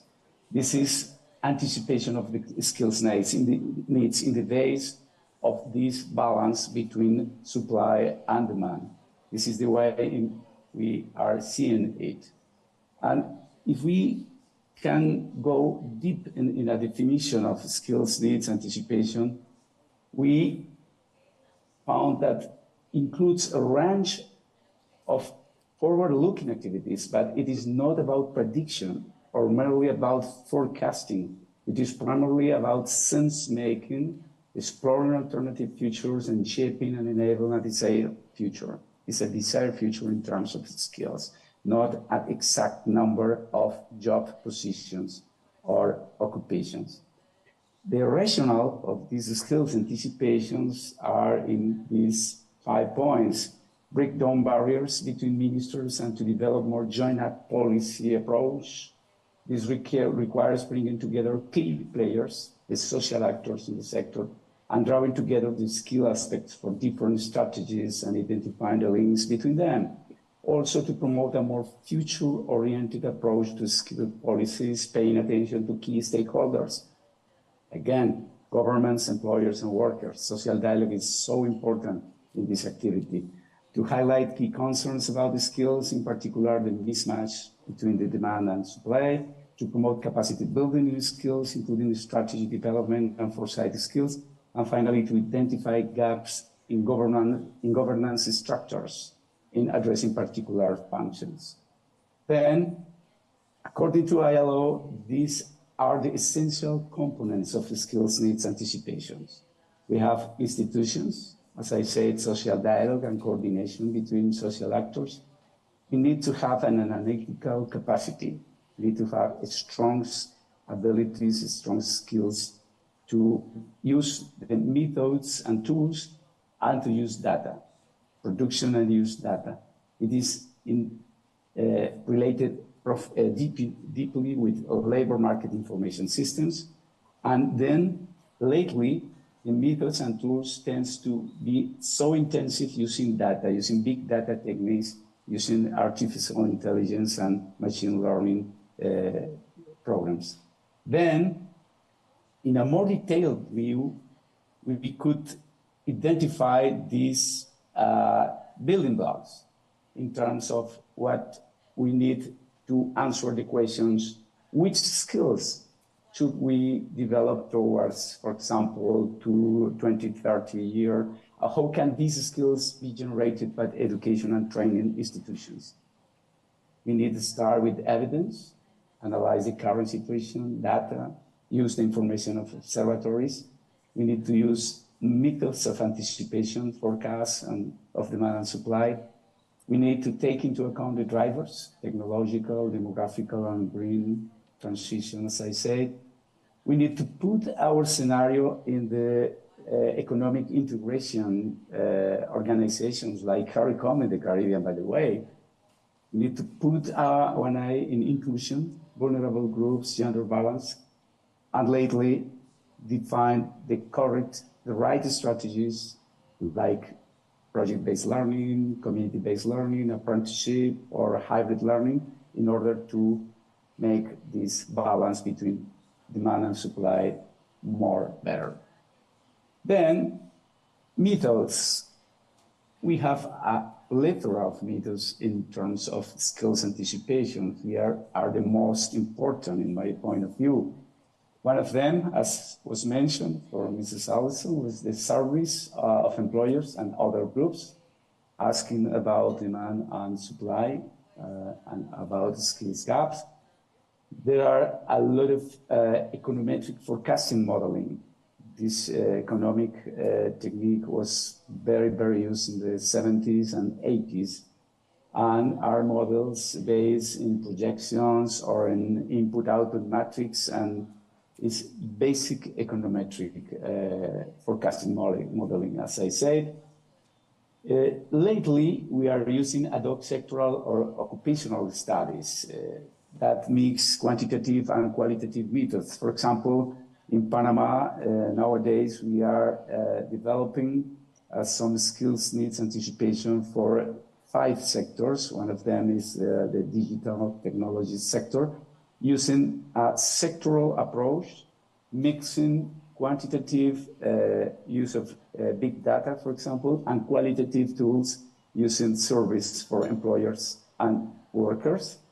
And then we are mixing this late methodology that consists in confirmed focus groups and roundtables and apply Delphi-style methods, including horizon scanning and scenarios. By the way, this is the Sinai forecast model, well known as Sinai prospective model that Alison mentioned to you minutes ago. By the way, a practical training course took place in Port of Spain in 2014. We organized this course with Sinai, with the support of Sinai, and with the participation of these countries, Barbados, Belize, Dominican Republic, Jamaica, Trinidad and Tobago, St. Martin, St. Vincent and Grenadines, and observers from UNESCO and the Organization of Eastern Caribbean countries. Then, these methods, I would like to highlight the Sinai prospective model. As I said, as Alison said, this method uses Delphi techniques in order to work in three main branches: technological foresight, analysis of emerging occupations, and organizational foresight. These three sources of information, sources of change, are finalizing in an analysis of occupational impacts. What of the new technologies, what of the new organizational models are make some impact in occupation, transforming occupations or creating new ones, or close some occupations. Then it's finalized with recommendations that mix analysis of educational gaps, where we are offering educational training and education, against what are the demand, and occupational trends, how some occupations are evolving in the time according with the technological and organizational foresight. This model has some important characteristics. Is the use of a technical panel or panel of experts. This panel of experts is consulting. This panel of experts is implemented through structured meetings that seek interaction among experts in order to reach a certain degree of consensus. They are structured upon the application of pre-designed questionnaires and the establishment of specific work rules. They are trying to reach a consensus, not one single opinion, but a consensus of the expert panel as a whole. Then let me show you how has been our intervention in these last 12 years, spreading up this Sinai prospective model. We certainly work with at least 22 countries in a face-to-face modality, previous 2019, previous COVID. And there has been at least 78 technicians and specialists who received this training. And they have finalized at least 25 prospective national or regional or sectoral studies. We have a community of learning and practice in ILO CINTERFOR web page. And by the way, after COVID, we organized 2 new workshops and courses in online modality, who covers 17 TVETs and 69 participants. Some of the completed studies are available in our database, Studios Prospectivos, unfortunately in the original language, most of them in Spanish, some in Portuguese, and 1 or 2 in English. But let me show you our resources for this, to work in this anticipation of the skills needs. There are, first of all, a summary of the transfer process, the Sinai prospective model into the region. This summary is available in English in this link. I will send you this presentation and then you can go to the link directly. We have these 6 technical guides produced jointly with ETF, CDFOF, and ILO, colleagues in Geneva, with our support, especially in this, the number 3, developing and running in established skills survey, and this developing skills foresight scenarios and forecasts.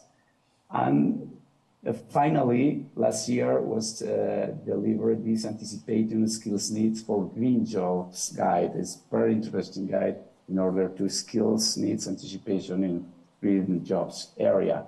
All of them are at your disposal in our website. And then that is all from my side. I am Fernando Vargas. I am Senior Skills Development Specialist at ILO CINTERFOR.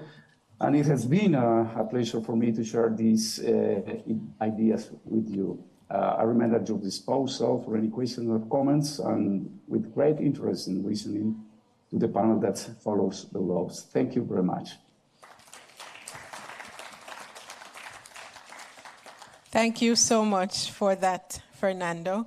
You would have provided great perspectives for us. I found particular interest in that thematic antenna that you presented, and I'm also delighted that you are willing to make resources available for the group so we can tap into some of those wonderful resources that you have at ILO CINTERFOR. We remain grateful for that. Thank you so much for your time and your contribution. We are going to be moving to the next presenter, ladies and gentlemen, who will be our final presenter for today. And then we will take a few minutes to have some discussions around our takeaways. So I have been sharing my takeaways as we go throughout the day. We have been asking you to share your takeaways via those tablets that are on your table. So I want to remind you once more to put some inputs there. We are going to do a segment after the next presenter where we will be taking some of those inputs and sharing them with the collective group. So if you have not yet put an input there for your table, I don't want when we get there, we don't have inputs from some of the tables. So let's see who's going to be representing their tables well by putting in some inputs that we can take momentarily. Before we get to that, we're going to go to the next country perspective as we look at the matter of skills need anticipation. And this one is going to be coming from Cantor, and it will be delivered by Mr. Orlando Hewitt, who is regional TVET consultant and expert for the past 9 years. His work has spanned the range of quality assurance, research, design, and data collection, as well as project management. He is currently in the capacity of consultant/technical officer at Cantor with responsibility for coordinating, establishing, and implementing all related work activities of the Secretariat. Ladies and gentlemen, please welcome Mr. Orlando Hewitt to the lectern.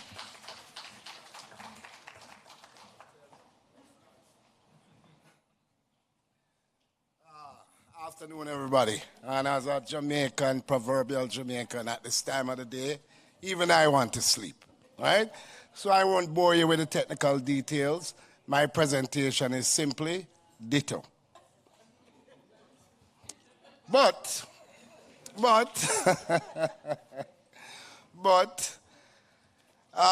just to speak briefly on skills anticipation, and a lot of what I will speak about is really anecdotal as well, because I heard my colleague from Trust NSTA speaking about the challenges that they experience with the resources that they have.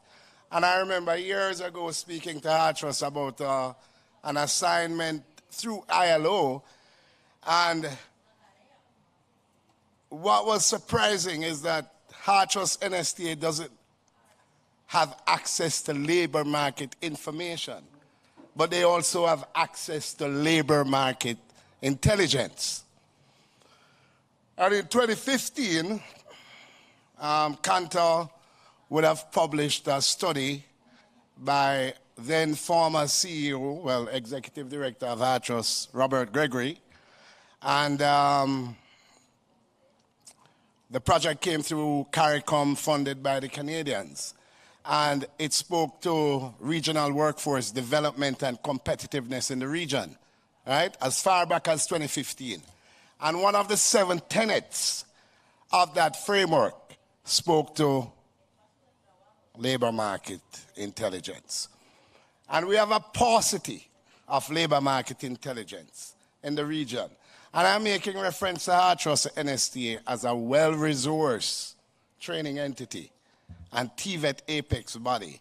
And if you are experiencing these challenges in putting the information together, then my dear friend and colleague, Courtney, who is the chair of the Occupational Standards Subcommittee of Cantor from St. Kitts and Nevis, his challenges are far more exacerbated.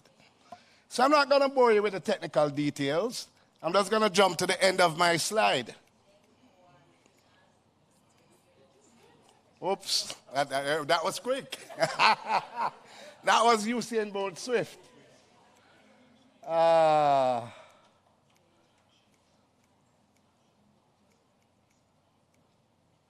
right.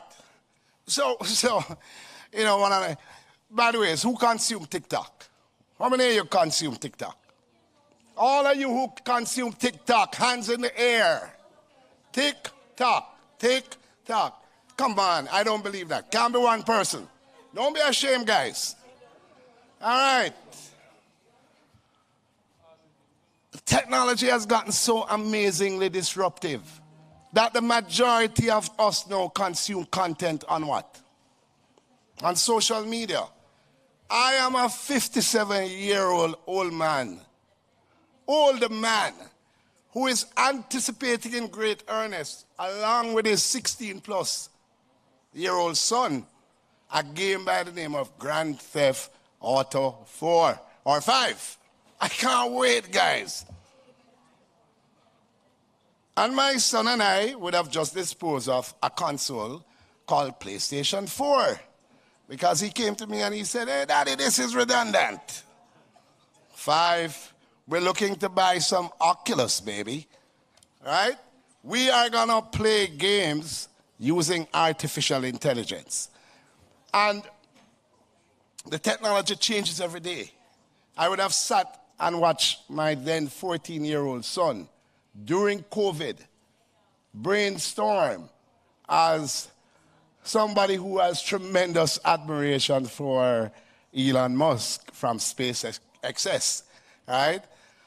And he would have brainstormed during COVID a number of business ideas using technology. And every idea he came up with, within the space of a week, there was a groundbreaking announcement of the introduction of this technology.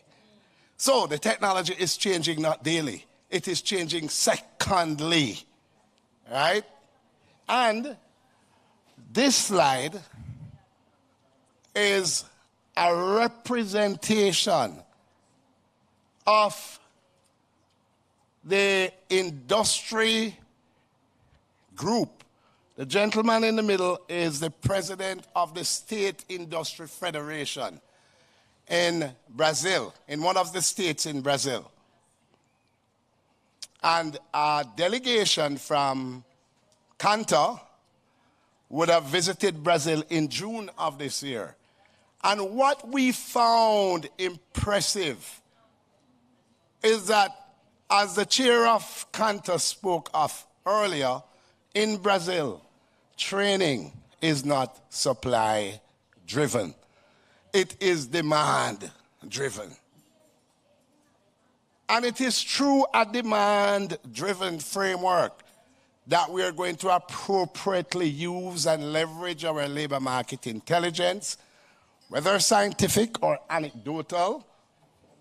And this picture represents the leader of every industry or every sector within the state of Brazil. And let me expand, guys. These guys don't just invite Senai into a room, or Senai invites these guys into a room. These guys crunch the statistics. They look at the data. They ask Senai to customize the training program for either potential employees or existing employees. And they take it a step further. So the person representing manufacturing, the person representing mining will work with Senai to customize a training program. And they pay Senai to conduct and to operate that training program ever so often to include upskilling of the labor force. Oops, I'm really trying to end this presentation quickly. So a lot of the information that I would have gotten here from this slide came from a dear colleague of ours who has been engaging Cantor with a number of exchanges.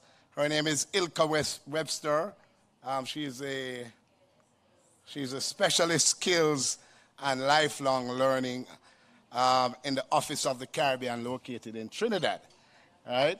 And in the true spirit of Cantor, what we would have done for this presentation is to adapt and adopt while recognizing the impact of ILO. Just trying to go back.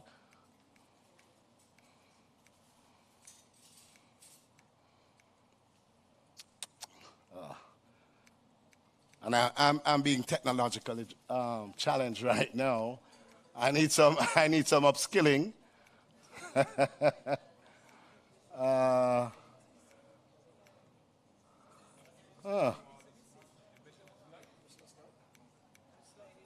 I'm trying to get to the start of the presentation.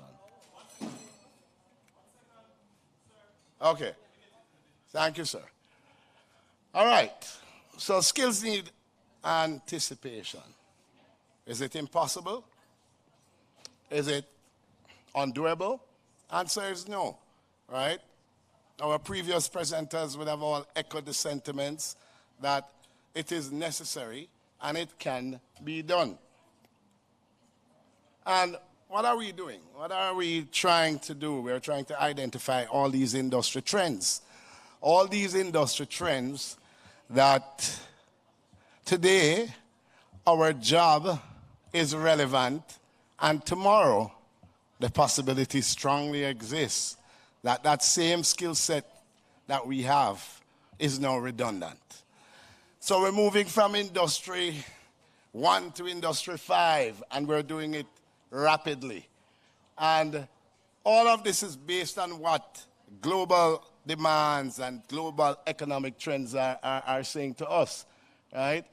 I won't get into the definition. We all are aware of the definition. But why are we engaging industry in TVET? Now, the cumulative total of youth unemployment, I don't know how many of us were paying attention today, while Senator Deacon Morrison, that's her name? Right. It was a cumulative 18 point something %. Right? 18 point what? 18.3. Right? So it's still high. It's double digit. But yet we want to compete. You ever hear this song? It's a Burna Boy song, by the way. You want to roll with the big boys? Yeah. So we want to compete with China.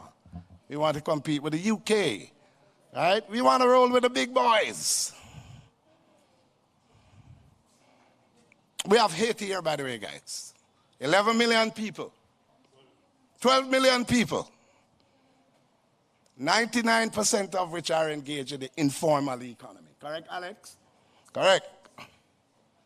So we don't even have that figure there. But all these countries, right, regardless of youth unemployment, if we didn't have the paucity of data as we do in the Caribbean, the informal sector would capture some other revenue generating, let's call it revenue generating mechanism, right? Whether you want to call it employment or not, it's a revenue generating mechanism.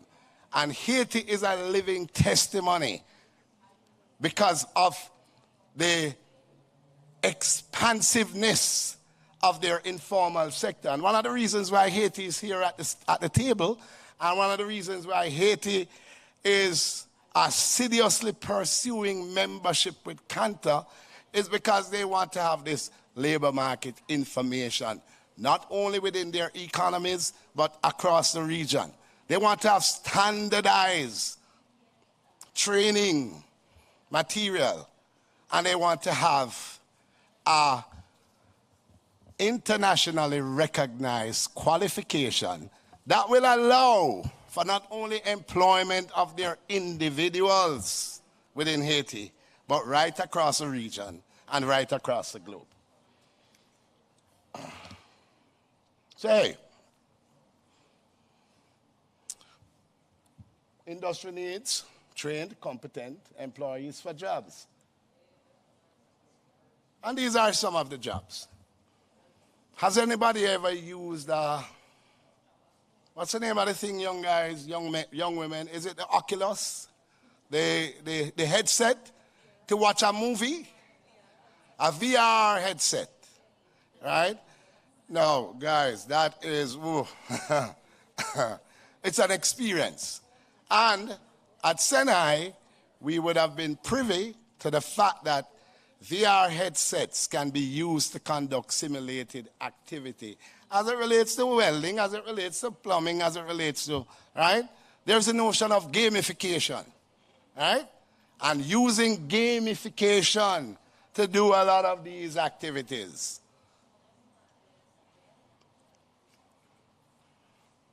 So these are just some examples. And by the way, you have the good and the bad, you know, because guess what? You have the guys that are printing, using 3D printing to print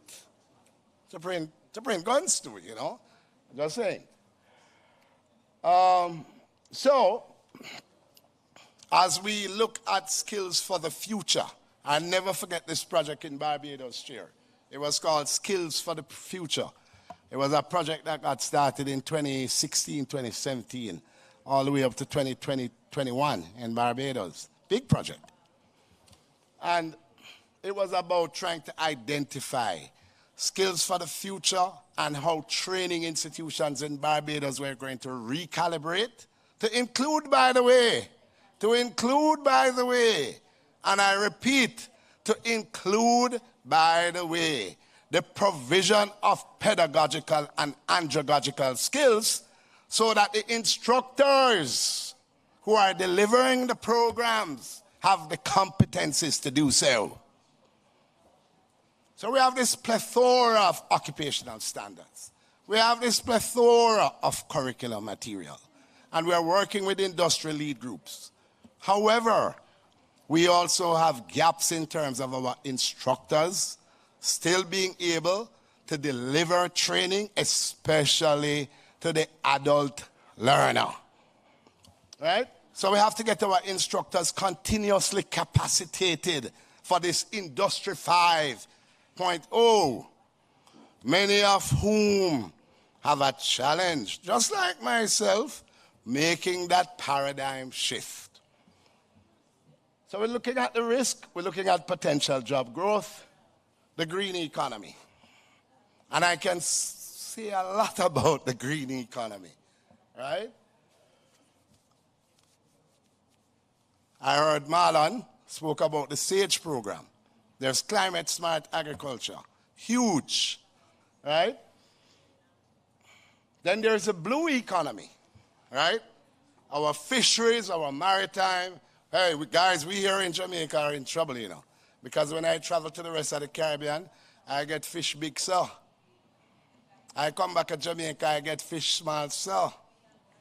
And when I work out the maths, the price big, so. So I go and migrate, so, to eat fish. Right. So, the blue economy is booming. And guess what?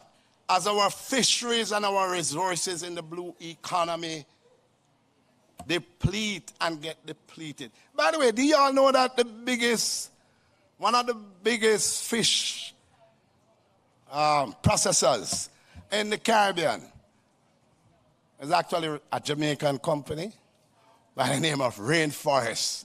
And they operate in St. Vincent and in St. Kitts and in Belize. Yeah. And it's a Jamaican company. And by the way, speaking about skills anticipation and skills for the future, just to let you all know, Heart Trust NSTA people, applaud yourself. Here is Courtney from St. Kitts. And when he goes to seaside resorts in St. Kitts, 70% of the persons serving him are graduates of Heart. And when I meet them sing a song, we're moving on up. Right? Hey.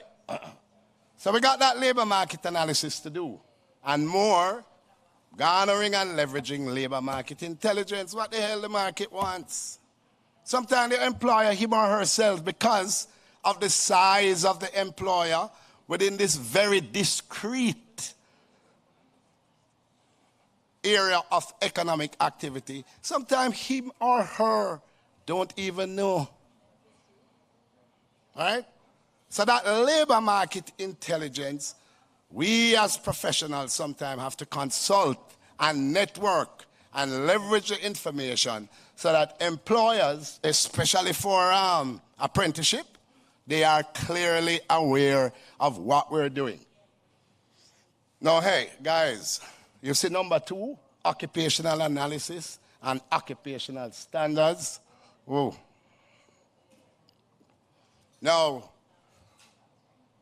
I'm using this platform today to urge my colleagues from Heart Trust NSTA, who are also members of CANTA, to hand over to me as a former employee the entire knowledge management database system.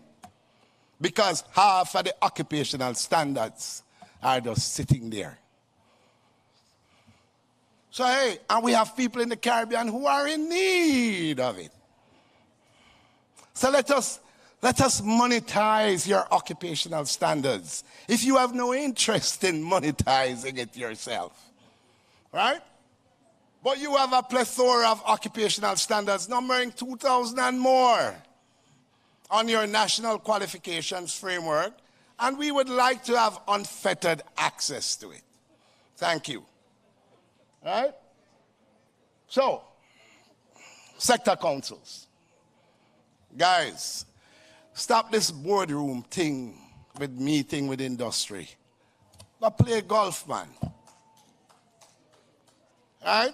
So while we respect and we appreciate the intellectual activity of drilling down and getting the labor market information, it's about network and relationship building. And that is what them do in Brazil. And until you have a synergistic relationship with industry, we can occupational profile from now till it ain't gonna be the perfect fit that we need. There has to be a synergistic relationship with industry. Industry can't just be paying 3%, and you and them have no relationship after that. They must know you, and you must know them. All right? And in small territories, what is very interesting is how easy it is for persons to have that synergy between the industry players and the TVET apex body with responsibility for training, for assessment, and certification. And by the way, guys, we're talking about Haiti. We have a whole oil and gas sector in Guyana that needs to be skills anticipated, right? There's a whole industry, and in Guyana they are getting help from Trinidad and Tobago, and of course, the Canadians are heading down there to leverage that. So, colleague from Artrust, colleague from ILO CINTERFOR would have spoke to these various models, right? Forecasting, horizon environmental scanning, brainstorming, etc. And hey, that's what we're getting from our skills needs anticipation. Occupational areas. What are the occupational areas in? And guess what? Anecdotally, right? Yes, we are all, I sound like a preacher, I know. We all are excited about the new occupational areas. But anecdotally, you all did know that every single hotel worker was made redundant during COVID. And when COVID ended, in came the cruise ships. In came Royal Caribbean. In came Norwegian Cruise Line. In came, and they absorbed all of that intellectual knowledge. Right? I don't know what the statistics are saying now, guys, but guess what? You have Rio poaching on sandals, sandals poaching on Rio, and vice versa, and you have a shortage of human capital. And then guess what? Heart and the framework has created such a magnificent system of training and producing the supply that the economy now has what? Skilled labor shortage. Yes, Because guess what? Back in the days, we would have preached about persons earning livable wages. So how you going to tell a trainee with a level 3 CVQ from Jaggers, say he must just, what? I'm now in Canada, driving oil rigs, operating gas stations, and remitting monies to their families and building 3-bedroom mansions.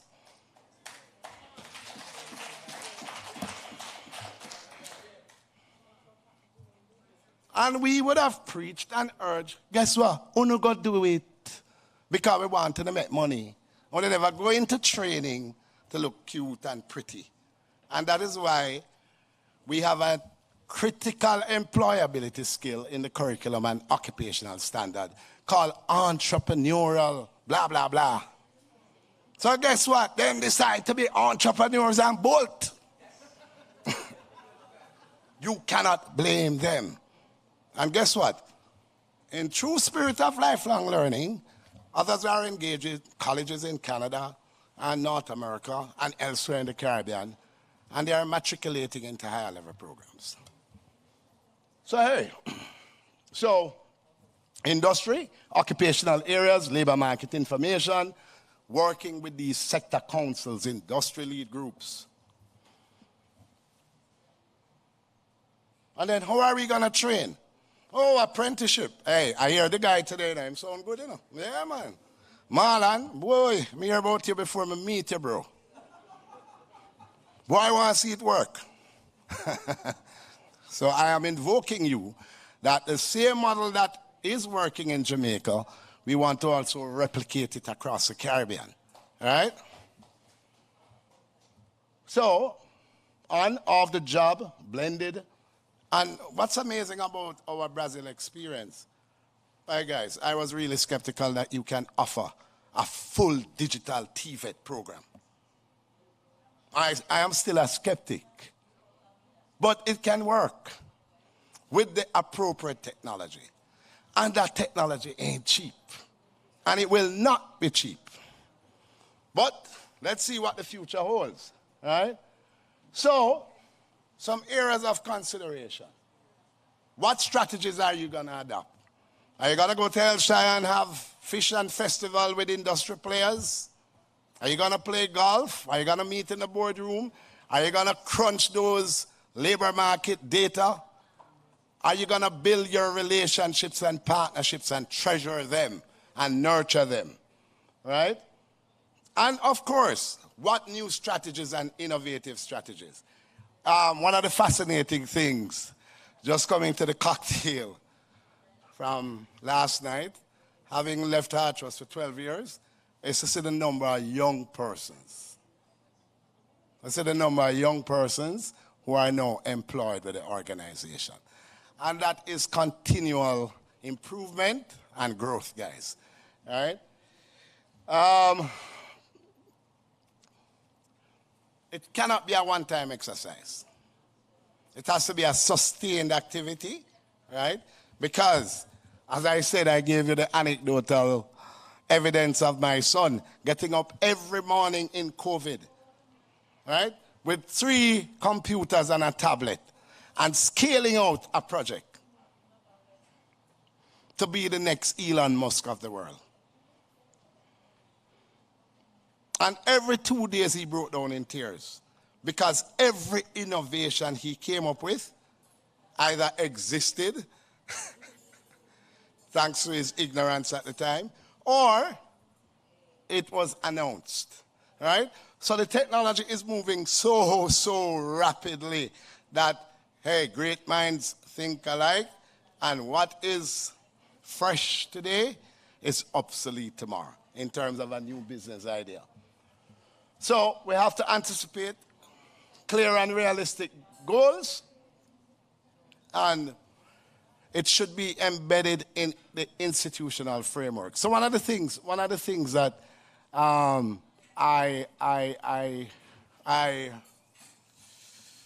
strongly advocate that persons do is that every new initiative that you're embarking on, right? Don't make it the Don't make it the function of this department. Make it the function of all departments. If it's 2 persons, like in the case of my friend Courtney in St. Kitts, right? It's the responsibility of both of you, and it becomes a performance objective to be rewarded and recognized when achieved. All right, and we're back to our friends in Brasilia. And guys, I end this conversation, not a presentation. I don't do presentations. I do conversations. I end this conversation by invoking colleagues from the Caribbean, persons here in Jamaica, thanking persons from ILO CINTERFOR, from DOMREP, that one of the most educational experiences I personally have enjoyed. It's not about what you learn in the classroom, but it's about the relationships that you build. And we have this little saying, your network and the net worth, right? And net worth is not about individual wealth. It is about building wealth, right? And capacity, right? For your institutions, for your organizations, and for ensuring that, guess what? The beneficiaries of our learning programs, at the end of the day, it doesn't have to be a full qualification. It can simply be micro-credentialing, and they eventually matriculate into higher level or a full qualification. But we have a responsibility to ensure that through skills anticipation and all the other mechanisms, that we ensure that our learners who pass through our training systems are employable. Thank you, ladies and gentlemen. I feel like I leave it out.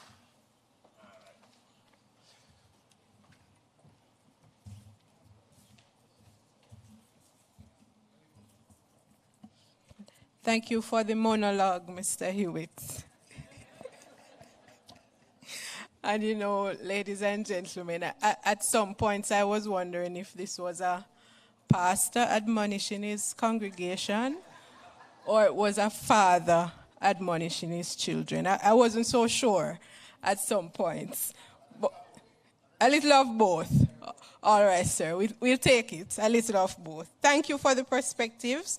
Thank you for re-emphasizing the importance of the use of data for programs and the need to customize those for different sectors, and also for reminding us that skills need anticipation is not impossible, and also reinforcing the importance of building and maintaining relationships with our stakeholders, even if we sometimes have to do that in unorthodox ways. We thank you for the perspectives, and we certainly found that conversation to be one that was quite engaging. We're at the point, ladies and gentlemen, where we are in our final segment. Doesn't that sound good after all that has happened today?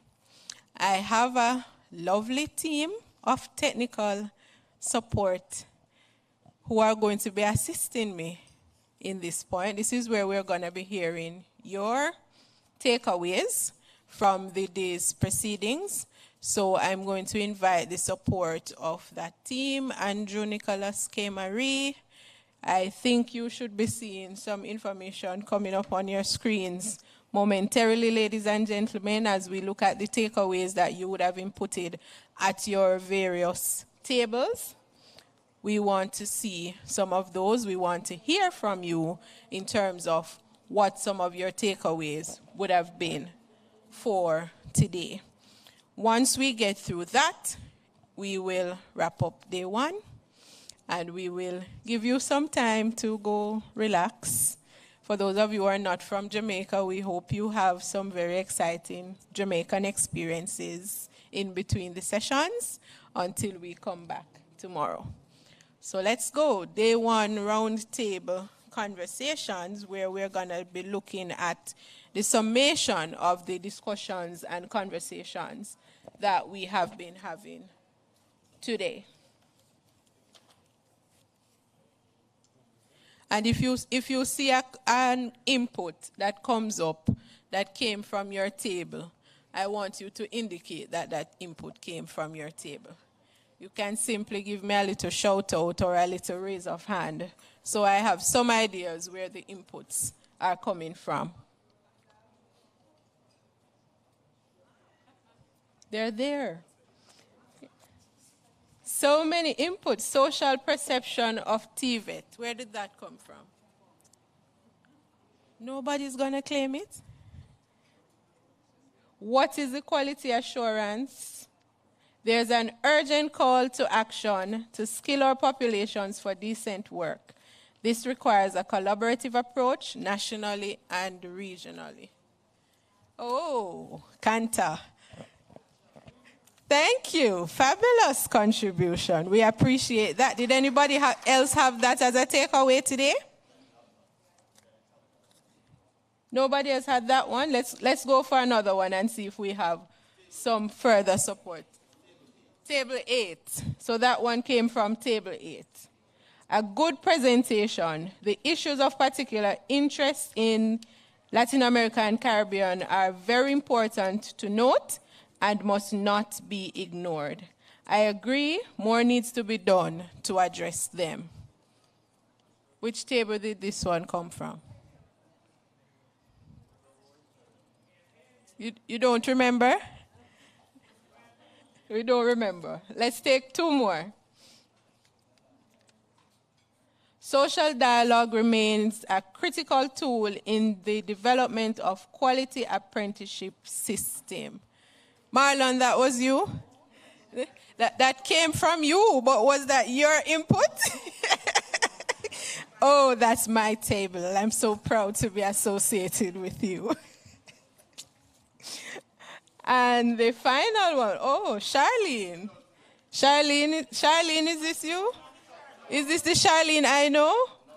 Or is another Charlene that I need to meet in the room? Charlene says, is Barbados' alignment with Coursera online MOOC helping Barbados to achieve the apprenticeship goals? If yes, how? Where is Charlene? We need a response to that question. Kanta, are you going to take it? Is Henderson going to take it or Valerie? Henderson, we need you to take it.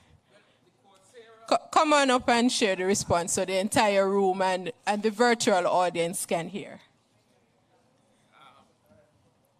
The Coursera alignment was not done through the training institutions or the TVET Council. The Prime Minister set up the National Training Initiative, and they were supposed to work towards the transformation. They had a handsome budget. I understand originally the money was to come to the TVET Council, but it ended up in this National Transformation Initiative. And they embarked on an alignment with Coursera. Then the Prime Minister announced they started out working mostly on the soft skills, training in soft skills. But then as things evolved, they had a construction gateway program, because it's a construction boom starting in Barbados. It started, not in full-fledged, plenty of hotels and houses building. Like here in Jamaica, I saw it yesterday.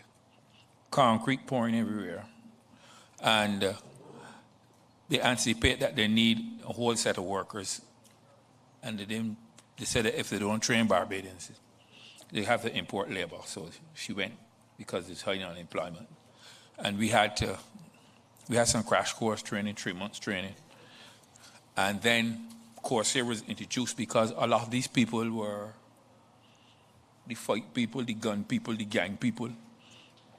And a lot of them were employed after the pandemic.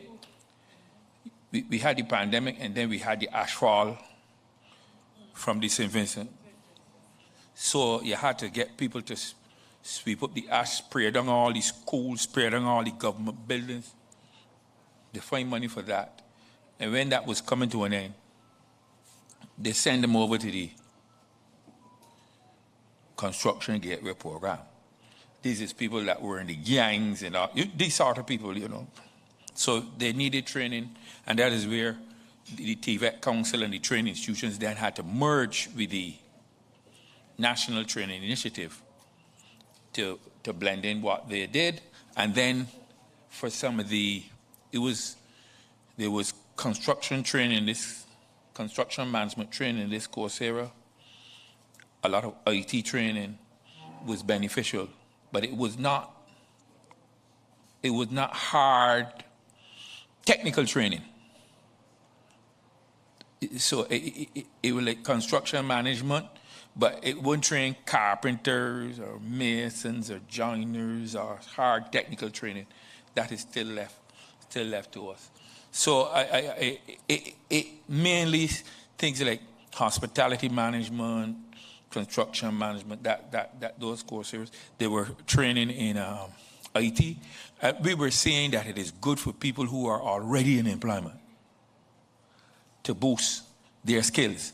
But for new employment, we don't think that was beneficial to us, entry level, or full retraining of people to move from one area to the next.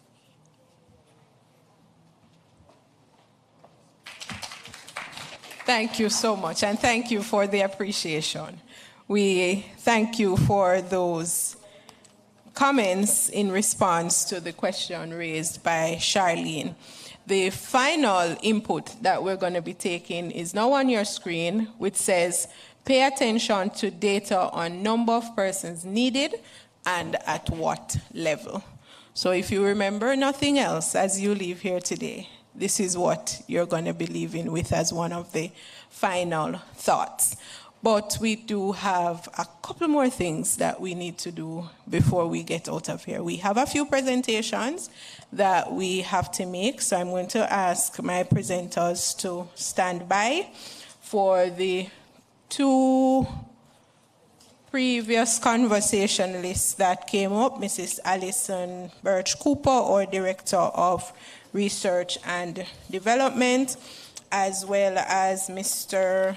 Orlando Hewitt, TVET consultant and expert, who is now in the capacity of consultant and technical officer at Cantor. We're going to invite you to come up to receive your tokens. While they're doing that, I'm going to invite Dr. Sasha Shimhu, who is going to be making a presentation before those two, to Miss Janessa Charles from Grenada, who was the first person to share her input coming out of the segment we just did about our takeaways from today. And Dr. Shimhu is going to tell us a little about what is in the basket and where it came from. Please come, Ms. Charles. It is indeed my pleasure to be presenting this basket to you because it comes from one of the institutions that I have supervision for, the Ebony Park Academy, a 500-acre agriculture facility that also has a very vibrant and impactful agri-food processing plant with over 22 products. And in this basket, you will find one of 3 products actually that are our top sellers. The barbecue sauce, the tomato ketchup, and also our sorrel jam.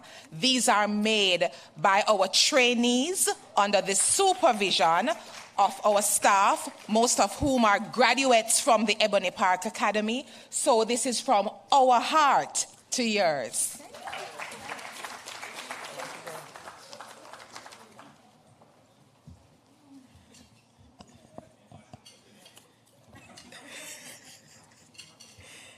Going to somebody from the Spice Island, eh? Thank you so much.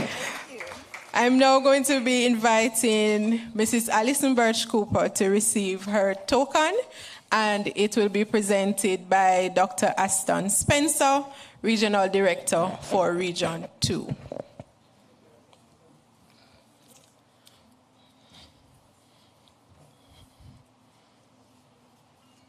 Center stage.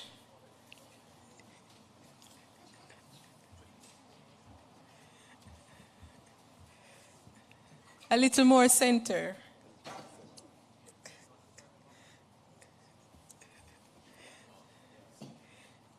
There you go. Thank you so much for that.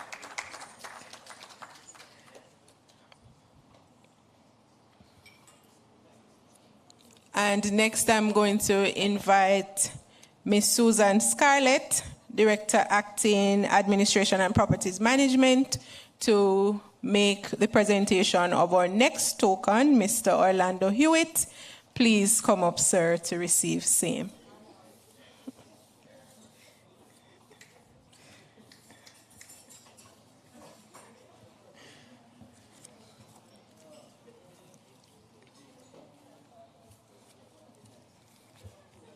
Center stage. We need you center stage for the presentation.